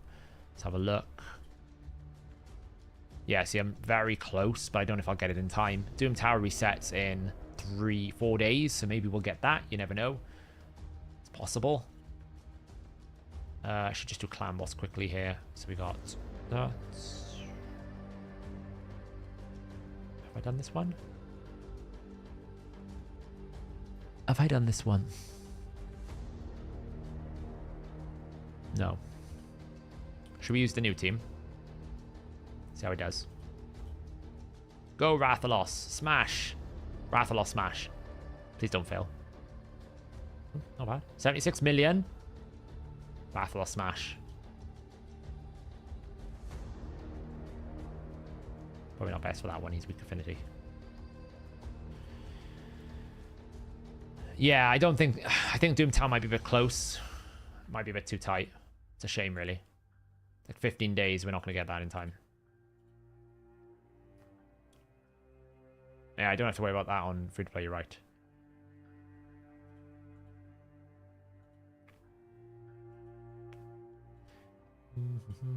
Okay, that's good. Good. How many points am I on? I must be on a lot now because I'm in burning silver. Oh, yeah, Thunder and Tax. That's not so bad. Done over that, done over that, done over that. Nice, nice. Man, I can't believe we got double epic on this silly thing. We could have even got like an epic void epic. Remnant summons. Painful. Right. Guess we do a Hydra key. Guess we do a Hydra key. We are winning, which is nice, but I can't take it for granted. I've got to pull my weight as well. So, this is a team I've been using at the moment, like different experimentations. I don't think I was using. I think I was using Timothy. Now, right now, I've got Lydia and this in my Whisper team, so I can't really use these two. And Mithrala's kind of like in my Nightmare team. Actually, I don't even know if... Yeah, Mithrala's in my Nightmare team. So we absolutely could modify the Nightmare team to take out Morley.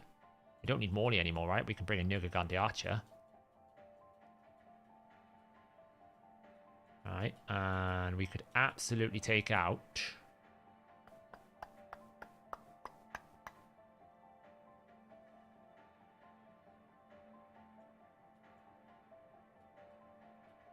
Rathalos. So what have we got here? We've got increased speeds, decreased speeds, decreased attack, boost, double boost, healing, hex, provoke, fear solution, newt damage, Rathalos damage. I feel like the Ugo needs to go. I mean, we could go absolutely crazy and we could bring that, but she's in my she's in my brutal team, which whatever is this one here. So I don't really want to put her in that. We need a HP burn.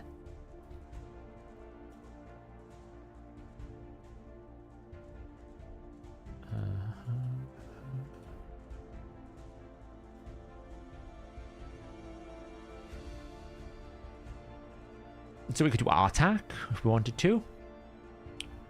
But we kind of need... So what we need is like a HP burn and a decreased defense.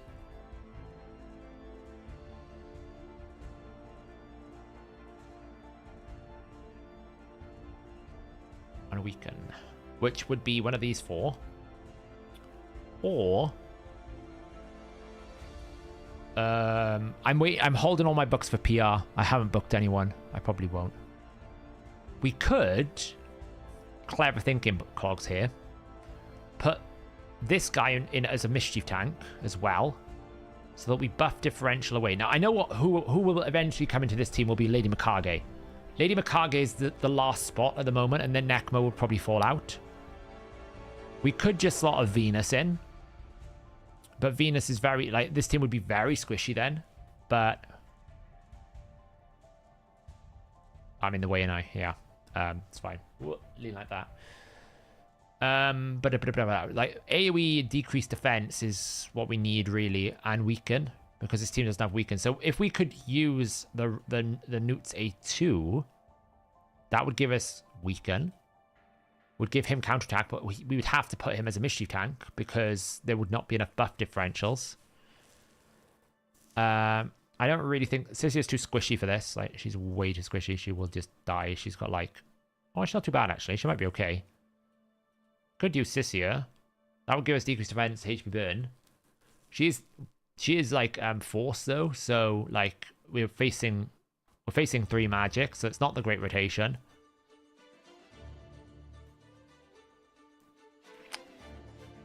So that's a bit of a problem.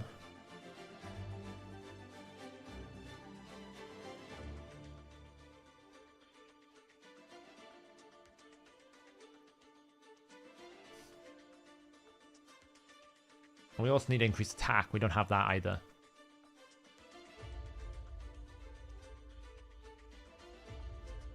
You know, we need increased attack as well.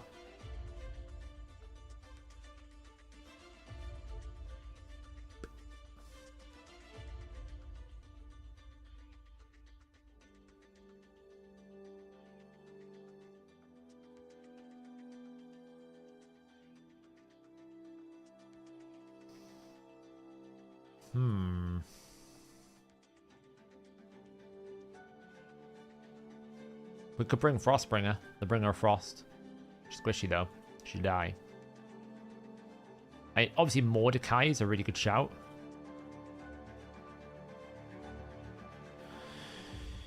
Mordecai could come in and do a good shout. So that would give us HP burn.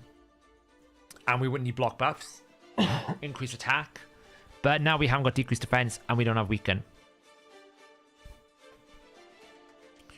So then we would have to get decreased defense. Probably Nekma would have to come out.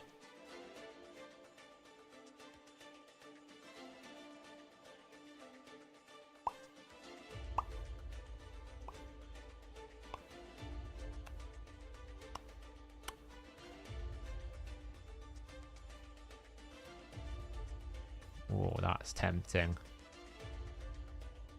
He's slow though. He is slow.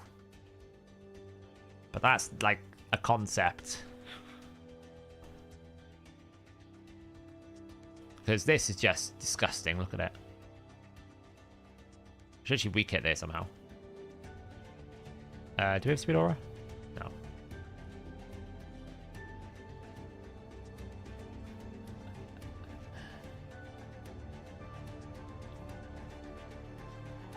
Like, we'd have to use the A2, basically. If we did this. We'd have to use the A2, right? So we get decreased attack.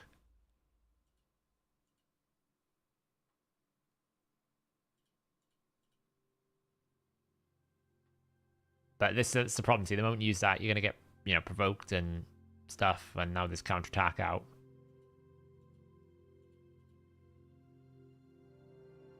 But you could actually do that. But, you know, it's going to be squishy. But, like, just this is, like, how good the archer is. Full heal.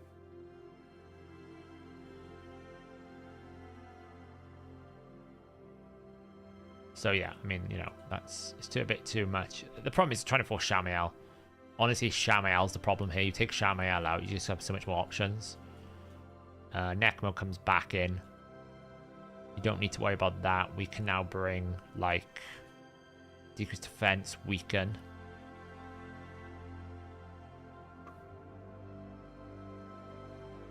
In the form of anyone we want here. Could be Lydia, could be Cecilia, it could be something. I'm just trying not to break my other teams.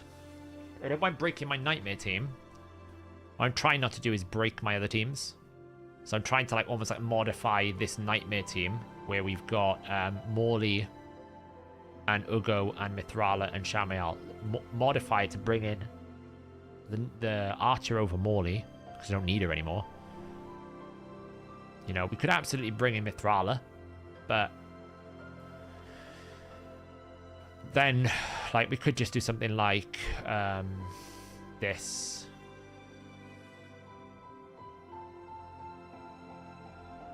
This.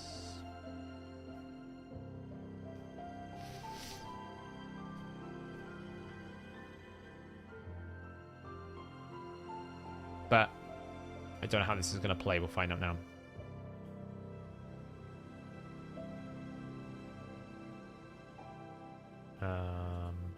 Like, she hasn't got any gear.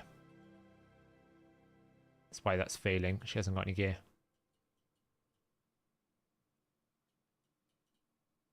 My account is such a mess.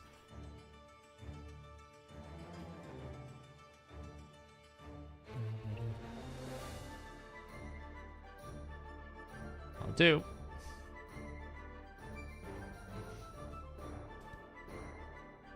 What do you mean no provoke? What do you mean no provoke? No provoke? Let me show you the provoke. This is a provoke. Look at that. Man, she's still slower than the freaking newt. Go smash this.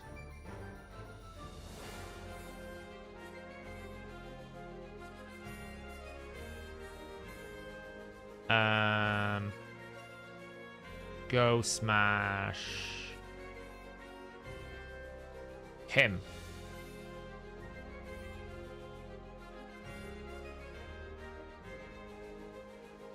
Boost. See what I mean? Mischief tanks.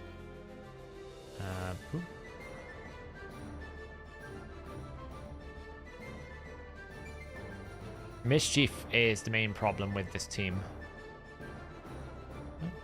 Burst some damage. I should not use the A3 either. That's a mistake. From Rathalos. Decrease defense and weaken out. That's annoying. Plump. Oh, that hurt. So yeah, it's just too many debuffs.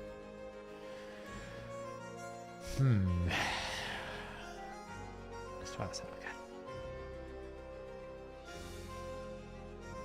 I don't really need block debuffs.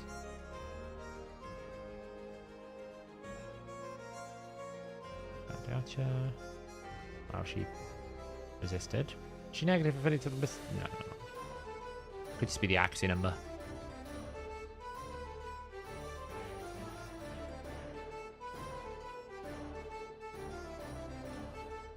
Boost. There you go. It's annoying. We just gotta kind of kill this Wrath Head. It's annoying, but we have to.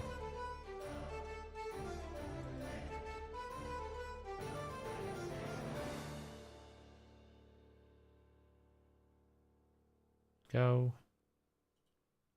Gonna provoke in a moment. Boost. Decrease defense speed.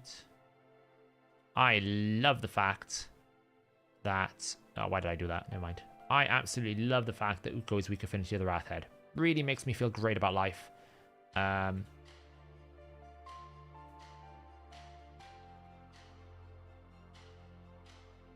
This is where Mikage would be very useful, by the way.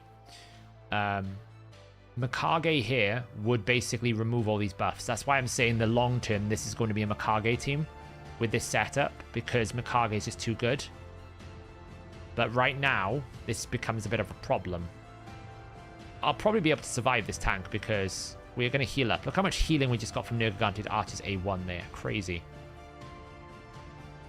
Like, we can take a nuke, probably.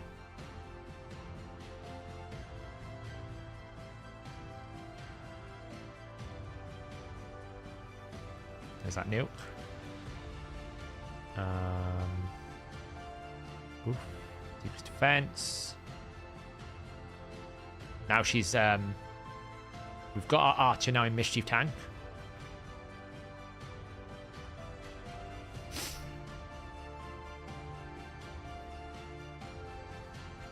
Burn him out.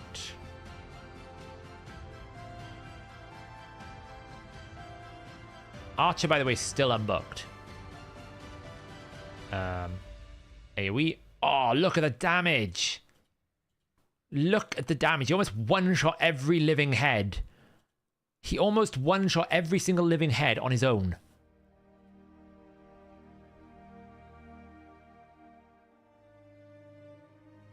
Provoke. Oh, Archer's so good. Archer is so good. Boost.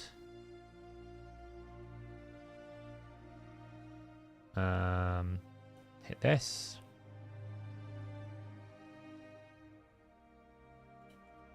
Boost everyone up. Boost. Boost. Boost. And then just smack this for 436,000.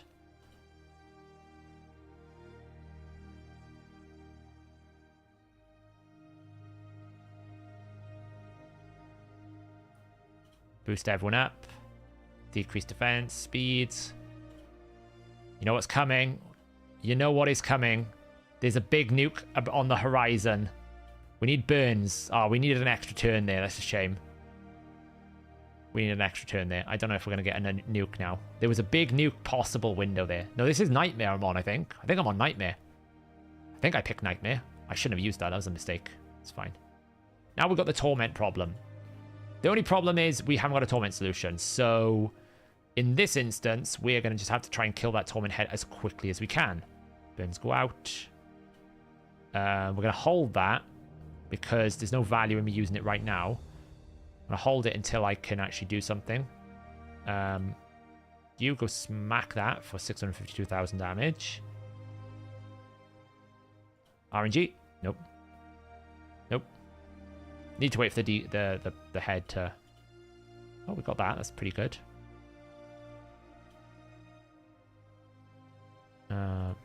We just have to do another head clearing off now.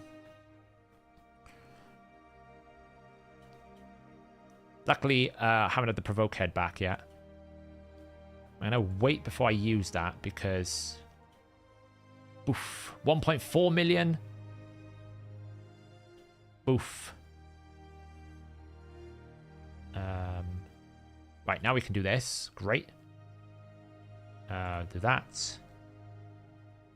Let's just take this head out. This is all about kill this head as quickly as we can. Now we'll do decrease speeds. Boost. Drop speed. Decrease speed again. Decrease attack. Decrease attack. Oh, didn't manage that. Burn. What are we going to get? Provoke head? Okay, that's fine. We've got to be careful. We've got time, so we can get back round to it. Decrease speed. Lovely.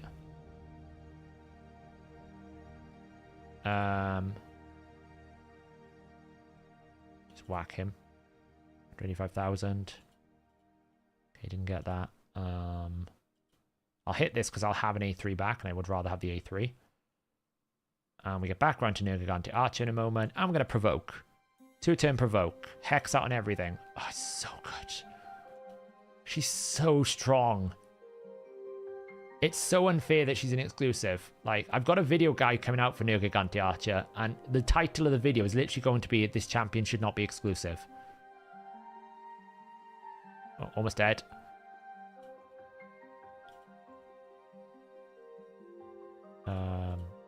Boof. RNG, lovely.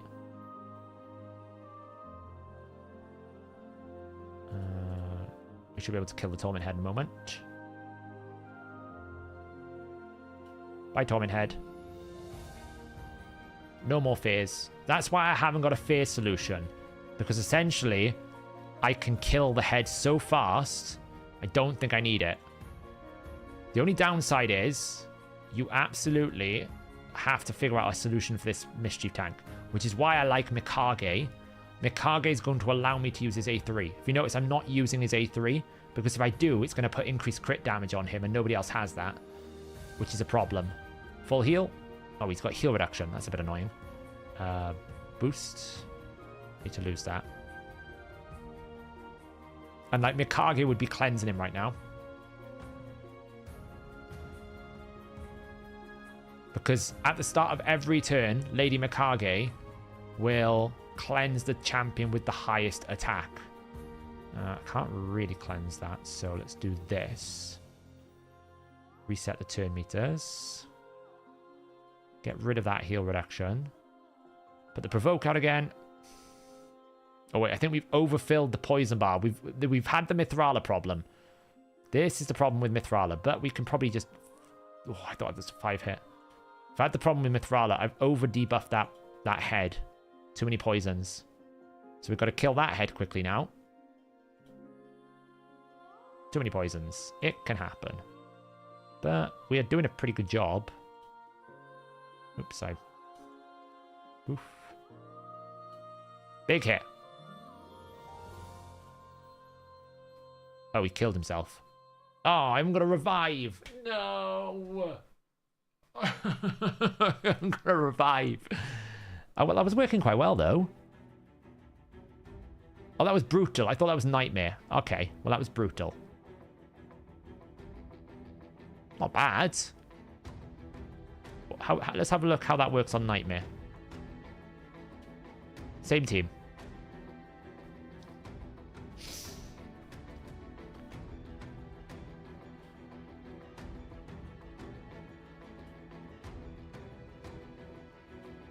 Provoke. Oh, we haven't got enough accuracy on for this. Hang on.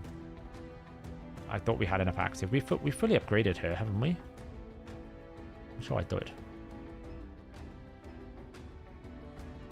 Oh, I was using Axiora.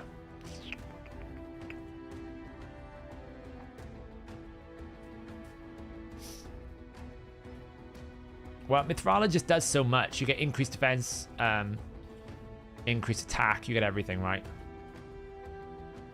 And she's still resisted. We got 80.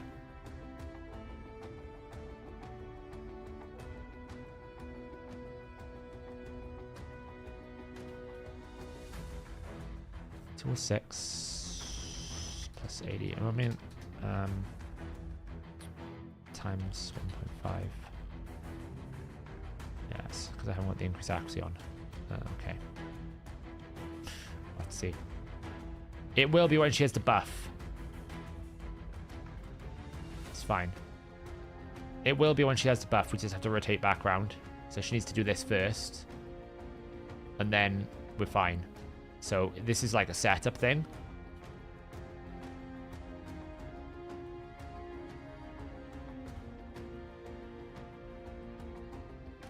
Can't wait to build a Fire Knight team. Yeah, it's going to be fun. So all I need to do is just I need to roll one Relentless proc. Just so that I get the increased accuracy into the provoke, and then she always has increased accuracy up. She never loses it, so. Come on, Archer, give me the give me the setup. But yeah, the Mikage fusion I'm going to be doing on Friday is going to make a big difference because we can essentially use Rathalos' A3, which we can't do at the moment because it gives him a buff that nobody else has. So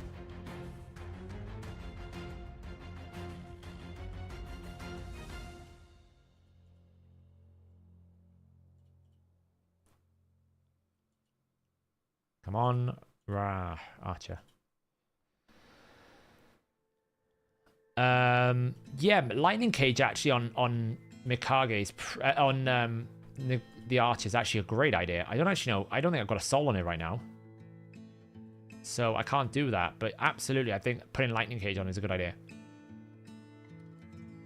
Obviously, if you're going to use a block buff setup, that ain't going to work, but she will get it from when they revive. Come on. When all you want is an extra turn. Like, seriously. Yeah, Archer is basically 3 champions in 1. Well, you got an extra turn. Oy vey. Let's just see if I can actually get back round to it. Maybe I can.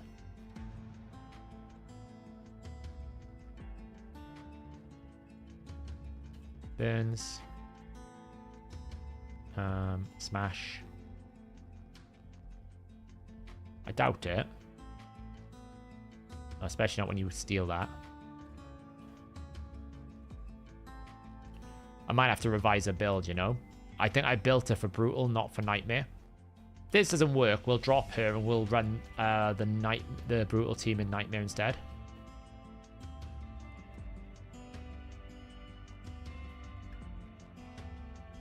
We'll switch our Permataunt up to Nightmare and switch the other one down. Because it was working fine, I just wasn't paying attention. Oh, I made a mistake there, should have done that.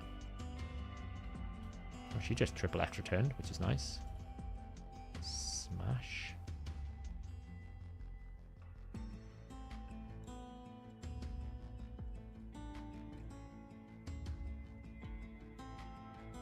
Stole turn meter. Yeah, she's on the edge of the thing. So let's just run this on Brutal, and we'll run our Whisper team on Nightmare.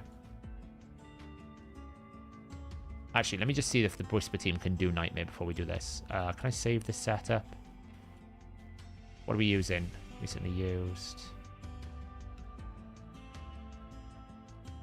Why doesn't it not show up in recently used? Like, when I regroup, I've used the champions. Like, please. Or let me save it from this window. No, I have to go manually find it.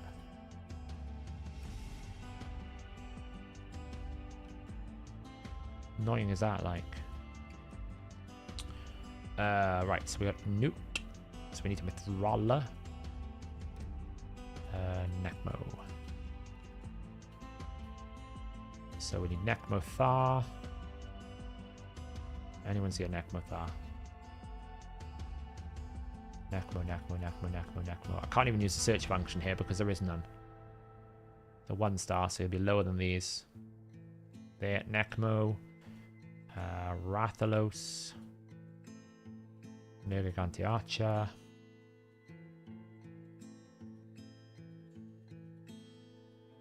Newty boy. Newt, by the way, is still in the Merciless build, so he's in a really trash build at the moment. I need to redo him. Like, he's in a bad build. It's from when we were testing him for the Merciless build. We could also run Cupidus Venus instead of Newt, right? That's also on the table. Now, I've not really done it because my Cupidus is super slow and he would probably need to be faster and he'd need to be in Savage, but you could absolutely run like a double Cupidus. Like, I've got 2 Cupiduses. I could run a double Cupidus Venus, Rathalos, Archer combo. It would be quite funny. I don't think it would be very good, potentially, but it could be quite funny watching them just like annihilate the spiders. I mean, it could be quite good if you can keep the heads down further. It could be really good. You never know. No. Right, Venus. Right, cool. I just want to save that so that I can go to Nightmare and try my Hydra. This. I don't know if this is going to work. We'll find out. Yeah, I don't need the aura for Brutal. I only need it for Nightmare. I have no idea if this is going to work on Nightmare. We'll find out. This normally needs to provoke. I need to get a provoke out here.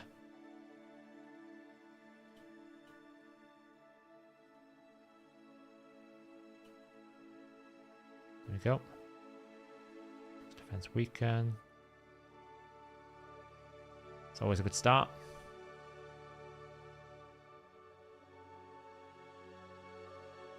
So if I do that, that'll give me a buff differential, which I don't want right now. So, just A1 this head.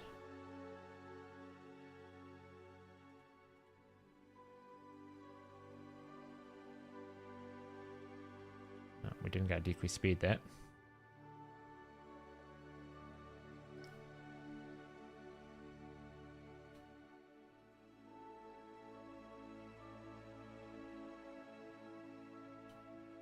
That's... I hate this rotation because Mischief with Wrath is the worst possible combo for this team. And also the Provoke Head is the worst possible one because it keeps stealing, it'll keep stealing my attack buff from my Whisper. It will keep like trying to kill me. So I have to basically set it up so I get a good, like, you know, we've got no Provoker over here right now, so that's really a problem in this current setup. We didn't get any decreased speeds. There we go. Now we've finally got one. Save that because Cleanse is going to come in. Block buffs back over there. So right now, this team is very difficult to set up because of just all the some rubbish rotational starts.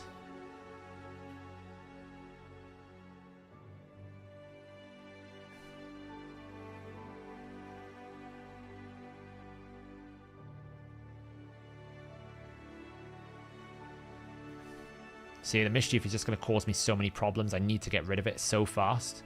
But I actually can't do anything at the moment.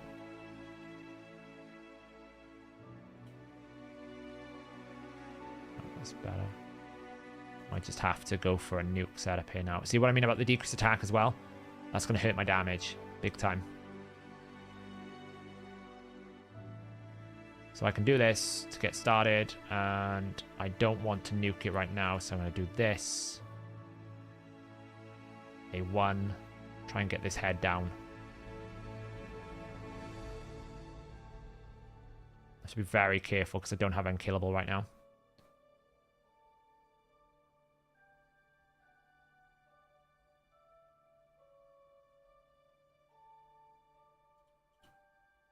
Didn't get decreased attack. Now I have Unkillable, now I'm okay.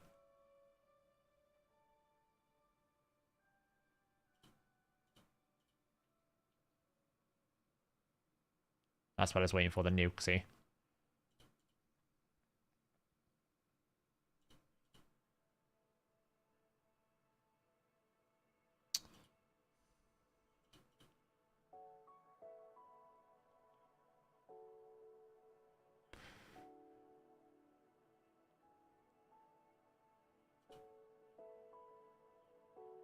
And I need Uko's A2 yesterday.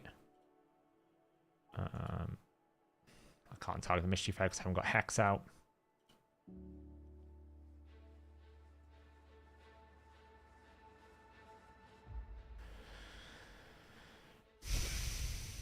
So many freaking debuffs. It's so frustrating. It's all I get is debuffed on the Whisper.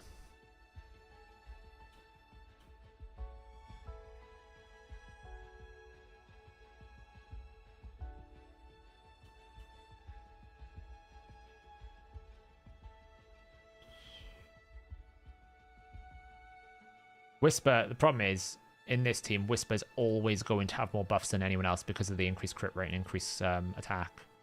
Like, she just has 2 buffs that nobody else has, and there's nothing else we can. Nothing else, like, there's nothing I can do about it. There's literally nothing I can do about that.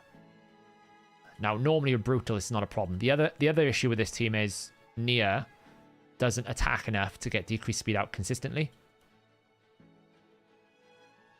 So this is the type of team that Nergigante Archer makes it much easier to build around because I could drop Uko, get a better decreased speed. The only downside is I'd lose block buffs and I don't have a very good HP burn. So that creates other problems. This team is normally my Brutal team. It might be I just can't, it just won't work on Brutal, on Nightmare.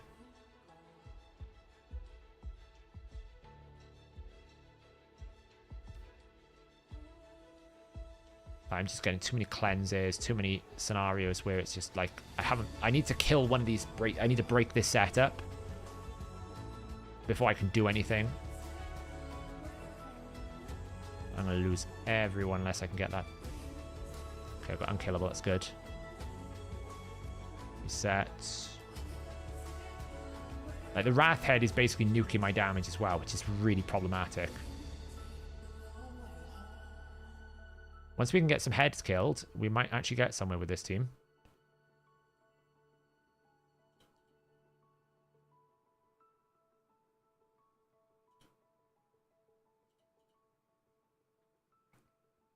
Right, please die. There's one down. You go kill this head.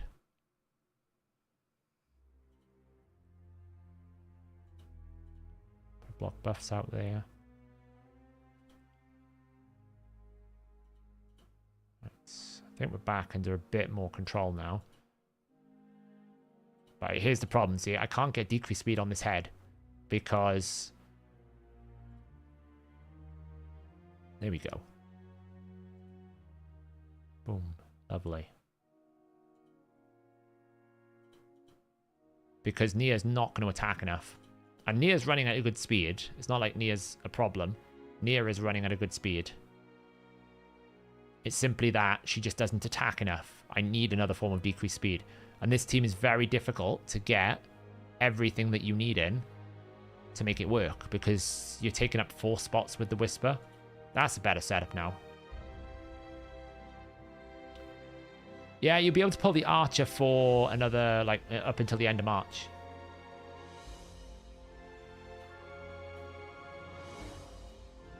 Right. Now let's get rid of this dude.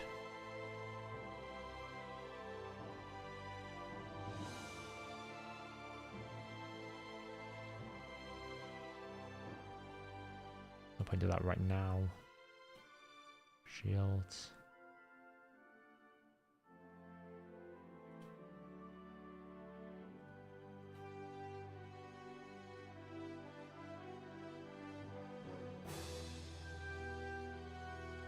I should have actually put reflects. It's fine. Kill his head. Damage is so low. I don't know if this team is going to be able to do Nightmare at this level. It's just such a low amount of damage I'm putting out. It can normally do like 300 million in Brutal, but I just don't know if it's going to be able to do the damage in Nightmare because of the problems with the setup of this rotation. Like, as well, we don't have Torment, and, like, whenever you bring Shamael, the moment you don't have Torment in your team, you're automatically going to be in, like, a worse situation. Because you're just not getting the same amount of value. Right, he's down.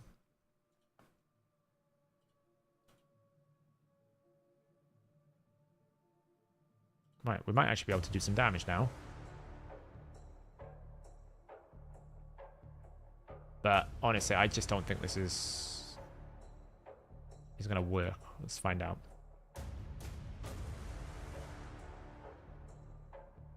It's better.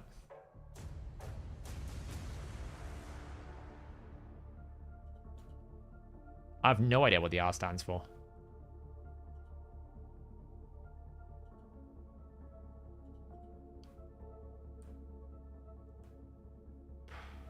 It's Mischief. Like, I need Torment.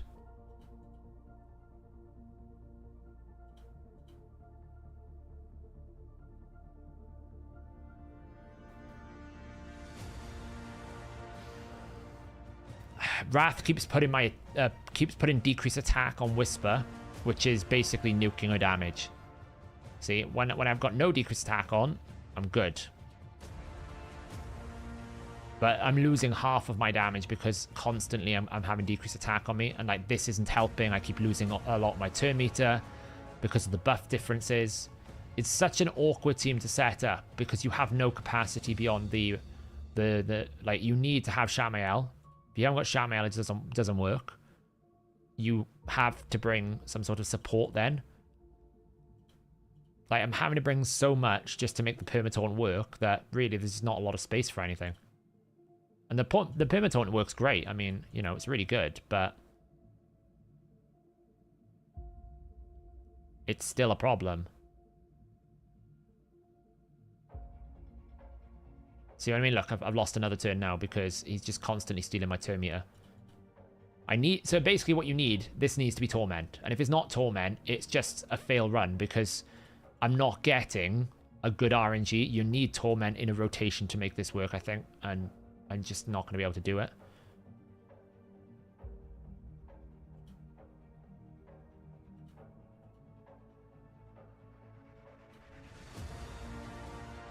And also, it keeps stealing my increased crit rate, so I'm losing damage on the increased crit rate loss.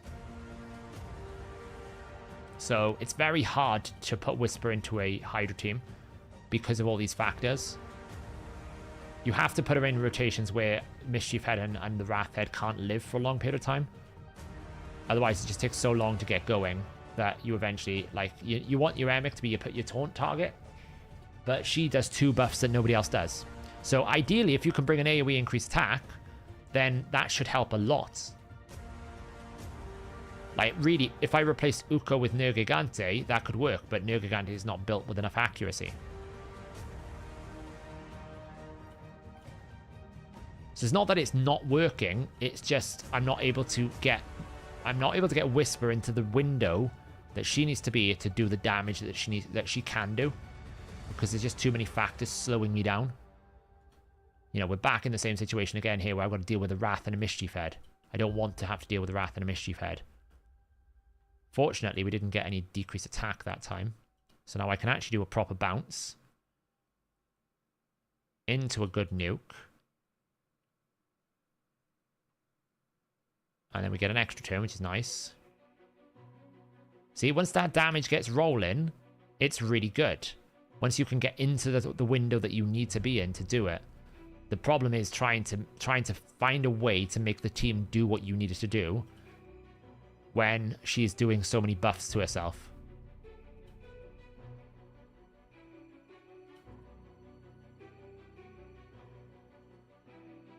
Sometimes as well, it's just bad. It's just the type of setup you're in, right? This rotation is particularly rough for her because she has no Torment to start with to help her accelerate her instant kill. She's having to deal with Wrath and Mischief, which is a real nightmare. The 2 of them together, because they just output so much damage. You can't keep on top of it. I should have done that on the... So this is a setup you want, see? You always want the Mischief to be hitting the Emic, but now I've got 2 turns of decreased attack. So now I'm going to basically be losing half my damage whilst this is active. Right, we finally get a Torment. Now we have a window in which we can do something. Let's see how this goes now. I mean, even if this... The thing is, though, my Nightmare team never really goes above 140 million. So even though I'm sitting here and it might sound like I'm complaining a lot. The likelihood is, because of the way that this is running, I can still do more damage on Nightmare on this key than I was on my old team. Which, if this is the case, is great. It's not a problem. Okay, well, we'll hit the Wrath Head since we have no taunt. Not going to get another extra turn. Oof. This is why So, here's the thing. You missed the advanced quest deadline. What advanced quest? I did all my advanced quests. I completed all my advanced quests. So this is why I'm so hyped about Nergigante Archer. Because she basically makes this type of team where you have not a lot of space so much easier to build, because she's going to give you the decreased speed that I have got on Nia that's not really ideal. She's going to give you an AoE provoke that I'm trying to basically force Ukko to be a provoker because he's got the provoke set. It's going to give you the AoE Hex, so I've got more consistency on Hex. It's going to give you healing, so you don't need to necessarily rely or require healing. Like this, she's died. And it's actually awful because it's put the blimmin' consumption on Emic. Of all champions, it's put the consumption on Emic. 1 out of 5. So this run is just toxic right now. It's potentially recoverable if we can get him out really quickly and then get him back into the perma-taunt rotation. So it's not over, but it's not great. It could well be over.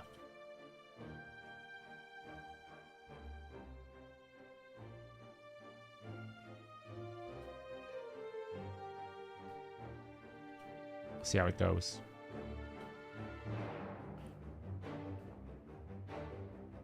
I know, right? Of all the champions for it to go to, it had to go to the one that I didn't want it to go to.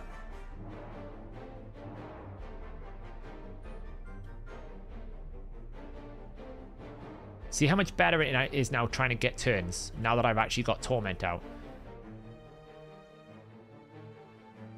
Without Torment, Shamael is so much worse. Look how much easier it is for me to get back around to my abilities. I can actually go kill this head, kill this at the same time. So much easier with Torment solutions. Why I'm not attacking him, because I want him to stay alive as long as I can.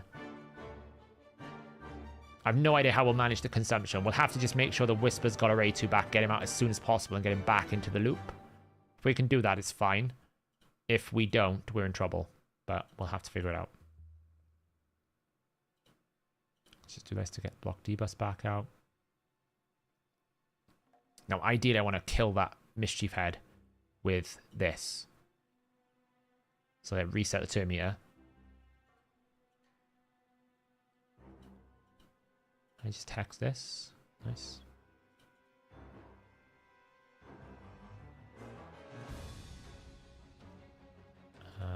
Whack you for some damage. There we go. Look, the damage is starting to pick up now. It's a bit of a rough start here. I don't know how long we can last because, you know, well, we've got a pretty rough setup, but...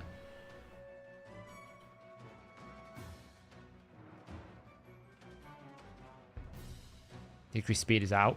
Brilliant. The value of Torment Head working in our favor with Shamael.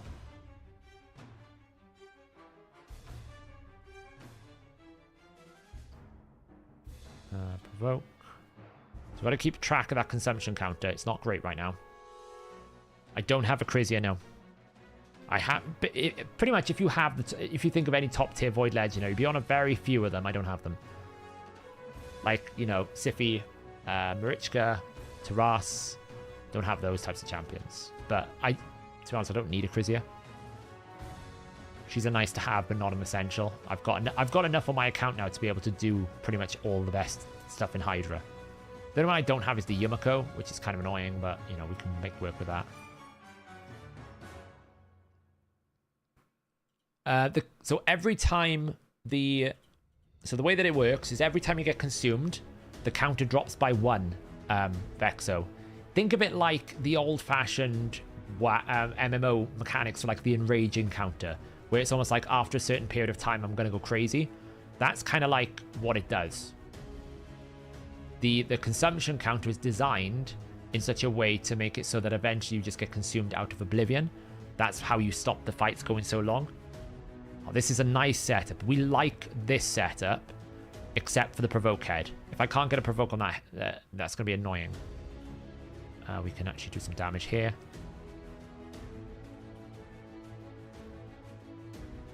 Oh, my Whisper is so good. It's ripping that head apart. Oh, I should have actually done that on the head of the right side. That's no problem. I need a provoke. Didn't get it. Sucks. Right, we're going to cleanse. Should be okay. Let's just make sure. Oh, wow, we resisted. Great. 3% did with Lydia. That's exactly what I want to experience. Excellent.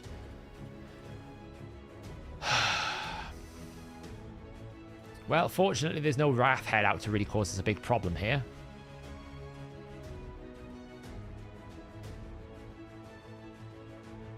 But, like,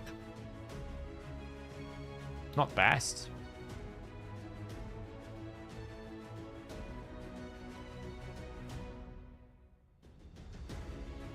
Literally can't do anything right now for, like, 5 hours.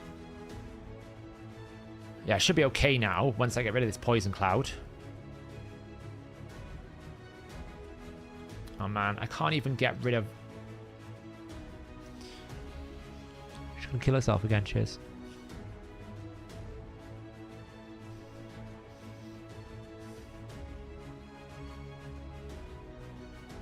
Oh, luckily she attacked a shield, so she can't kill herself. That was close.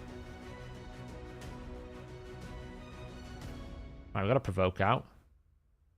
Nice. Well, might as well hit that head. We can do something there. We can actually stop him from doing stuff as well. Never mind. Apparently we got lucky. I didn't see there was no hex. If you don't have the OP, why don't you just pull them? I spent all my luck getting Archer and Rotus. That's probably my annual luck now. All exceeded. Do we know why the 3% chance exists? Yeah, if you think about it, it makes sense, right? They obviously in the design process, they designed the concept that they wanted to have champions with, oh man, the ability to have a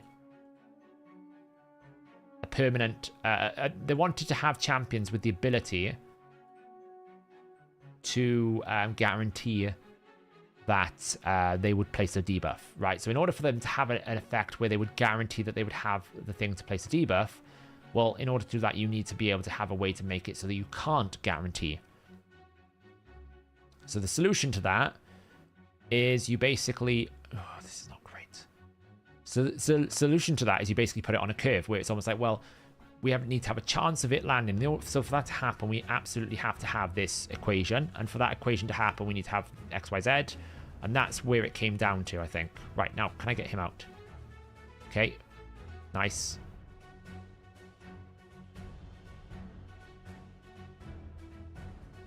It's not great, I'll be honest.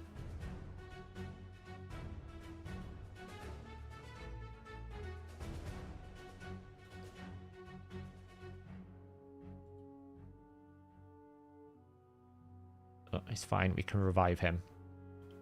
Oh, man. I need to do the reset. Okay, it's fine. We'll do a reset on Nia next, and it should be fine then. I just got to recover the permataunt thing. Luckily, they're going to be pretty... Anyone got weakened? No, that's fine. So we'll just attack a head that is fairly squishy. Hold that revive for a second. Reset him. Permataunt back up. Okay, so now that that's done, we can revive.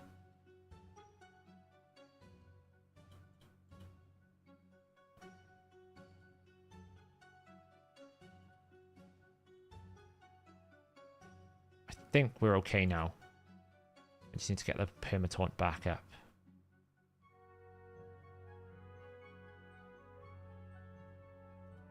Can I do that? Oh, we're all under poison cloud. Reset. Alright, she full healed. But we're back into rotation now at least. So we're back into the perma provoke. So we managed to survive the worst part. As long as this key does anywhere near about 90 million, I'm going to keep it. That's kind of like what I would like to do, just because time is pressing. And that's probably like what I used to do on my Nightmare Key anyway. Because I'm pretty sure my Brutal team could go harder than this team could. Thank the Lord our taunt was protected there. That's all I'm going to say. Thank the God luck that we've had that was protected. Oh, it's poison cloud.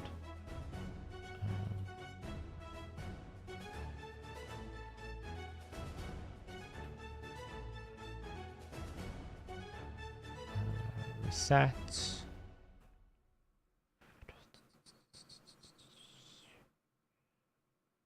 That's fine. Oh, we lost Lydia and thing. That's not great. Just trying to get back into a good routine here. Right, get that up. Decrease speed. Stop stealing my buffs. I've got enough resistance.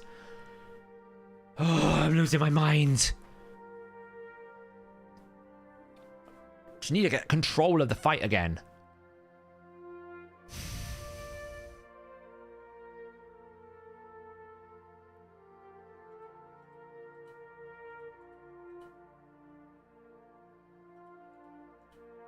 Man, I gotta attack that head now because it's got taunt. Right. Get rid of that. Oh, he's weak hit. He's freaking weak hit. Honestly, of all the things in the world to do, he weak hit. Why is this song playing? I'm getting annoyed. Right. Go do a number on this dude. Had enough of him. Get going with some damage again. We haven't had any damage out for like the 15 turns.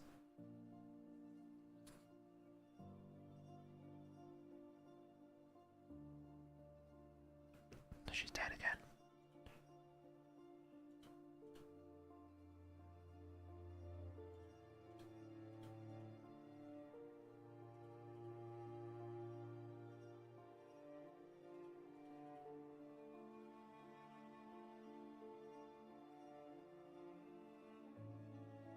Right.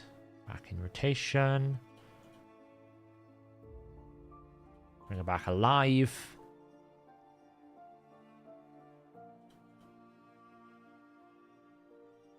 Now, if we can just get some damage out on... Oh, now we've got to provoke.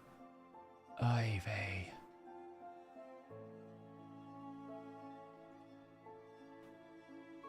Right. Get rid of this. He's weak. He's resisted.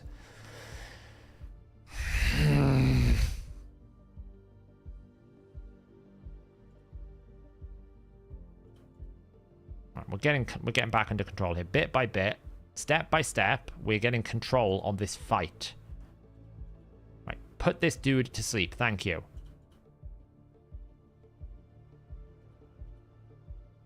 Right, now go and smack him for some damage. Thank you. All that trauma was because the consumption bounced to Emic. So you can see, you can recover a situation where you lose your Emic to a consumption, but you just have to be very careful when it comes back out. It has cost me about 20 million damage to do it, but it can work.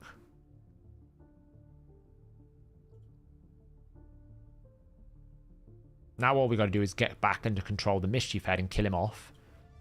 And then we'll hopefully get a Torment Head and we're back into some decent damage, right? We are slowly killing this stupid Mischief Head.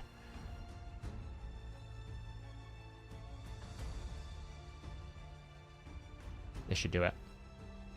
Right, there we go. And a full reset, which is really nice. Right, and we also get an extra turn there. Beautiful. Awesome. Happy. Got a provoke out on that head. Lovely. Lydia hopefully has A2. No, she doesn't. You. How did Amius go? We got it down using, unfortunately, Ultimate Death Knight, but it did work really well. We brimstoned it to death. The gear, however, not so great. But you can't have everything, right? Let's honestly just whack the decapitate. It's probably more damage. Probably should have used the A2.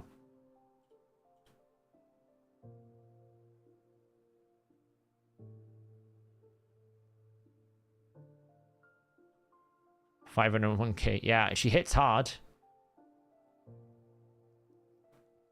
If you can get Whisper in the window, she does the numbers. She performs well. The challenge is, can you get her in the window?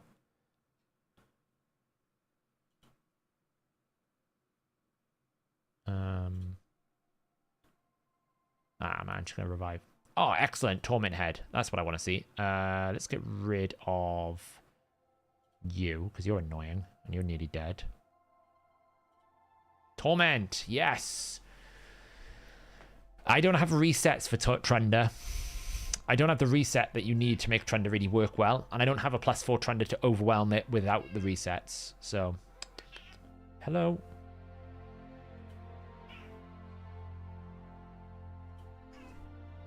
We haven't got a provoke on the head on the right, so I'm trying to kill this head before we get a provoke.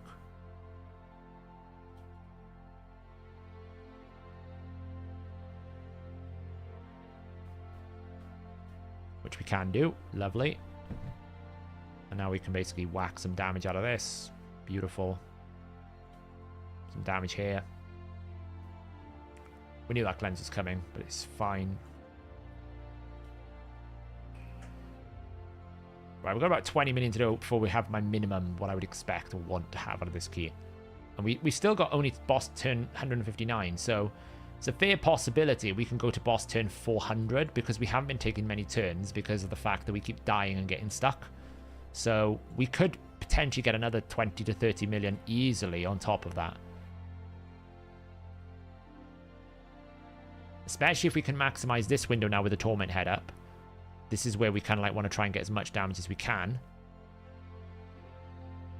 Hopefully Lydia's got a A2 right now, because otherwise that's depressing. That was a bit of a waste. I shouldn't have done that.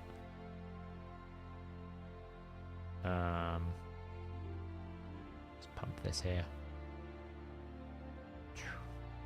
Wrath Head. It's a bit of a problem. Try and get rid of the Provoke Head next.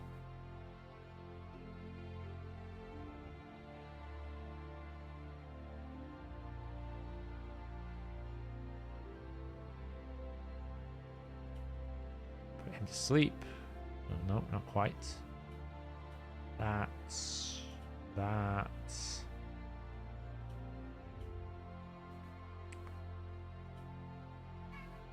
Thank you, Nobo. And you had some decent gear. Nice. Hello, Cat. Let's do that. So for the only masteries I should avoid, like Cyclo Magic on Nia and Emic for this comp. I made this comp this week and noticed it fell out of rhythm. Yeah, you don't really want any sort of cycle or anything like that, because you have to do it in a very specific rotation. You just need to make sure that Nia's a little bit slower than Emic. Like 5 speed is absolutely fine. That's what I use. Just a little bit slower. And then it doesn't really matter. I would say as long as Nia and Emic is faster than Hydra Boss, it doesn't really matter what speed they go. Damn, I hate provokes.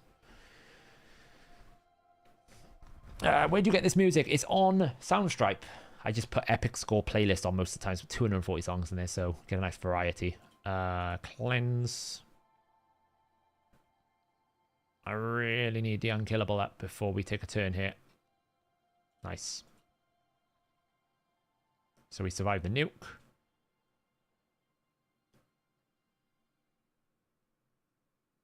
Like, the thing is, when the Torment Head is alive as well, we're also getting, like, more counterattacks from Uko. So it just makes the whole team just work so much better when there's a Torment Head. You can see it feels so much better. When there's no Torment Head, it's an absolute disaster. If it's especially on Nightmare. I've not tried this team on Nightmare before, and it's doing quite well so far. So if Emic and Nia and the same spin, Emic will go what first, so that's no short. Yeah, because of the base, probably. But all I'm saying is I tend to like having Nia a little bit faster than... Emic a little bit faster than Nia, just for the safety of what I need it to do. You... Oh, nearly. Kill it. So I always put like 5 speed lower Nia. It's just easier. Really? That didn't kill him. That didn't kill him. There we go. That killed him. Hello, Putty Cat. The Putty Cat is very happy with the Hydra performance. I'm not, but we're going there. Rathalos will not get I've seen this comment a lot on a lot of my videos. And I can understand why. Because he is a very powerful champion. I get it. I understand why people are saying, you know, Saf, why are you making these videos? You're going to get it nerfed. You know, these videos are pointless. Why are you getting it nerfed? Blah, blah, blah, blah. I get it. But in reality, they knew what they were doing when they designed this champion. It's not like they didn't know what they were doing. So it's pretty straightforward. You could see with the numbers without even really needing to do it. Like, I didn't even know the multipliers before I could see that it was going to do a lot of damage. So in that respect, I can't see why they would nerf it. And I don't think they'll adjust it post-release anyway, because it's an exclusive champion. I don't think any of the exclusive champions will get buffed or nerfed, which is why I'm not too worried about Fatalis, or Shitalis as we like to call him. Because I think that Void Legendary is going to be the worst Void Legendary in the game permanently.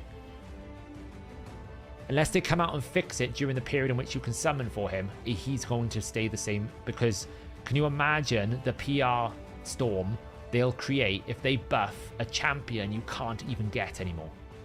That's what I'm seeing as potentially the situation with him. So I could see, like, for example, Archer. I could see they might make it so that War Master doesn't cause the heal. I could see that kind of small change. It doesn't change how strong she is. It just reduces her healing output a little bit. But I absolutely don't think they're going to touch him at all. They don't normally, and as a principle, they've said this very publicly, they don't nerf legendary champions anymore. At a principle, because, quote, we were unhappy or we got a lot of flack last time we did it. Right? Because they got so much anger the last time they nerfed legendary champions, they don't do it anymore. So they're not going to nerf the new guy. They didn't nerf Newt. They bug fixed Newt. This is the same issue with Artak, when everyone's like saying, oh, you got Artak nerfed. I didn't get Artak nerfed. Artak got bug fixed. The difference between a nerf and a bug fix is, do they change the fundamental description of the skill in what it was intended to do, right? So a nerf to me would be like if all of a sudden they took Rathalos's A2 and made it so that it didn't ignore 100% defense. That's a nerf, because you're officially changing what the skill is designed to do. A bug fix is when you match the actual interaction of the skill with what it's meant to do. So Newt was never meant to destroy 5% defense per hit. His skill has always said from the get-go, from day one, from the moment of release, 3%. It's just some bright spark in Plarium probably copied one of the arrays from Harima, something of that nature. And as a result, you had the 5% there instead of the correct value, which is 3%. So that's just a correction back to what the skill should do. It's not an actual nerf, it's a bug fix. So they will do bug fixes. If a champion is not doing what is described, they will bug fix it. Like Nogdar. Nogdar was one shot in the Sand Devil. That's clearly not what it was meant to do.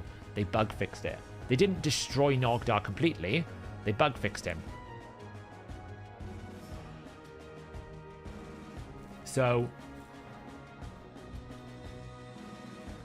I've seen it a lot on a lot of my comments, honestly. It's been one of the, probably, if I was to count up the amount of times someone has said you're going to get this champion nerfed, it would probably be more than 70% of the comments, it felt like at times. But they'll never nerf this champion now that he's out, because once you get him, they don't nerf legendaries, right? They don't do this. Typically, they do not nerf legendary champions. So I think we can be confident in knowing that they won't.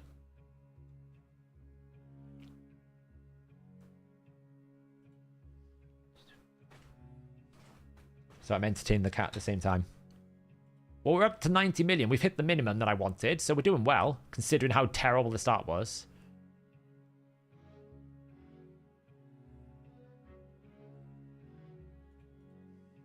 See, I don't really think how you can criticize it. That's the thing, Cadril. I get what you're saying. You're correct. If the champion is weaker, they have nerfed his abilities. I get that. That's a logical statement.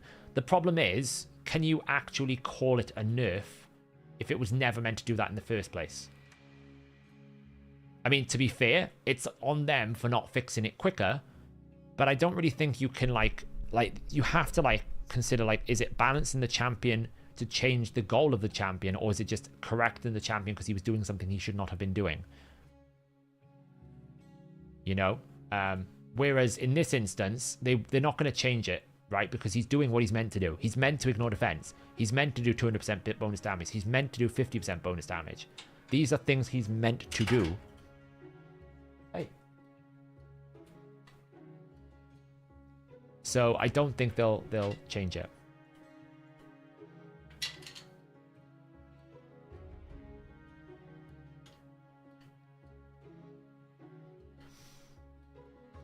Oof, that's nasty.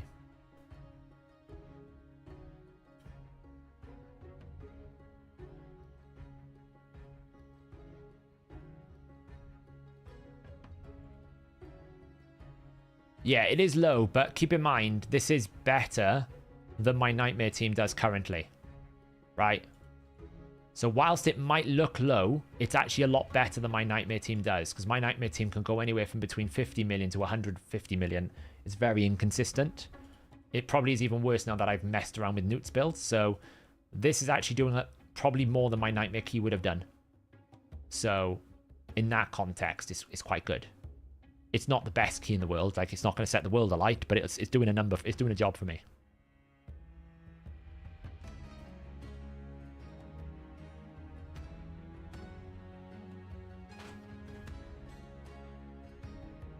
So I'm entertaining the cat because she's decided she wants to wake from her slumber. I don't know why I did that. This poison cloud out. You pulled a Newt and a Draco morph. Oh, that's crazy deal to pull. Nice. Draco is still very good, even in today's meta. You can never put a negative value on an AoE decreased defense and weaken that you don't need to attack on. That's basically affinity neutral. Yeah, nerf is the corpulent cadaver was an absolute nerf, and they overdid it. The problem with Plarium is they don't have a very good concept of fair balancing. So they'll either make something extremely strong, or when they bring the nerf back, they overdo it. They just go too far. even when I was advocating for them to do something about Corpulent Cadaver, I was still saying, look, don't nerf it to oblivion. Just nerf it so that it's not doing 4 billion damage, right? That's all I'm asking for. I'm not asking for you to make it like it not work. Like, just it can still do a couple of 100 million in clan boss if you want, like 200 to 300, 400 million. That's fine. You can make it still do that without like having it be dominant in Hydra. You can even leave it as a viable Hydra team. I was actually saying I don't have a problem with the Infinity comp being a viable strategy that does good damage. It just did too much damage. And in the end, they just nuked it to oblivion. They went too far. And they do that quite a lot when they bring a champion's power down. They go too far. You know, Madman, for example. They didn't need to change Madman. Madman was fine. It took so much setup and so much time and so much RNG to get Madman anywhere near a Trender number that if you did it, congrats. But it wasn't breaking the game like Corpulent Cadaver. I didn't see the need for it. Honestly, it was over the top. And they do it a lot. And I think that's why they don't like to nerf champions, because I don't think they know how to balance things properly. Because you listen to some of the conversations, if you watch some of the videos that the creators put out from their like summit type meeting, where they were basically saying like they didn't want to nerf Trunda because then they were concerned that Trunda didn't have a space in the game because of the arena meta. And I'm sitting there going, well, why don't you just rebalance Trunda's abilities so that she has a space in both the arena meta and isn't broken in Hydra? It's not hard, right? If something doesn't work how you want it to, then figure out how to make it work better. You don't just have to go, well, it's too strong, nerf damage, right? You don't need to just do that. Just take some of her abilities and reconfigure it to think, how can we make it viable in the current meta? It's not hard. You know, maybe she has some sort of meta change where it's like, oh, she's now, I don't know, immune to the first critical hits. Something like that. When they reworked Candrathon, worked really good. Martial Ed, they worked really good. Instead of just worrying about, well, we can't nerf something because it won't be viable, we'll rebalance the champion so that it's viable where you need it to be. It's not hard. It's pretty basic. Do you have a fair concern that you do these mistakes with your Fateless game? Not really. I mean, I'm sure we will make mistakes along the way because nobody's perfect. But I think the team that we've got at Fateless and the experience that we've got and the conversations and scheduling we have will pick up these problems pretty quickly if we see it. You know, I'll be involved in testing all of the game's functions and features and all the stats and all the numbers. So, you know, if there's something that I'm finding just doesn't work, then the team will fix it. So hopefully the game that you guys will see and get will be polished. You know, there will be bugs. Every game has a bug, but not fundamental bugs, right? Like you get a new artifact set and it gives you unlimited cooldowns. Like those are the types of things that are unforgivable in my book. I absolutely accept that champions like the Nogdar bug. Nogdar bug is a traditional development bug where you've basically created a brand new content piece, which is Sand Devil. You've built it, you've created it, it looks really good, it's all really fun. And then one champion with one ability out of like 2,500 abilities has this weird interaction that makes it just like kill the boss in one move. It can happen. You probably don't, like, especially when raid gets as big as 820 champions, you simply just don't have the development time and the QA time to test every single individual ability with every single combination of every other champion. But the moment it's detected, as long as you jump on it and bug fix it like they did, that's an acceptable bug fix procedure. What I just can't understand is how did they let like the Merciless bug through, where literally all you had to do was put Merciless on one person and realize it wasn't working like it was meant to. That's a 5-second test. That's almost like I built the artifact set. Does the artifact set now do what it's intended to? To me, those are the types of bugs that really frustrate me. And things like the Fortis passive. It's quite clear that the Fortis passive doesn't do 10% bonus damage.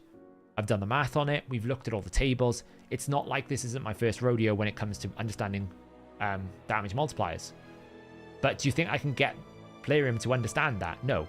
They simply say it's working as intended. I'm like, how can it be working as intended when it's 2%? It's not 2%. It's not 10%, it's 2%. The math is quite clear on it. I've shown you the numbers. We've written it back. You know, we've done it all. But they do play their game. In Playroom's defense, they play their game. Because I've spoken to previous devs for them. It's a very well thought out process, but somewhere in the pipeline, it goes a bit messy. Whether it's a case of marketing wants things pushed at a rate in which the development team are not able to properly test it. That's a fair argument. That's quite a common issue in today's development pipeline cycles, right? The marketing team, the executives want something delivered as quickly as possible, and there's this internal pressure to basically get it out the door. That's why you get games released these days where it's almost like, oh, well, it's a live ops game, so we've released it and there'll be future content updates. Because the marketing execs just want to take advantage of like the first footfall. And they're like, well, it's fine. You've sold like 10,000 units. You've done a job. Great. Awesome. But actually, people want... Oh, we lost the taunt here. We're going to get consumed.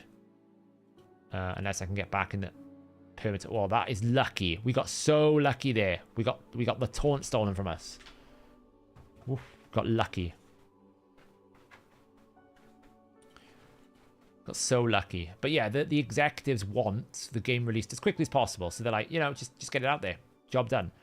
But then you have this unfinished product mess, like Diablo, for example. Diablo was unfinished when it came out. It was such a bad mess. It's taken them like 2 seasons just to get the game into a position where players are like, okay, now it's a launch version. So those are the issues you have. So it could be that the marketing team over in Playroom and the executive team over in Playroom like just push the update out. I think that's what happened with Mythical Champions, if I'm being honest. I think they were like, well, you've got these Mythical Champions ready to go. The system works. Just, you know, we can monetize these champions, release them. But they released it without any context or consideration for what the purpose of that,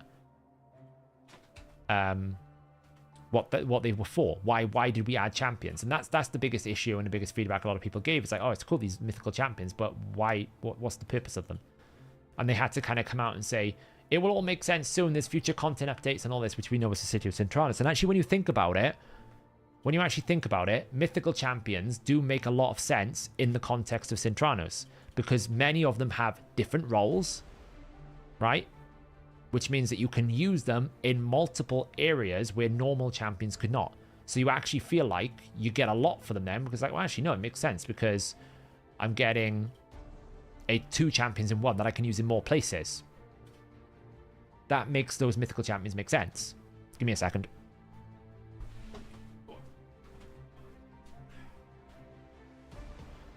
But in the context of pre-Centranos, where those champions came out and they didn't even touch the arena meta, you're like, well, cool, you've made Mythical Champions, you sold them at an extremely expensive price, but they don't add any value or they don't help me.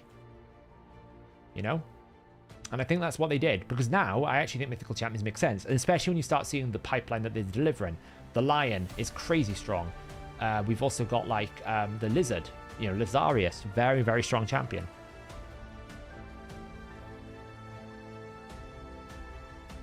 We got kind of a bad setup here. I need to be careful. Let me just set back up. We've got that Mischief Wrath combo again, haven't we? And no Torment Head, which sucks. It does. Bounce off this. And I can heal. Hit A1. Lovely. Let's take away some of these buffs. Lovely. Didn't get block buffs, but it's fine.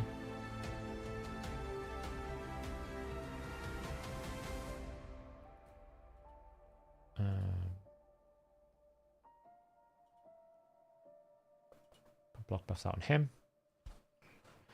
Agrius, welcome back to the minionship. Thank you so much.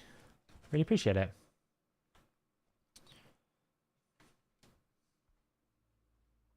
Well, the thing about Baron's A1 is you actually have to kill a champion, so you can't really utilize it in a lot of boss content, but it's actually quite powerful in wave content, but not overpowered, right? Because it's all about how much extra HP you have. So as long as the enemies you're fighting don't have like substantially higher base HP, Baron's A1 is never going to scale to be a problem, because if you feed it 100,000 damage, well, that 100,000 damage can't get multiplied to the same way that Trunder can. the issue with Trunda is you're giving it such a high base damage value that you end up multiplying it to an infinite amount of scale of damage. That's the main issue with Trunda. You've multiplied the multiplier so much that now it's unbearably strong.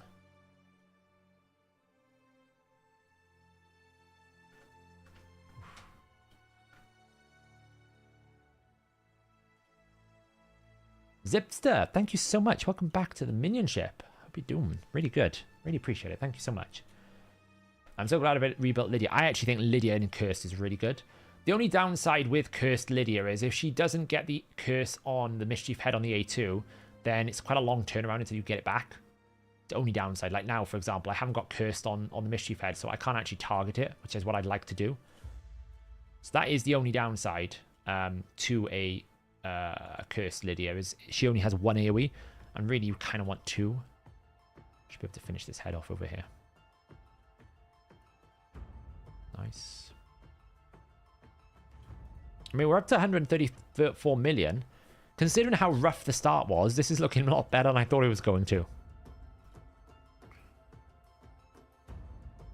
My ugly mug. My mug is ugly. Look at the balding. My hair is going. I don't think I'll have much hair left soon. All this stress from Sintranos and Amius and everything, and the Hydra is doing a number on me. Do you know we got 2 more keys to do yet? How brutal is this?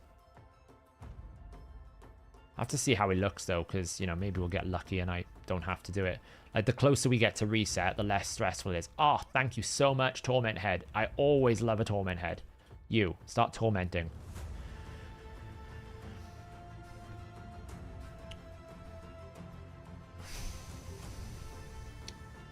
Hey, Saf, how's it going? What's your speed on Emic? Looking back at your video of this team, you don't show Emic speed. Do I not? That's really bad of me. I think it's about 285.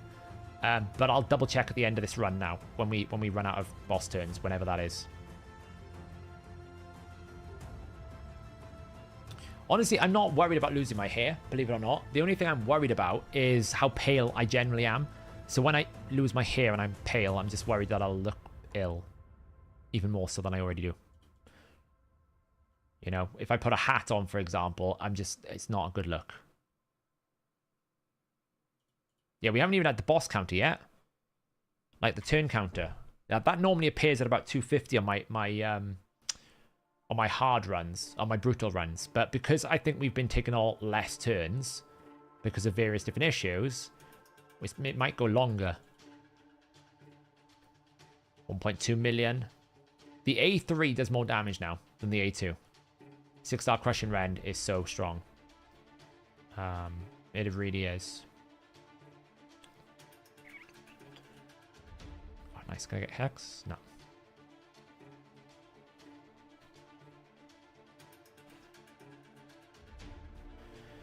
Agris with the 5 gifted memberships. Thank you so much. Really appreciate it. Thank you.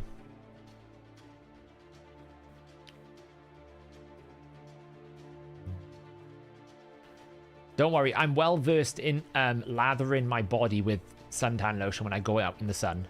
I've learned my lesson from when I was younger, when I went to like Peru and different places, and I got absolutely incinerated. How much suntan lotion is minimum required for my body not to like just die in the sun. Look, we can get another rotation here.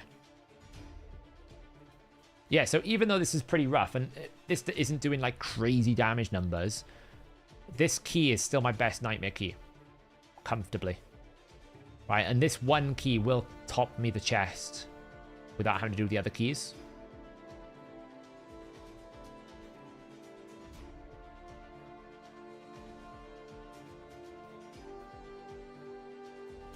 Nuked. I wonder how many turns this can go. Right, normally these runs can go for an hour and a half, just to give you context. Like, I've still got potentially half an hour on this run.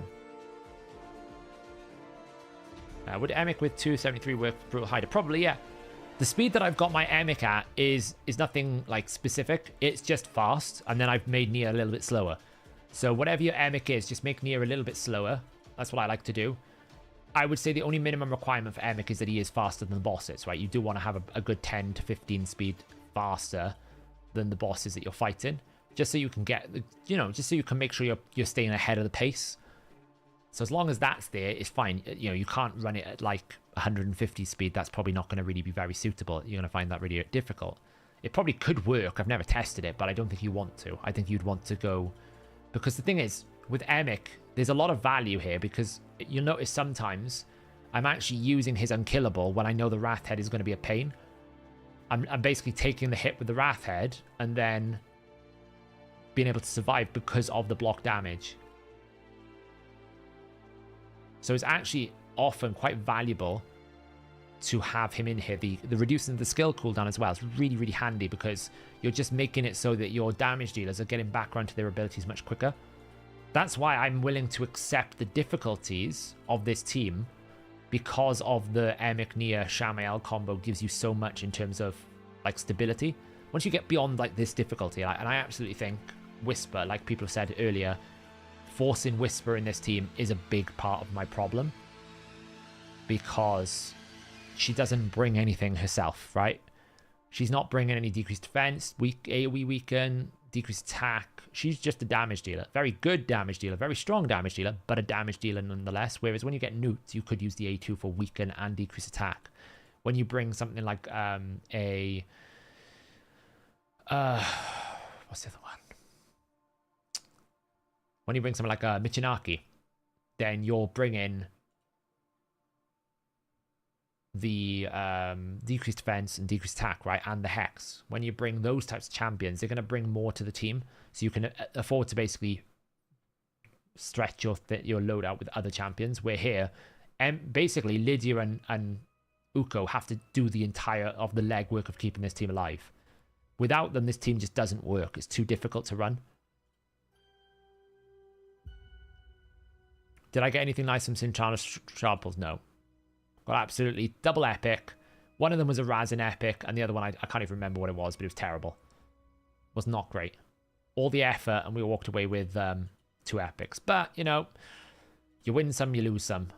I'm not that... I think I'm pretty close to being like 100 primals deep, I think, by now. So I can't imagine it'll take me too long to get a mythical champion from primals. Tomo, yeah, that was the other one. I've got a Tomo. Tomo's a great champion, to be fair. She's really good. It's just that I already got one, so I don't really need another one. Yeah, double remnant summon. I pretty much prioritize remnants for clan, like CVC. It's probably the best time to pull them, because if you get that mythical, that's like a hell of a lot of points. So that's kind of like why I pulled them, because I was like, well, I know it's not a personal one, but I'm not trying to burn too many resources on like Spider as much as I can, but I might have to because I've run out of silver again. So, and I haven't even done half of Soul Cross yet. But the nice thing is this rotation, all I'm worried about is trying to complete everything but the 40 candle quest, because I'm going to be an extra month on Carnage, whatever I do. So if I could basically burn myself into the ground trying to finish Sintranos for the sake of nothing, because it's still going to take me an extra month. Like, I'm going to be 6 months for Carnage. It's fine. I'll accept it. I will say when people get Carnage, it's going to break the game, because if you think Rathalos hits hard, just you wait until Carnage hits. That champion is going to break the game. It's so powerful. It is so powerful. Just his base stats alone, the way he scales, the amount of crit damage you can get on him, like the builds that you're going to see with him, the amount of damage he's going to produce, it's not... I dread to think. I dread to think. You're going to pull your 2 remnants during Champion Chase. Makes sense, yeah. I'm basically making this Champion Chase totally free. I'm not pulling a single shard for Champion Chase. I'm all in for the hero path. Honestly, I don't think we need, like a lot of people have said lots of different things about the economy. I don't think the economy is that terrible in terms of what you need to do to fix it. It just needs adjusting. Like, you don't need to fundamentally rebuild the economy, because Raid's economy is quite stable. The problem is they've just inflated everything bit by bit, and then they added a brand new game mode that made all that inflation like 10 times more painful, right? And what I mean by that is they've increased artifact enhancements by 33%, basically, since like 9 months ago. Every artifact enhancement is 30% more. Then they've added it consistently as 3 artifact enhancement events every fusion. They've reduced the amount of excess shards you've got, so you have to do those artifact enhancements normally. So you're therefore into 60 million there. Then they've now added a game mode, which requires you to spend probably double that silver, maybe like 100 million silver a month. Well, it has a knock-on effect. So if you spend in Centranus, now your fusion is at risk, and that means you have to stretch your budget even further, which means you're pushing things like champion development back because you can't do it because you haven't got enough silver. You know, even like upgrading, like if I wanted to fully level up the Scartorsis that we were looking at earlier, it would have cost me 500,000 silver. Like 500,000 silver just to level 20 levels. So all they need to do, they don't need to like fundamentally rebuild the economy. What they need to do is give some back. They've taken a lot from the inflation. You need to give a little bit back. So that is things like halving the swap cost. That's a simple thing to do. It doesn't require a hell of a lot of development coding. You can literally go in there and change a few numbers and it will work exactly as it does now. Things like making it so that when you sell stuff from the Ice Golem, it's giving you an equal rate as if you sell it from Fire Knight. So when you have to do that Ice Golem tournament, you're not penalizing you're not penalizing your silver development. It's the same silver development that you already have. It's those sorts of things that they should be doing because they're very quick fixes. Like I could basically go into this studio, sit down with a developer, and within 2 hours we'll have a fix for it. Right? It's that simple. You're tweaking numbers. You don't need to fundamentally rebuild the game. You just need to adjust the numbers. If they do that, the whole experience will be better. We just need about 20% injection back. Oh, we've hit the turn limit so far. That's kind of good.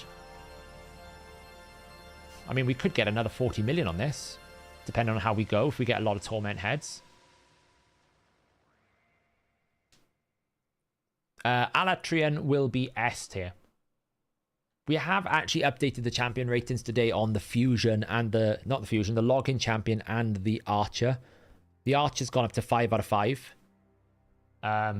Pretty much. I think Alatrian might need to go up again.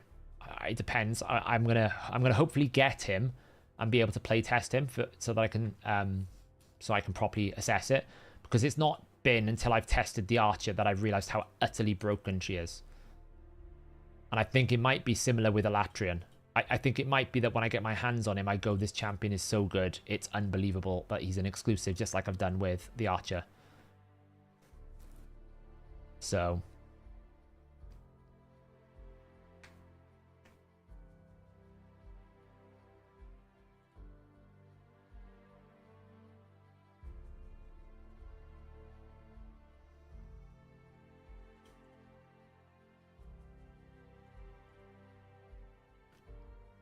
where it's protected increased defense, protected shield, protected block debuffs. In Hydra, you can basically run him.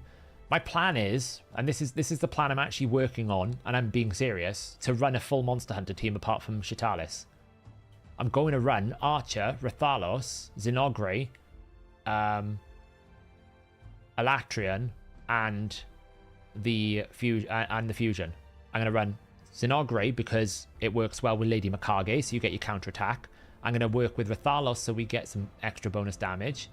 I'll use the Archer to basically provoke Hex and Control, and then we'll use Alatrian to keep the team alive, and then we'll just have a 6th person that can either heal or do something. Honestly, I think it's a perfect Hydra team. It covers everything.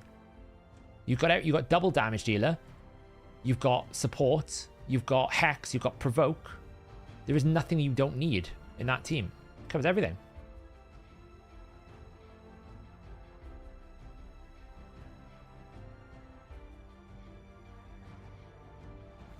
Yeah, it's Shitalis. That's what he's known as. Yeah, Zinogre is the Fusion. You need to have block buffs.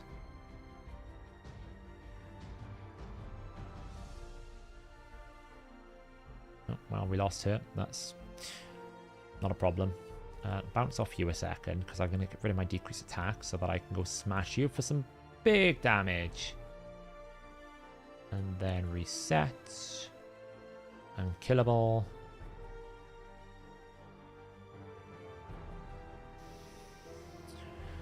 Block buffs. Well, yeah, you might need it. That's what I'm saying. There's a 6th spot available there to fill in whatever we need. Well, you don't, because the fusion gives you AoE increased speed, Ranesh. That's what I'm saying. The fusion gives you AoE increased speed, self-buffing increased attack, and some damage. Rathalos gives you big damage. Alatrian gives you increased defense, block debuffs, full cleanse, shielding.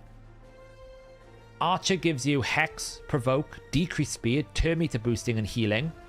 Mikage basically is a permanent taunt solution as well, because whenever Mikage takes a turn, she'll remove the fear from the highest attack champion, which will be Rathalos, so Rathalos will never be feared. And also, when she does a raid 2, she decreases the duration of all fears on your team. So Mikage will basically be like the damage support team. So really, it's kind of like, do you need a block buffs? Maybe, you know, we probably need a HP burn. Yeah, that's it. Probably just need a HP burn. So that could be like Venus. Venus could come in and just finish off the job. Or it could be something like Tumacia. Tumacia could come in. You get AoE, HP burn. You also get AoE decreased speed as a backup. You also get a single target decreased defense if you need it. You probably need someone like Venus for that team though, because you don't have AoE decreased defense and weaken. That's the only thing that I would suggest is in that team is you probably need like a Venus style champion. Otherwise there's no AoE decreased defense. Sissia could do it. Sulfurion I think is only a burner, he's not a decreased defense. We'll just hit this head, it will. Well, Shamael died. Where did the consumption bounce to? Nia, that's fine. The consumption bounced, but it's fine. Because it's only to Nia. We can take Nia. Bring Shamael back.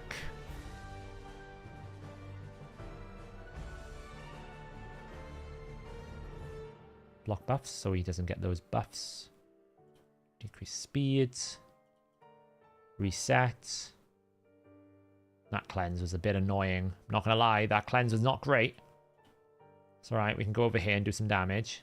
Double non-crit, that's always lovely to see. Now can we do proper damage? There you go, 1.2 million, that's better. Right, get rid of all those buffs. We don't want that, thank you. Bit of damage over here, lovely. Get those out. Please give me a Torment Head next. Let me finish with a Torment Head. Come on. Torment Head. I think Tumacia is a good fit, yeah. How much do you think the path will cost? Probably 20 sacreds. Whatever the math, it works out for 20 sacreds. I'm almost certain of it. The only thing I don't know right now is this training event that's starting soon is a long one. It's a 6-dayer. It could make a very special training event. Damn, no Torment Head. That's unlucky. Well, she died.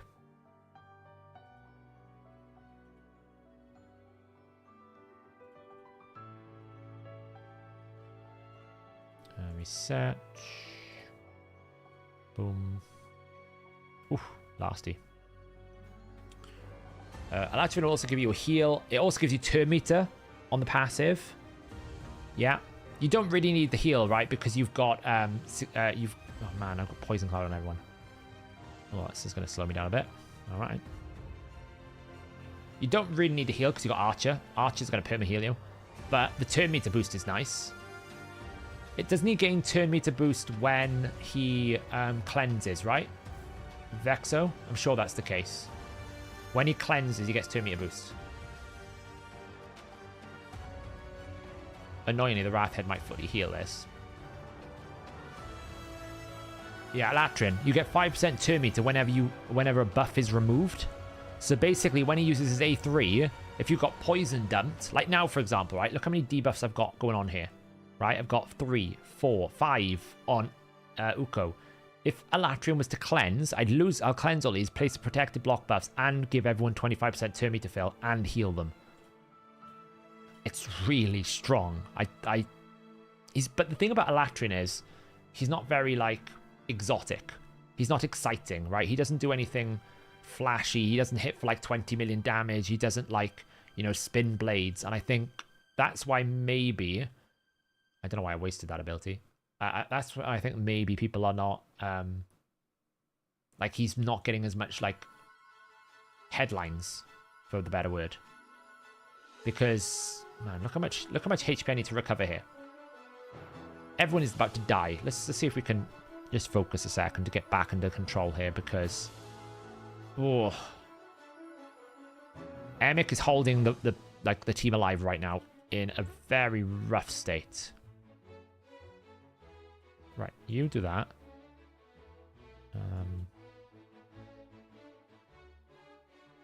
I need to get you stunned. Lovely. Oh, really? Can we stop cleansing for 5 minutes just so I can get control again? Right, decrease attack.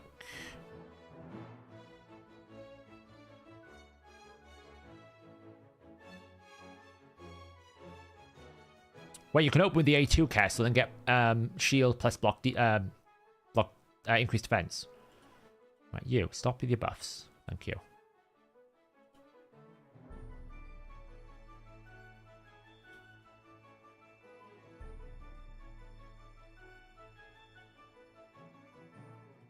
Right. Well, we weak hit that, but, you know, it's a start.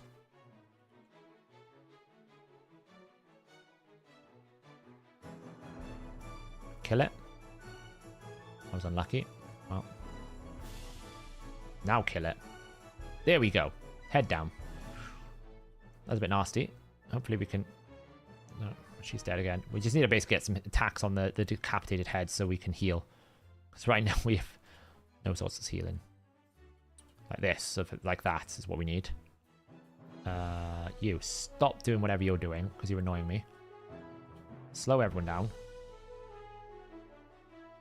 This, by the way, is why Nia is not in Relentless, because look how much healing she's able to produce for me. When she's in Lifesteal, she stabilizes the team a bit better. It means I can actually stay alive a lot longer. Poison Cloud is back out on everyone. It's really annoying.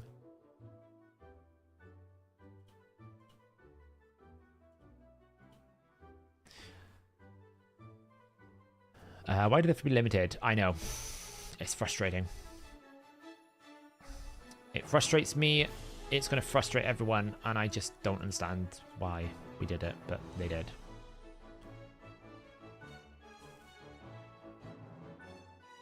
I think we're going to hit 200 million, you know.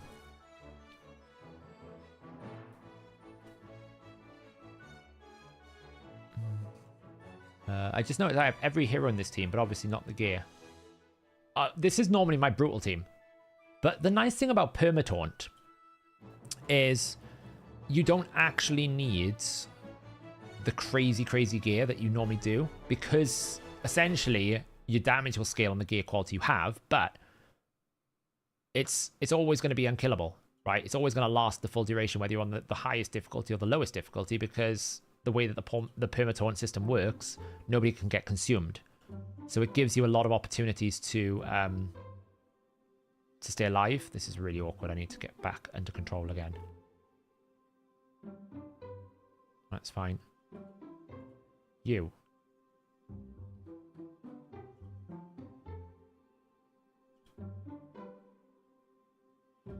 Oh, that was a big hit.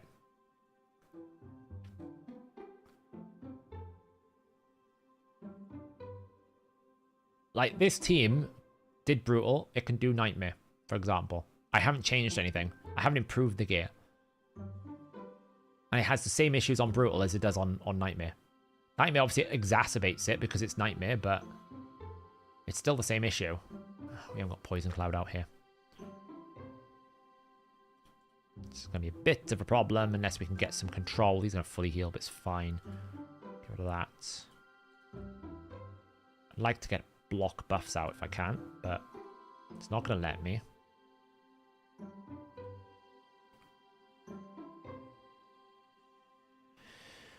Saf, my Cold Heart is getting targeted along with Gnarlhorn on the Shogun. What is the problem? I have absolutely no idea because I've never built that team, Donovan. I don't know if anyone in chat can help you. My experience with that specific team is not the best because I've just never run it. I've only ever run my teams, which is the Whisper teams, the Shogun Whisper teams. That's the only teams I've ever run. But there's people in chat probably have run it. They know might not be able to help you why it's causing that problem.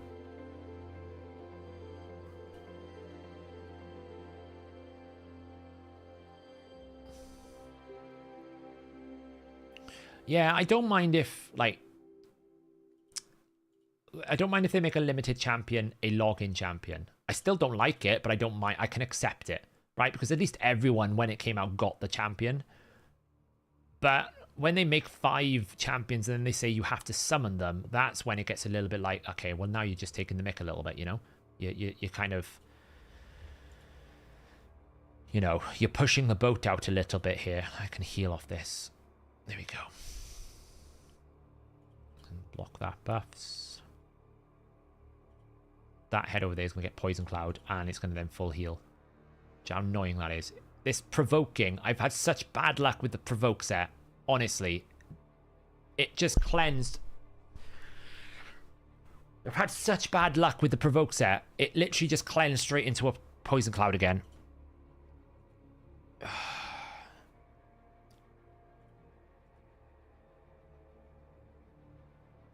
Into a buff spread. Honestly. And it's going to full heal now because I'm not going to be able to get rid of Poison Cloud before the blimmin' life barrier goes off. Because, again, this is why I don't like provoke sets. You know, a lot of people say, just run provoke set. Like, it doesn't work if you don't have the torment solution like this. This is one of the main issues with, like, this is why the arch is so good, because you don't have this problem. I'm basically useless for the next 10 to, like, next 50 turns, probably. Can't do anything.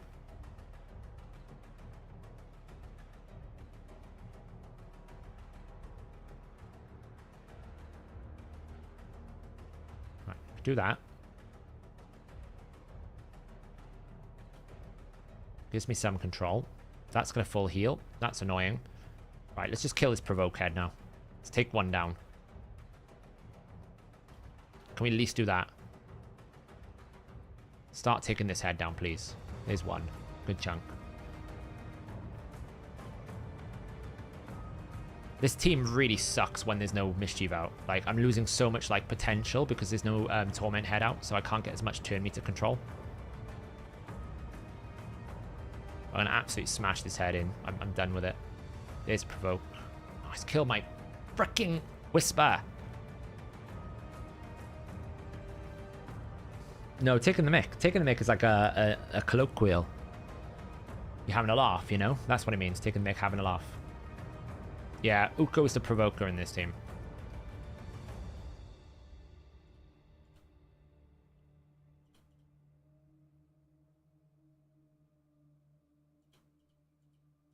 Right, we can revive here right now because we have provoke out.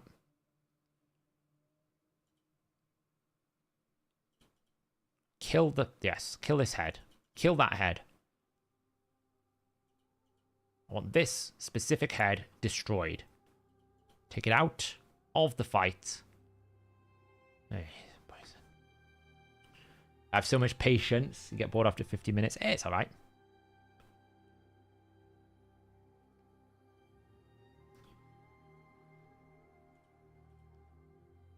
The thing is, I have a responsibility to lead my clan. So I need to lead by example. If I'm asking my clan members to put up big numbers and I don't put it up as well, then that's not acceptable in my book. So if they want to, or if they're expected to do it, I'm expected to do it. That's the way we lead in Sons of Sion. This is Nightmare. Yeah, this is Nightmare.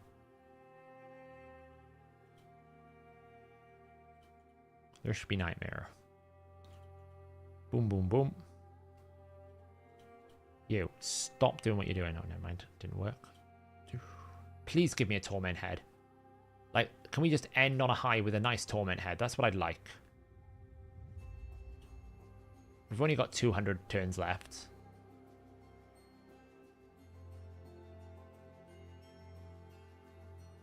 Boof, boof.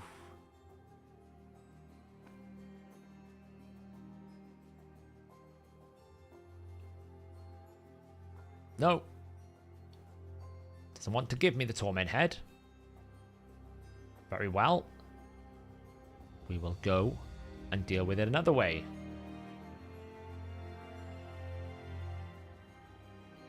Kill the head on the left.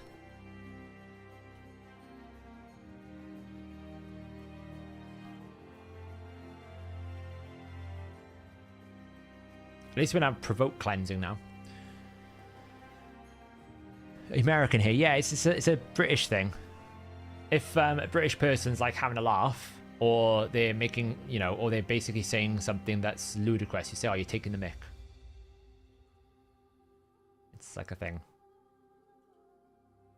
Man, we still haven't got Hex on that damn Mischief Head. How annoying is that? Okay, now we're going to artificially inflate this guy when he's got increased attack. That's exactly what I want to do.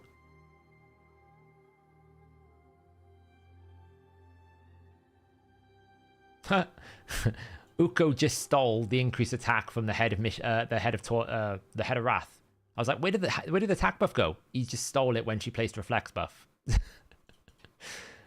That's an unusual use case for the Uko passive. Not done that one before. 200 million damage though. My best damage key on Nightmare. This is so much better when Torment is in the starting. Just so much. Like, you can see how much the Mischief is doing like a number on my team right now.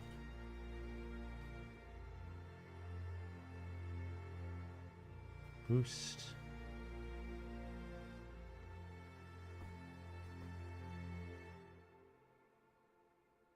Oh, there you go. It's a Cockney rhyme. There you go. I'm not from London, so I don't know where I picked it up, but obviously I've picked it up somewhere. You. No. Now we're not having... Why is this playlist got the American National Anthem, the British National Anthem? Like, seriously. We're so close to killing this Poison Cloud head. It's unreal. I'm pretty sure this song reminds me of, like, Raid's music.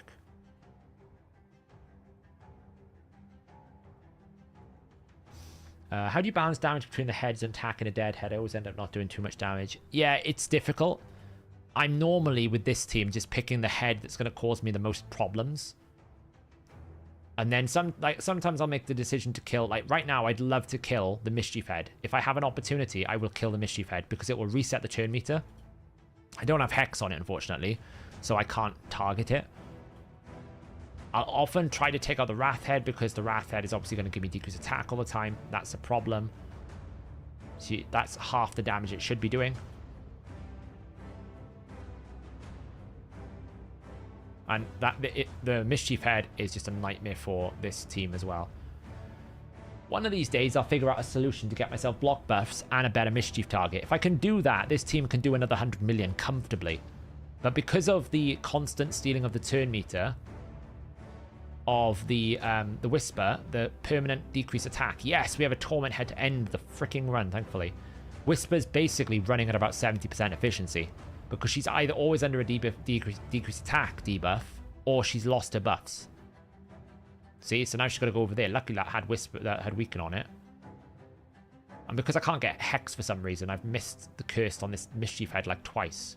It's really annoying. See what I mean? Like that Wrath Head constantly doing decreased attack on this A1 is super annoying.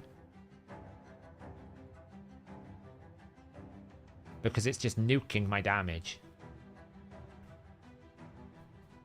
And there we go, lost turn meter. He should die now. Reset the turn meter for everyone. Now I should actually have a good opportunity to do damage. Watch the damage number now here. This will be up at 215 pretty quickly. Pretty quickly. Once we get a bit of control and get the debuffs out, this will go up higher. I need to get rid of the decreased attack. Should be able to get rid of it next rotation.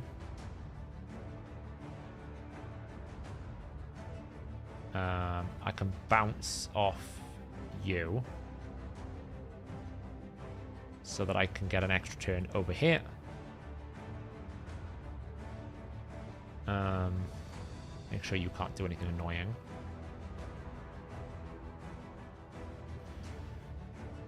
There we go. So now we've got the Torment Head. Look how much more better this is going to be to just try and get going. It's going to give us so much turn meter control.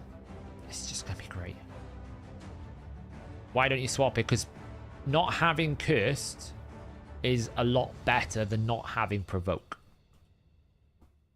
Provoke is far more valuable than missing a Cursed, right? Because if the Provoke is not going out, then I'm just not, doing enough. And I like the freedom of being able to use the A3 on whomever I want. Whereas if I don't have that freedom, or if, like, for example, I need to provoke, then I'm going to have to use the A3 probably on that head, and I could then miss the ability to place block buffs on the Wrath head, or maybe the Suffering head. All of them do reflect and nasty things. So the flexibility of her A3 is what I like. Generally, it's not much of a problem. That's really annoying that she died there. It's not a major problem most of the time. Oh, really? And you've provoked me. See what I mean? We're already at 215 million. Like I said, it doesn't take you long to scale once you get a window with it, with the Torment Head. Without the Torment Head, it's a lot worse.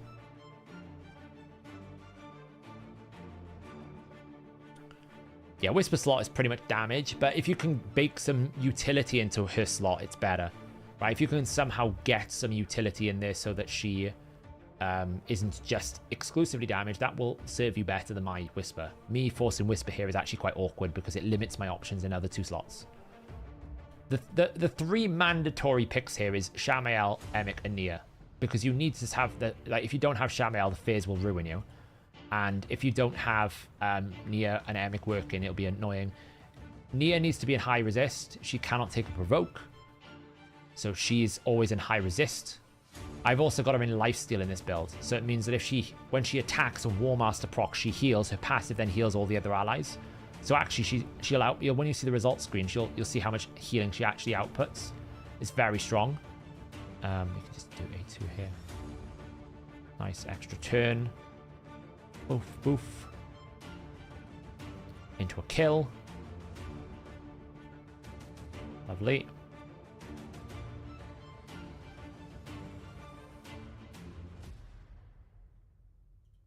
Damage.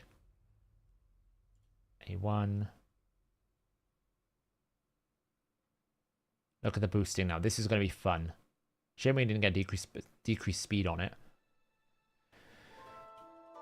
No weaken, but it still does 900,000.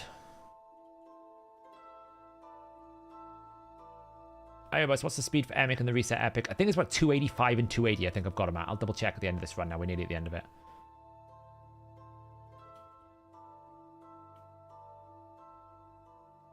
Yeah, Crazier doesn't need to worry about the attack drop. Like, watch the damage here now. Like, 600,000. 2 times. 1.2 million. I hit so hard, I procced Cycle of Violence on Nightmare. I procced 30% of the boss's maximum HP on Nightmare. That's how hard she can hit.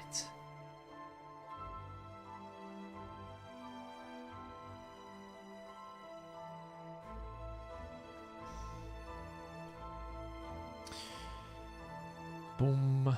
Nuke. This is the first time I've run this team on Nightmare, by the way. I didn't think it would work. I kind of started it with the eye of doing my Brutal team and just wanted to check that this could actually work on Nightmare. We've just carried on. Sorry, Agrius. What's the question? Is there a new Forge set coming? Yes. There is a Monster Hunter set Forge coming. I don't know how we're going to acquire it. I don't know when we're going to acquire it. I don't know all of the details. All I can tell you is a brand new variable Forge set, which is interesting because we don't have any variable Forge sets. So, like, how is it going to work with, like, accessories? Are you just going to add slot charms? I don't really know. It is another damaging set. I don't actually know exactly how it works because it's a bit misleading in the... that's not got weaken. I made a mistake there. The game code is a little bit unclear because the description doesn't match how it's coded. Like, I've obviously read the description, I've read the code, and the code does something different to the way the description works. There's also reference to minigames, so maybe it's not a Forge set, but you make it in the Forge, if that makes sense. It's not a Forge Pass set, but you just happen to make it in the Forge. I don't know. Damn. Full cleanse. That sucks.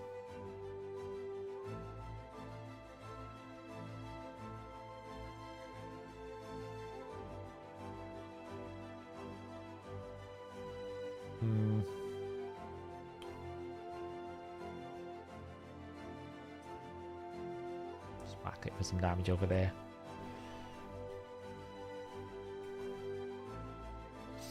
Does Nut A3 work with Cycle of Violence because it caps at 30%? Yes, it does. Cycle of Violence is 30% or greater.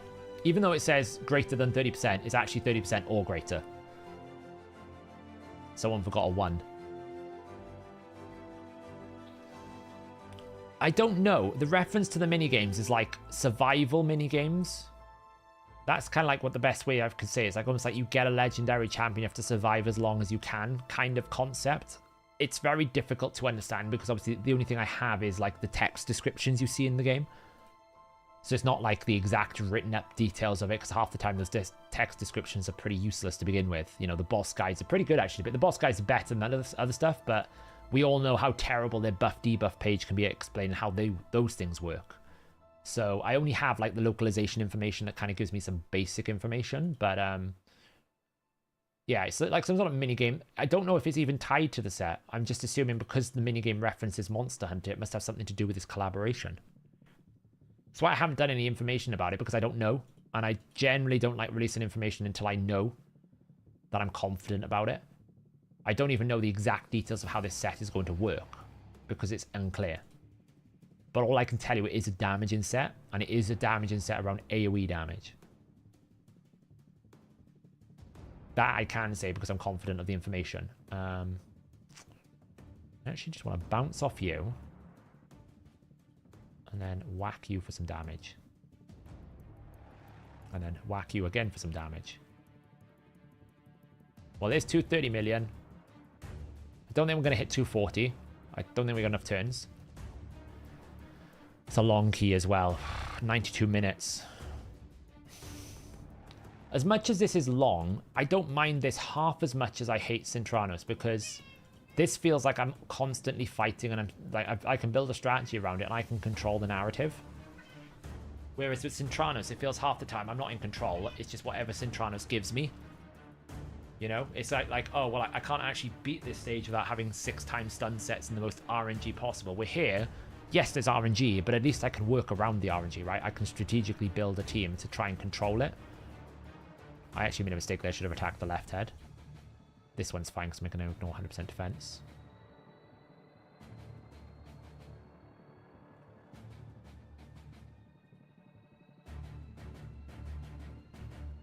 Hello, little monkey bun. What are you doing? Hello. Oh, you need food. Wait, so now. Did I put Whisper back in Relentless? No, she has stayed in Savage, Lethal. She stayed in Lethal, Crushing Rend. I actually think for Hydra and for Shogun, this is the best build, because you actually don't have as much burst windows as you would think. So 114 million, you know, Lydia's curse set there. She is it's pretty much Whisper team. It's all on Whisper. It is all on Whisper, because if Whisper doesn't do the damage, then yeah, you're in a bit of trouble there, because you can see Lydia's curse is, when you actually think about it, it's actually about 140 million from Whisper, because like a good 40 million of that Lydia damage is Hex, and that's all coming from Whisper. She's the one that's pumping the Hex damage. But also take a note about look at the Nia healing, right? I want you to pay attention to this because it's really important. Nia's healed over 1,500 turns for 7.3 million in lifesteal. Watch what the Archer's going to do in her run. Just what we'll watch what the Archer will do. I don't know how many Hydra Clash points that is. There's a lot though. Does that put me in a record in the clan? Let's find out.